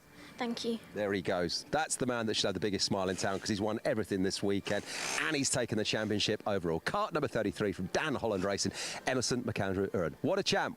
Remember that name. Kai, it's back to you.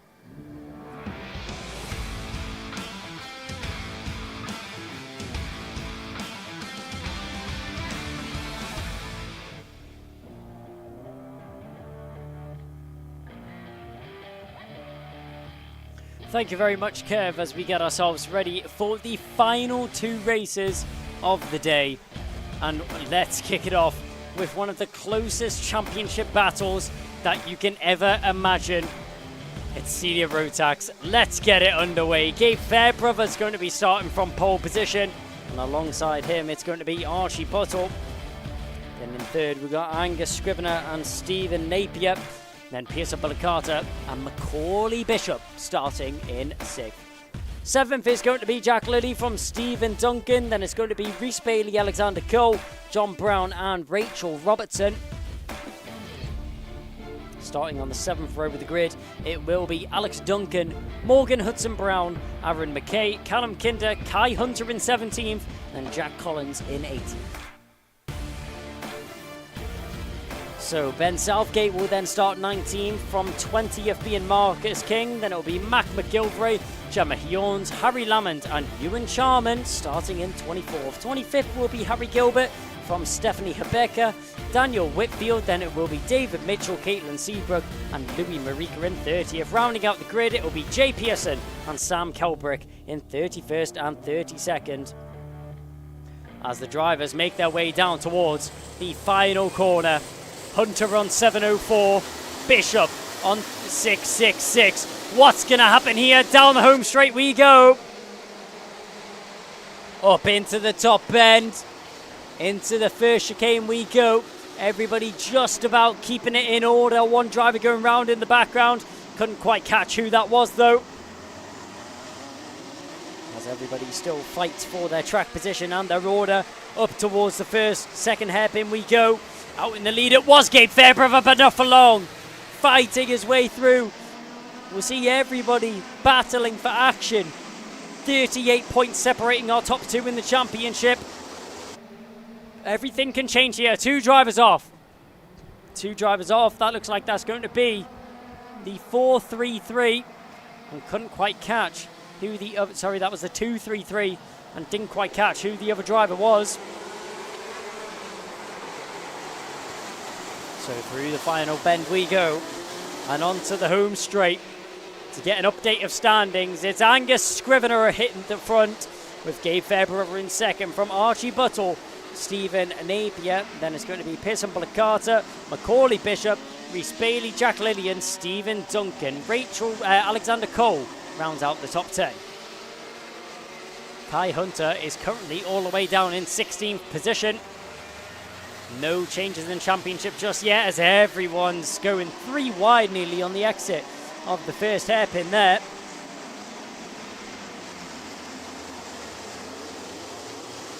So as we look at the drivers battling their way around the field once again, as everyone is still fighting it out on the circuit. Up at the front end, I'm pretty sure, unless there is a disqualification in this race, that Kai Hunter has secured the championship. And Macaulay Bishop, there's nothing he can do Kai Hunter, although he had a terrible superheat, he is able to use it as a drop round, as he has had a previously better superheat. So now, down the back, straight into the second hairpin we go. We're keeping an eye on this battle. Stephen Napier, Pearson Bullicata down the inside. Will he be able to get this? Will he be able to get the overspeed? He's going to try it. They're rubbing tyres sideways down the straight. How has Stephen Napier kept that car in a straight line? Pearson Bullicata ruthless trying to get that kart squeezed past. And Stephen Napier did not want to give that one up at all. Pearson Bullicata gets it in the end though, after a lot of smoke and a lot of rubber being exchanged between the two of them. Angus Scrivener out in front. Here comes Macaulay Bishop down the inside. Bishop gets himself up into fourth. So now into the first hairpin we go. Macaulay Bishop, the two drivers in front battling. That's Archie Buttle and Gabe Fairbrother.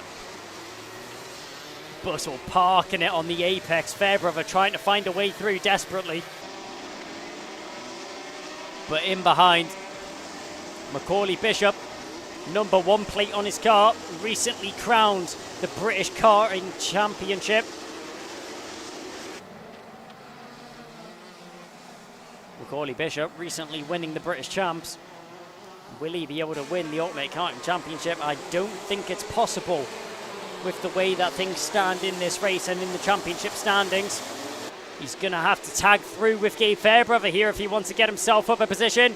He's going to get squeezed going into the first chicane. He's going to try and stay there. Archie Buttle, oh, and round. Nearly round goes Archie Buttle. How has he kept that one in a straight line? Macaulay Bishop did not want to give up that line. Neither did Archie Buttle. And 2 karts did not go into one through that first chicane. Oh, off into the wood barkings as he hops the kart out. A big splash of mud, and that's going to be a big cleaning job when that one comes back into the pit lane. Stephen Napier unfortunately has to take to the wood chippings. There is Macaulay Bishop, followed by Pearson Bullicata. Looking in behind, there's the 41 of Rhys Bailey, followed in behind by Jack Lilly, Stephen Duncan and Alexander Cole. Crossing the home straight we go. Angus Scrivener followed in behind by Gabe Fairbrother. We're keeping an eye on this battle though. That's Rhys Bailey with Jack Lilly and Archie Buttle in behind. Ooh, nearly getting tagged on the exit of the chicane there. Kai Hunter, watch out for him. He's carving his way back through the field. Made his way past Stephen Duncan. Into 8th now is Kai Hunter. He doesn't need to risk anything, does Hunter? He's already got the championship pretty much secured under his belt. With a 38-point championship lead. Unless he gets in major trouble with the stewards and gets a disqualification where he would not be able to take the final as a drop round, then I am pretty sure that Kai Hunter has this championship under his belt. Around the final bend we go, and down the home straight. Oh, very close between Stephen Duncan and Archie Buttle there. Duncan just about gets through on Buttle without any issues. There's Macaulay Bishop, Gabe Fairbrother all over his rear wheels as he manages to make the move there through the first hairpin. So Bishop up into second. Scrivener out in front though. He has a 4.7 second advantage. Buttle and Duncan are still going at it, wheel to wheel down the back straight. Oh, and Buttle squeezed there onto the grass as he saws at the steering wheel sideways, trying to keep the kart in a straight line. Kai Hunter all over the back of the number 10 and Jack Lilly now down the inside into Sunny Bend. What an opportunistic move there from the 35. Kai Hunter racing around this circuit like he's playing Mario Kart. Stephen Duncan playing with fire as he nearly spins down the home straight, catching the grass under braking. There is Kai Hunter trying to get the move here on Rhys Bailey. Will he try the move here through the second hairpin? That was well covered by Bailey, but the traction is king as Hunter wipes his visor and wipes his brow. The sweat is clear as Kai Hunter manages to make his way past Rhys Bailey. So Rhys Bailey drops down into 6th, and the fastest driver on the circuit of Kai Hunter is now up into the top 5, starting all the way down in 19th position. Hunter is on a mission through. Sorry, I correct myself. Hunter started in 17th position. He is now up 12 places. What a race this has been from Kai Hunter, as everyone in behind follows in suit. It is all calmed down for the time being, but Macaulay Bishop is struggling to chip away at Angus Scrivener, as that gap has only changed by 0.2 of a second between Scrivener and Bishop on the last few laps. Kai Hunter, though, seems to be in an element of his own, hooking up this car around the circuit very, very nicely. As Macaulay Bishop through St. John's, there's Fairbrother, there's Bullock Carter, and here is Kai Hunter. Kai Hunter getting closer to the back of the number 3 car. Pearson Bullock Carter finished 3rd in the championship last year. And now Hunter with another fastest lap. There's the broken down car of the number 36. That is going to be an unfortunate retirement for Harry Gilbert, but Kai Hunter, textbook overtake, no worries at all. Gets himself up into 4th position and is now going to be chasing down the back of Gabe Fairbrother. And once he passes Fairbrother, he's only got 2 cars in front of him, and one of them is going to be his arch rival. Kai Hunter preparing himself for these last few laps as he gets ever so closer to the back of Gabe Fairbrother. Once he gets himself past Fairbrother and once he's unleashed, who knows what will happen. I think it's fair to say Bishop and Hunter have had their fair share of contact shared between the two of them. So with it being the final race of the season and the championship at stake, let's see what happens between these two drivers. Hunter hooks it up very nicely through the second hairpin. There's Macaulay Bishop, currently in free air. And in behind, there's Gabe Fairbrother, followed by Kai Hunter. Hunter's going to try it, thinks better of it. He tried to get the move through the centre S's. Will he wait for St. John's or will he wait for Sunny Bend? He loves that dive down the inside of Sunny Bend. He was going to think about it, but it's well covered there by Gabe Fairbrother. Hunter just waiting for the best opportunity possible as they go round the final corner now. Fairbrother really on the defence, but into the first chicane. He can't defend this one. Kai Hunter down the inside gets himself up into 3rd position, and now he is let free like a demon out of a cage. Kai Hunter will chase down the back of his championship rival Macaulay Bishop in 2nd position. Angus Scrivener has checked out of this race. He's 4.6 seconds in the lead. Don't need to worry about him. The number 7 car has got himself into the lead when it mattered most. But Kai Hunter will have only 1 kart in his sights, and that's the number 1 car in front of him. Well, he will actually see the 233 first, and that's the back marker of Sam Kelbrick. I'm sure Kelbrick will move out of the way as soon as possible. Scrivener sets the fastest lap, proving why he's in the lead of this race. But Kai Hunter, the gap between him and Macaulay Bishop is currently 3.1 seconds. And with 2 minutes left in this race, is Hunter fast enough to catch on to the back of Bishop, or will he have to settle for 3rd position? It's not just been over the course of this season, it's also happened at this race itself. Bishop and Hunter have came together a multitude of times. The Titans have clashed on multiple occasions. There is Bishop.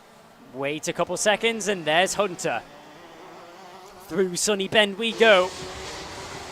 Oh, the number 1 car of Macaulay Bishop is under investigation. I wonder what's happened there. Macaulay Bishop is under investigation by the stewards. So I'm not sure what he's under investigation for, but Macaulay Bishop has clearly done something that the stewards have noted is worthy for investigation. So Bishop has been alerted about that out on the circuit, so we will now have that in the back of his mind when he's making his way around the circuit. As Macaulay Bishop now has another thing to play on his mind, as if the stress of this race wasn't enough. Out in front though, Angus Scrivener is really showing how it's done out in front.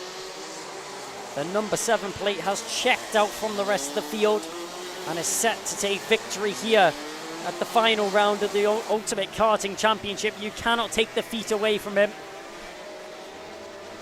2.95 seconds now between Hunter and Bishop. I don't think anything is going to change between the two of these. And I don't think Hunter is going to catch onto the back of Bishop. And chances are that is for the best. I'm sure we all would have loved to see another battle between Bishop and Hunter, as it's never not entertaining between those two drivers.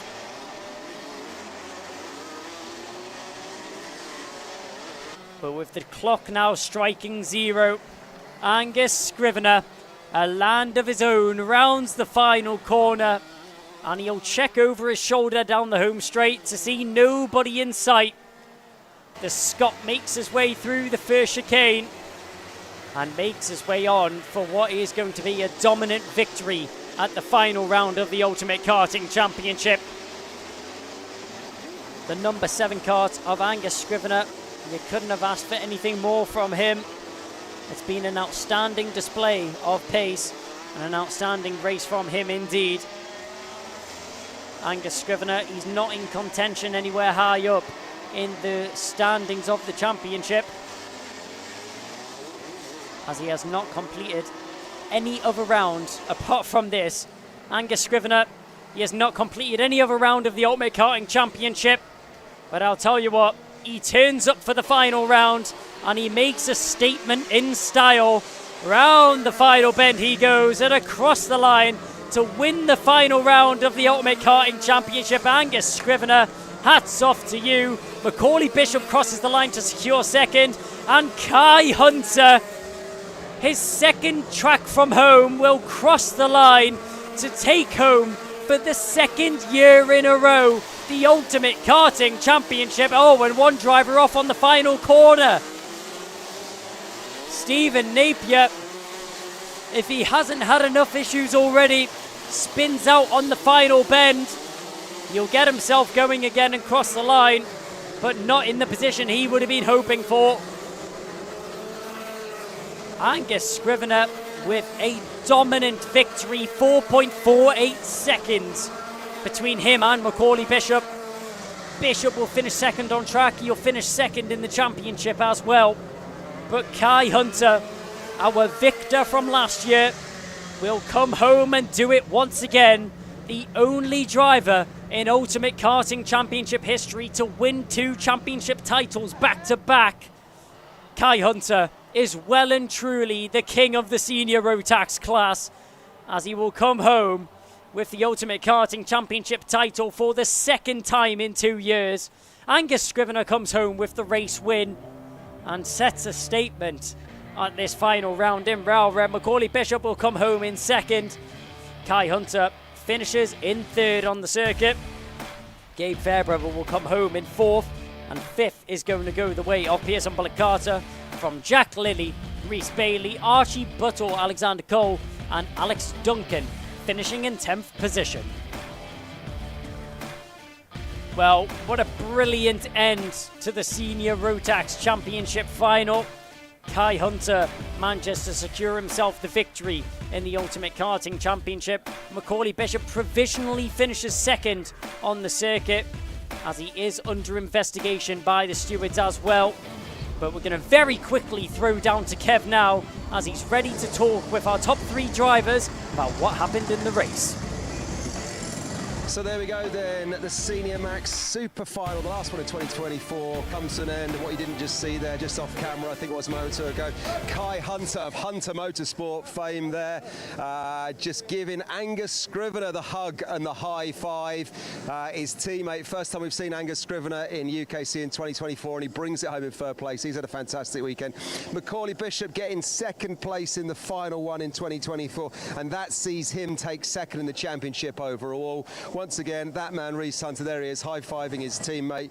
And Reese Hunter, or rather Kai Hunter, apologies, Kai Hunter there, taking third on the day. A brilliant drive from him, 17th place, row 9 of the grid, up to third on the day, and scoring enough points, 35 for that third place, to give himself 739 overall, giving himself the overall championship win. It's been a real hard-fought battle in Senior Rotax, and in the finish there, on a slightly damp track, it was pretty much kind of business as usual from some of the top names. Kai Hunter, though, put in a great drive, like I say, from 17th place, row 9 on the grid, all the way up to third. So you can see in the background there of scrutineering, Keith, one of the UKC scrutineers, works alongside Gary. They're just checking the timing screen, seeing what went on. And we'll try and get a word with Kai first. In fact, I tell you what, let's get Angus up. He's loitering. First place man of the day, Angus Scrivener. Great to see you, my friend. Put your feet on the spot there. First time we've seen you at the UKC in 2024, and you've had a fantastic weekend. Yeah, it's been good. Yeah, you've really enjoyed it. Yeah, a lot. I've really, really enjoyed it.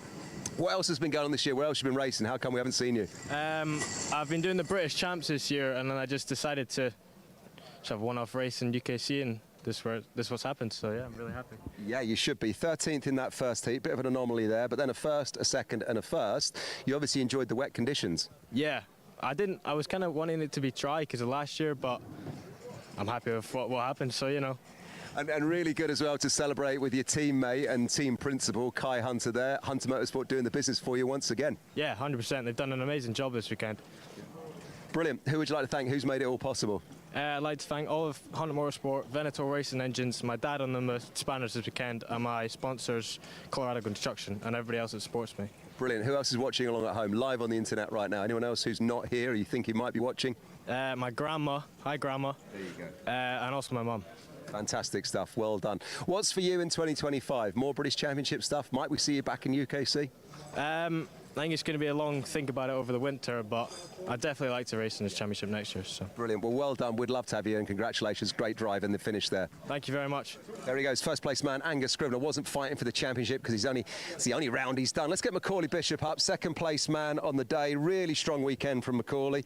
Let's get a word with you, sir. Smiles on your face there. How are you feeling at the end of that one? It's all right. P2's not too bad. On the podium again.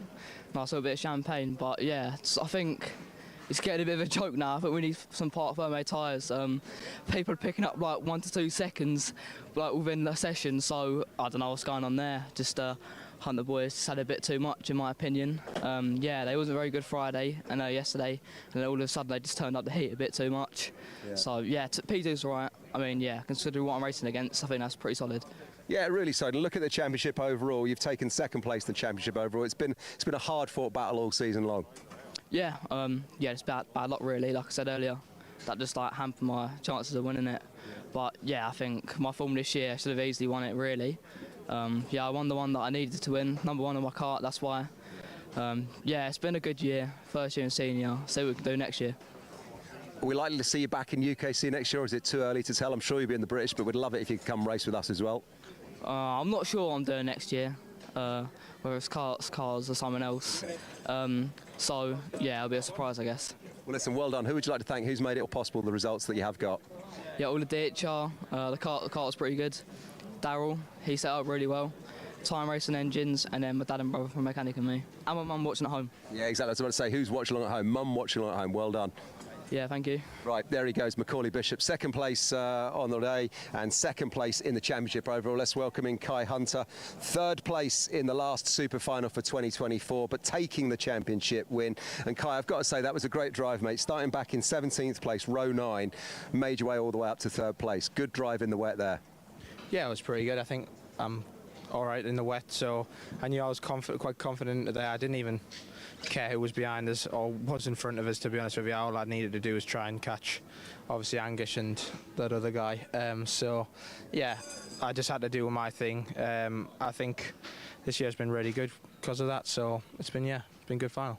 Yeah, there's been lots of ups and downs. You haven't had it all your own way, but we have seen these strong comeback drives from you. You haven't always started at the front, but when you start further back, it looks like you can really thread your way through.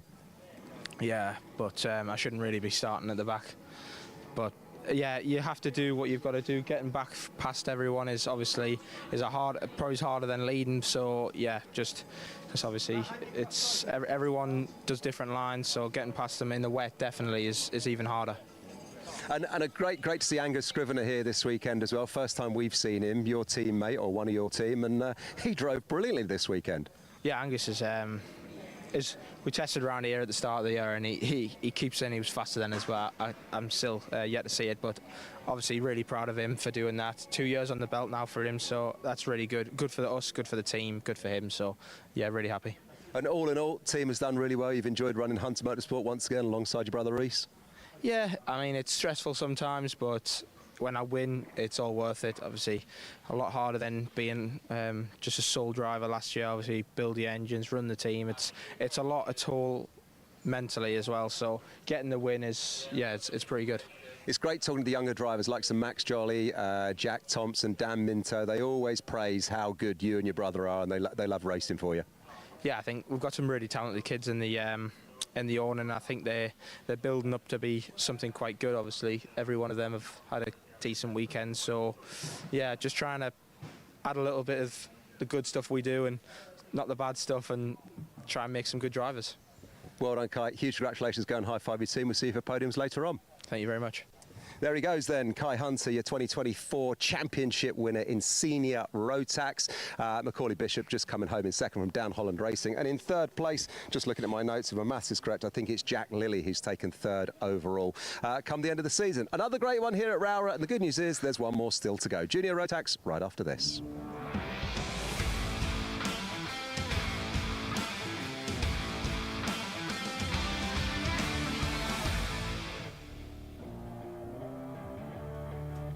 One more race indeed. Junior Rotax Super Final is going to be the next race out onto the circuit as the drivers are now let off the grid and onto the track as, again, Harry Bartle, he's already won the championship. There's no taking it away from the #1 car starting on pole position. Lewis Goff will start in second, Finley Buck from third, then it'll be William Antrobus, Joshua Turnbull and Mikey Walker. 7th will be Jared Fox-Whiteley from Lucas Blanford, Arya Bansal, Ben Horner, Alison Smith, Zane Quaker starting in 12th. Row 7 is going to be Benjamin Baker, Leon Hasty, then Brave Murdoch, Jack Thompson, Lizzie Mentia and Matteo Plazo rounding out the 9th row. 10th row will consist of John J. Buchan, then it's going to be Jack West, Vlad Tomanchuk, then Jensen Pritchard, Cameron Nelson and Lewis Sumner.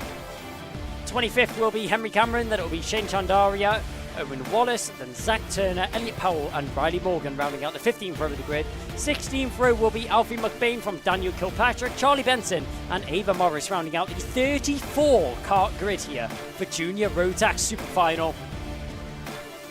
Around the final bend we go though. Will we go racing first time round? Yes we will! We go racing here for Junior Rotax for the final time this season. We will go racing. Oh, one driver up at the front, going around there. Who was that? That looks like that may have been the 333. That was the 332, sorry, of Mikey Walker, causing absolute chaos in the mid-pack as everyone makes their way through the first two hairpins now. But out in front, Lewis Goff, oh, Bartle, oh, 4 wide through the first hairpin. This is absolute chaos to kick off the first Junior Rotax race. as drivers are banging wheels. It is dodgems out there on the track for Junior Rotax, as drivers are flying left and right trying to keep on the circuit. Down the inside, there goes the number 10 of Joshua Turnbull to get himself into second. William Antrobus tries to follow through on Lucas Blanford, and he manages to get there. Harry Bartle, your championship winner. A move down the inside through the final corner to make his way back past through Ben Pass. Oh my word. My words have completely gotten muddled up there, as well as the drivers in the order. As I was saying, Harry Bartle makes his way back past Ben Horner. Up into the second hairpin there. That is William Antrobus and Joshua Turnbull. Move has just been made there through the second hairpin, so William Antrobus finds himself in a podium position now in third. The number 5 car is under investigation. Lewis Goff is under investigation. Someone's chain guard has came off the cart there. As we go through St. John's and through Sunny Bend once again down the inside. There goes the number 12. Ben Horner making a move back through the field as drivers congesting through the final bend. There's the 133 and the 6 going at it. That's Leon Hasty and Jack West. West has to yield to Hasty as we go down towards the second hairpin, down the inside. That was a great move there from Ben Horner on Blanford. Blanford, will he lose more than one? No, he won't, but he might in this second hairpin if he's not careful. You'll go straight back on the attack. Ben Horner, can he get the overspeed on the exit? He's going to try it, but he gets boxed out there by the number 19. Sorry, that's not the number 19, that's the number 15 of Addison Smith. Smith tries to fight it, but loses it to Ben Horner. Great move there from Horner through the centre S's as we go up over the crest and towards St. John's once again. This pack is completely scrapping it out for every position possible out there on the circuit.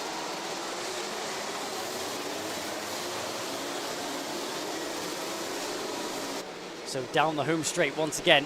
William Antrobus, the fastest driver out there on the circuit at 56.970.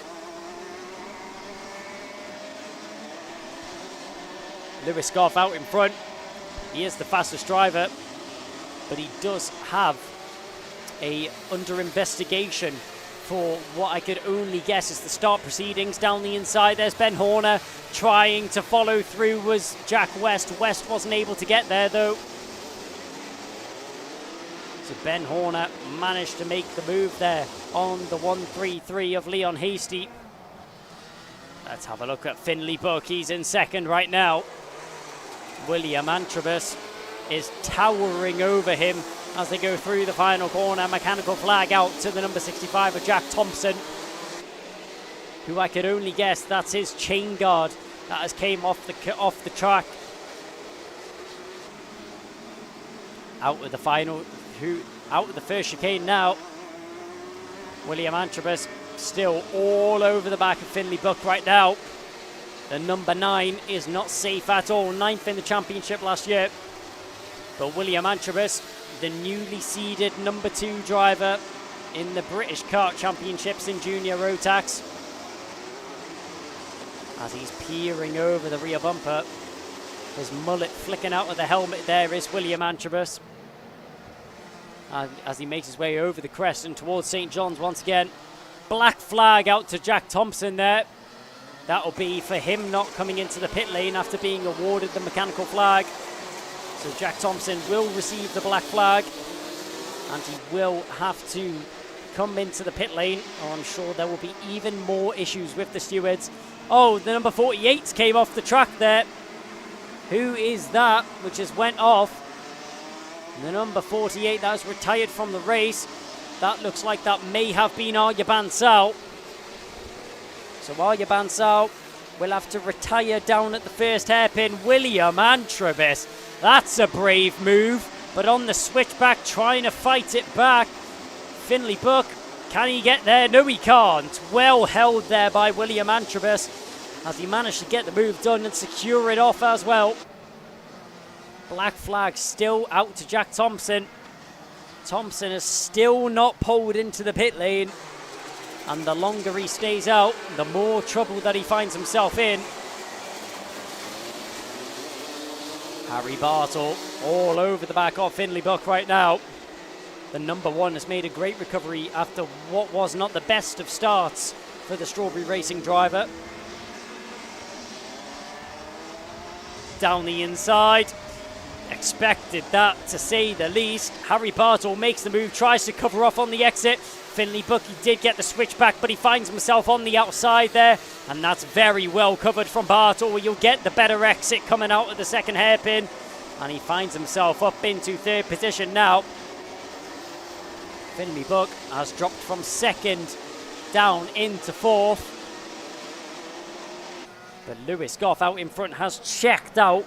A 3.76 second gap is what he's managed to acquaint himself with over William Antrobus in second position. Finley Buck in third. And now, it's going to be Harry Bartle in third from Finley Buck in fourth. Antrobus has got the fastest lap to his name though. 55.19. These lap times are tumbling as the sun is now beaming down on the Cumbrian kart circuit. In the background, we're keeping an eye on this one down the inside. What a move there from the 42. Tries to get it, does Fox Whiteley, but on the switchback, Ben Horner had better ideas. Fox Whiteley straight back at it. Horner does well to try and keep that car straight. Fox Whiteley clearly having some issues as he's hitting the side of his car. Opens the flap on the radiator as well to try and cool down the engine. Fox Whiteley still very close to the back of Horner. Lewis Goff sets the fastest lap. That's snatched away by Harry Bartle. Around the final bend we go. Jared Fox Whiteley glued to the rear bumper of Ben Horner. Let's see if Horner's able to fend off the Jackson Motorsport driver. Fox Whiteley, can he get down the inside? He's gonna try it! Very late move and a good one indeed. I bet these drivers were hoping they were on slick tyres on some points of the circuit, as we're starting to see a dry line start to appear. However, other sections of the circuit are still completely soaking wet. In the background, there's a good battle going on back here. That looks like that's the 275 of Zach Turner with Braith Murdoch in behind. Trying to get that one done on Zane Quaker. That's the number 63 of Vlad Tomanchuk, nearly losing out to Braith Murdoch as well. But back up in front, William Antrobus in second position right now. Harry Bartle, though, has completely brought down the gap to William Antrobus. Obviously, Harry Bartle recently walked away with the British Championship title. William Antrobus was the driver who finished second to Harry Bartle by only 5 points, separating them in the championship battle in the British Championships. So these drivers will be used to fighting with each other out on the circuit. But William Antrobus, will he be able to beat Harry Bartle this time round? So as we go down the straight once again, only 4.5 minutes remaining on the clock. William Antrobus just in front of Harry Bartle. Bartle all over the rear bumper of William Antrobus right now. Bartle's already won the championship. He doesn't need to risk anything. Trying to take advantage of the dry lines which are starting to appear through the corners are these drivers. You can see how the line is getting narrower and narrower for these drivers, especially through the hairpins as well. However, that massive puddle of standing water is still there, prevalent at the back end of the Senna S's. Lewis Goff out in the lead, just extending once again. 4.52 seconds is what separates him and William Antrobus in second. William Antrobus manages to set a fastest lap, trying to break away from Harry Bartle in behind. Bartle is pushing Antrobus to the limit. Leon Hasty snatches away that fastest lap though, as Antrobus Starting to get a little bit nervous there as he's flying left and right down the inside. Bartle, with one of the biggest dive bombs I have ever seen, manages to somehow get the kart stopped. How has he managed to get that one on the inside? It looked like he was about to go straight off the circuit. But Harry Bartle somehow must have super glue on his brakes to get that one stopped for the corner. As Harry Bartle gets himself into second position, William Antrobus caught completely off guard. I was caught completely off guard. I think Harry Bartle was even caught completely off guard by that one. So Harry Bartle is now the man which is tasked with trying to catch onto the back of Lewis Goff in front. Bartle a little bit of a correction on the steering there through the second hairpin. Let's see what he's able to do as he goes down the back end of the circuit. Contact warning there going out to the number 275 of Zach Turner. And now only 2 minutes remaining in this race. We are down to around the 53-second lap time mark. And in the championship standings, Harry Bartle is just extending his lead over Jacob Ashcroft. Ashcroft obviously not competing this weekend, but he cannot be caught for second position in the championship. Jack West and Joshua Turnbull are your next closest drivers. And they will be securing third and fourth as it stands. Jack West and Joshua Turnbull actually in order on the circuit as well. Lewis Goff in the lead though. 18 points off the back, down the inside. Great move there from Leon Hasty. Caught Joshua Turnbull off guard there in the second hairpin and manages to get the move done, extending it down the back straight. Lewis Goff, the driver in the lead, was 18 points behind Joshua Turnbull. Turnbull, if he finishes in sixth, will be walking away with 32 points. So Goff will still finish in fifth, only gaining 8 points on his competitor, still meaning there will be a 10-point gap between the two of them. Keeping an eye on Leon Hasty here as he's just extending his gap on Joshua Turnbull after making that overtake. You can see Arya Bansal watching from the sidelines there after his unfortunate retirement at the first hairpin, sorry. And as the clock is now ticking down, only 20 seconds is now remaining. Around the final bend here comes our leader. He has a look over his shoulder, does Lewis Goff, and he sees nobody in sight. Harry Bartle, though, with blistering pace. Nobody is remotely clear, or remotely close to the lap times which Harry Bartle was setting out on the circuit. It's a 52.28, which is set by Harry Bartle. The next closest time is a 52.41, and that's Leon Hasty back in sixth position. Harry Bartle gained 8.1 tenths on Lewis Goff on that previous lap of the circuit. The gap is currently 3 seconds between Lewis Goff and Harry Bartle, so I don't think he has much to worry about. But around the final bend we come. He will be awarded the last lap board. He has a check over his shoulder. And Harry Bartle, consistency is key, they say, as Harry Bartle sets the most identical lap time possible. Does the exact same lap time as he set on that previous lap. Leon Hasty, though, he goes one better, a 51.99. The 133 is flying around the circuit. But one driver that did the dirty work early and got it all sorted out for himself early on in this race. He's had no one to worry about from the first few laps. Lewis Goff, the number 5 plate. He finished 5th in the British Championships, and he's going to finish 5th in the Ultimate Karting Championships, but he'll still round it off on a victory around the final corner and across the line for the final round. But second position is Harry Bartle, and he is crowned your Ultimate Karting Championship for 2024 in the Junior Rotax Championship. Harry Bartle, a statement victory indeed.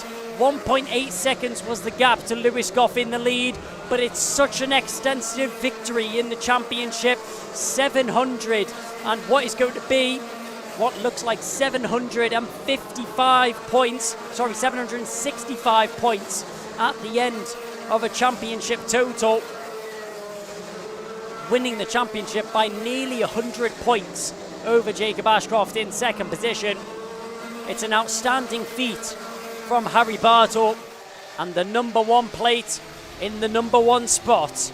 Harry Bartle will take home the Junior Rotax Championship, and what a way to win it as well. So Harry Bartle will come home in second position but win the championship. Lewis Goff will take home the victory.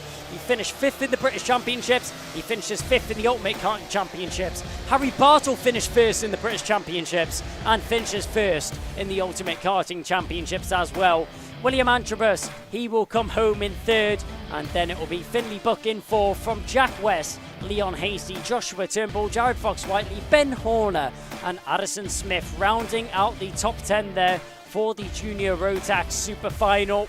And that's going to be it there for the Ultimate Karting Championship. It's been such an amazing season, and it's so unfortunate to see it all go away. We're going to have a long winter break, and I'm sure everybody will be ready once again for the Ultimate Karting Championship to start up. We've had so many crowned victors, and so many big names have won it over the course of the weekend. Harry Bartle, just one to mention. Kai Hunter, we've seen it previously. We're now going to cut over to our Parc Ferme recipient. That's going to be Kev Harris. He's going to speak to the drivers since they are now ready to talk to him over there. So there we go, that's the final one in 2024. Junior Rotax comes to an end, and I don't know whether you saw it, but there was fantastic scenes there from the two Sam Pollitt Racing drivers. Will Antrobus giving a big hearty hug and a high five to his teammate Lewis Goff. Well done to those guys. Will wasn't obviously fighting for the championship, but let's get a word with him straight away. Look, he's out. He's a man who wants to have a chat straight away. He's buzzing. Will, you are loving that. 3rd place, final one of the year. Great way to finish. I wasn't really in the championship, so I just thought I may as well give it my best shot. And then I thought to myself, just before the race, Lewis is in the championship here, so I just thought, you know what, I may as well try just get him a big gap so he can win it, and then it all worked out to plan. Harry got close to him, fair enough to him, he did a good race, but overall, yeah, I'm very happy. Yeah, really good. You've enjoyed this final weekend of the season then. Credit to your team, Sam Pollitt Racing. You just turned up with a bit between your teeth. You're ready to go this weekend. Yeah, it's sad to say as well that it's my last weekend in a junior, but I'm very happy where I finished. And I'm so glad, like, my dad's over the moon, Tom's over the moon, the whole team's over the moon. We all deserve it. Like last week as well, Lewis helped me a bit to win the race, so I'm very happy about that. So yeah, I'm so happy for him. He so deserves it. Brilliant. I can see the happiness. It's palpable. It's tangible. Who would you like to thank? Who's been looking after you under the Sam Pollitt Racing awning this weekend? Well, definitely my dad, that's for sure. He's always on the spanners. Sam, if Lewis is watching, Lewis in Las Vegas sometimes. And then Nigel, definitely. Ted as well. My whole family supporting me at home. But yeah, that's it really. Top man, well done. Huge congratulations. Go and high-five your team again. We'll see you for podiums a little bit later on. There he goes. Look at Will Antrobus, the happiest man in town with that 3rd place there. In 2nd place on that one, then Harry Bartle. Let's get a word from Harry if we can. Just speaking to his Strawberry Racing mechanic there in the Tony Kart overalls. We'll welcome him out because he's taken 2nd place in the final one in 2024, but he's won the championship overall. Harry's had a great weekend. A first, and then a 2nd. Brilliant stuff. Taking the championship ahead of Jacob Ashcroft. 764 points I've got Harry on, and then Jacob just behind him, not here this weekend, racing at PFI, but on 672. I'll see if I can just catch Harry's attention. We'll get him out. Here he comes. Harry, come and put yourself on the spot, mate. A bit of a debrief going on there in scrutineering. All good, though? It wasn't really a great race, to be honest. Start of the race, I just got moved out of the way, so I couldn't really do anything about it. We were coming back in the last few laps, a couple more laps, I think I could have had it. But I had a nose anyway, so I had to settle second. Yeah, exactly. I mean, you've had a fantastic weekend. You've been the fastest man in town all weekend, the first, and then the second. Like you say, you were clawing it back. You've got to be pleased overall because you have indeed taken the championship as well. Yeah, great to take the championship, but it would have been nice to win the last race of the season, and the last race in juniors as well, so looking forward to seniors. Yeah, back in seniors next year then, all guns blazing. Hopefully, yeah. Who's made it possible for you this weekend? Who looks after you at Strawberry Racing? Obviously Strawberry Racing, Cream Racing Engines for the amazing power, and Jax for the guidance all over the weekend in the awning space, and then all my friends and family that are watching me, and then all my sponsors as well as Big Steel and the Spanners. Well done, Big Steel and the Spanners. Who's watching along at home? Who would you like to give a shout out to right now? I'm not really sure who's watching, to be honest, so I can't really say. Family and friends, listen, well done. We're going to see you for that podium presentation a little bit later on. And you've had some great battles. We've got to give a name check to Jacob Ashcroft from DHI. Wasn't here this weekend, but you've enjoyed racing alongside him. There's been some robust but some good racing. You're happy with how you've performed against him? Yeah, took nearly every win in the season, apart from this in the first round. So safe to say it's been quite a dominant season, so good to end it off. Brilliant. And senior Rotax next year, British Championship and hopefully the UKC as well, or is it too early to say? Don't know what I'm doing yet, to be honest, so... Well, whatever you do, thanks for racing with us this year and enjoy the podium a little bit later on, and congratulations, 2024 Ultimate Karting Champion. Thank you. There he goes, Harry Bartle there from Strawberry Racing. Let's welcome up the man that came home in first, though. Final one in 2024, Lewis Goff of Sam Pollitt Racing. He's just down there with Will Antropos in the back of scrutiny, and there I can see him checking the timing screens. We'll just see if we can get... Here he comes, here's Lewis now. Let's get him on the spot. Come and put your feet just on the mark here, sir. So, Lewis, great to see you. Nice one to finish one. Top step of the podium, final race in 2024. How's that feel? It feels amazing. I had it last year as well.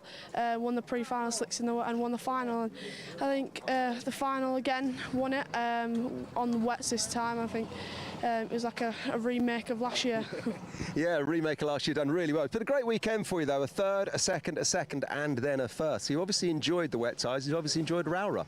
I think Rowrah is a really good track. It's one of my favourites, and I think we just got loads of good points this weekend. And I think it could have boosted up a few points in the championship. Yeah, I think it has. I don't know whether you weren't actually, fighting for the top step and lead the podium in the championship, but you certainly moved yourself up a few spaces. You've got to be proud with this season as a whole. Yeah, I think the season's gone pretty well, except from a few rounds where we had crashes in the final, but it is what it is. We moved on. Who would you like to thank? Who's been looking after you at Sam Pollitt Racing? I'd like to thank my mechanic Tom, Sam Pollitt himself for helping out this weekend, all my family who support me all the time, my sponsors Alchemy and Optimum, and Nige at HRS. Anyone watching along at home on the internet right now? Any other family or friends who you might want to give a shout out to? Well, it's mainly my mum and dad. My dad's not here, he's in Barcelona doing a 24-hour race, so good luck to him for the rest of it. There you go. Huge congratulations, Lewis Goff. Well done. Go and high-five your team, and congratulations once again. There he goes, Lewis Goff of Sam Pollitt Racing, taking the final win in 2024 at the UKC. But full credit to Harry Bartle from Strawberry Racing, the overall Junior Rotax champion in 2024. That brings us to an end of our live stream here from Rowrah. We finished under sunnier skies. We started in the rain and we're finished in the sunshine. Not a bad way to go, is it? Thanks to you for watching wherever you are right now. I've been Kev Harris, and your commentator for this one then throughout the season has been Kai Bacini. You can find both of us on Instagram if you'd like to. Please do give us a follow. And of course, don't forget, in the off-season, follow the Ultimate Karting Championship on the Instagram as well. Next thing for us then will be the end of season awards dinner. The date and the location of that will be set in due course. And of course, if you're family and friends of anyone that's been racing along, we would love to see it when that gets posted. Big thanks to Alpha Live as well for bringing you all the pictures throughout the season, and to Paul and Sonia from the Ultimate Karting Championship, Ultimate Karting Championship for delivering another great season of kart racing. But for now, from all of us here in Cumbria, see ya.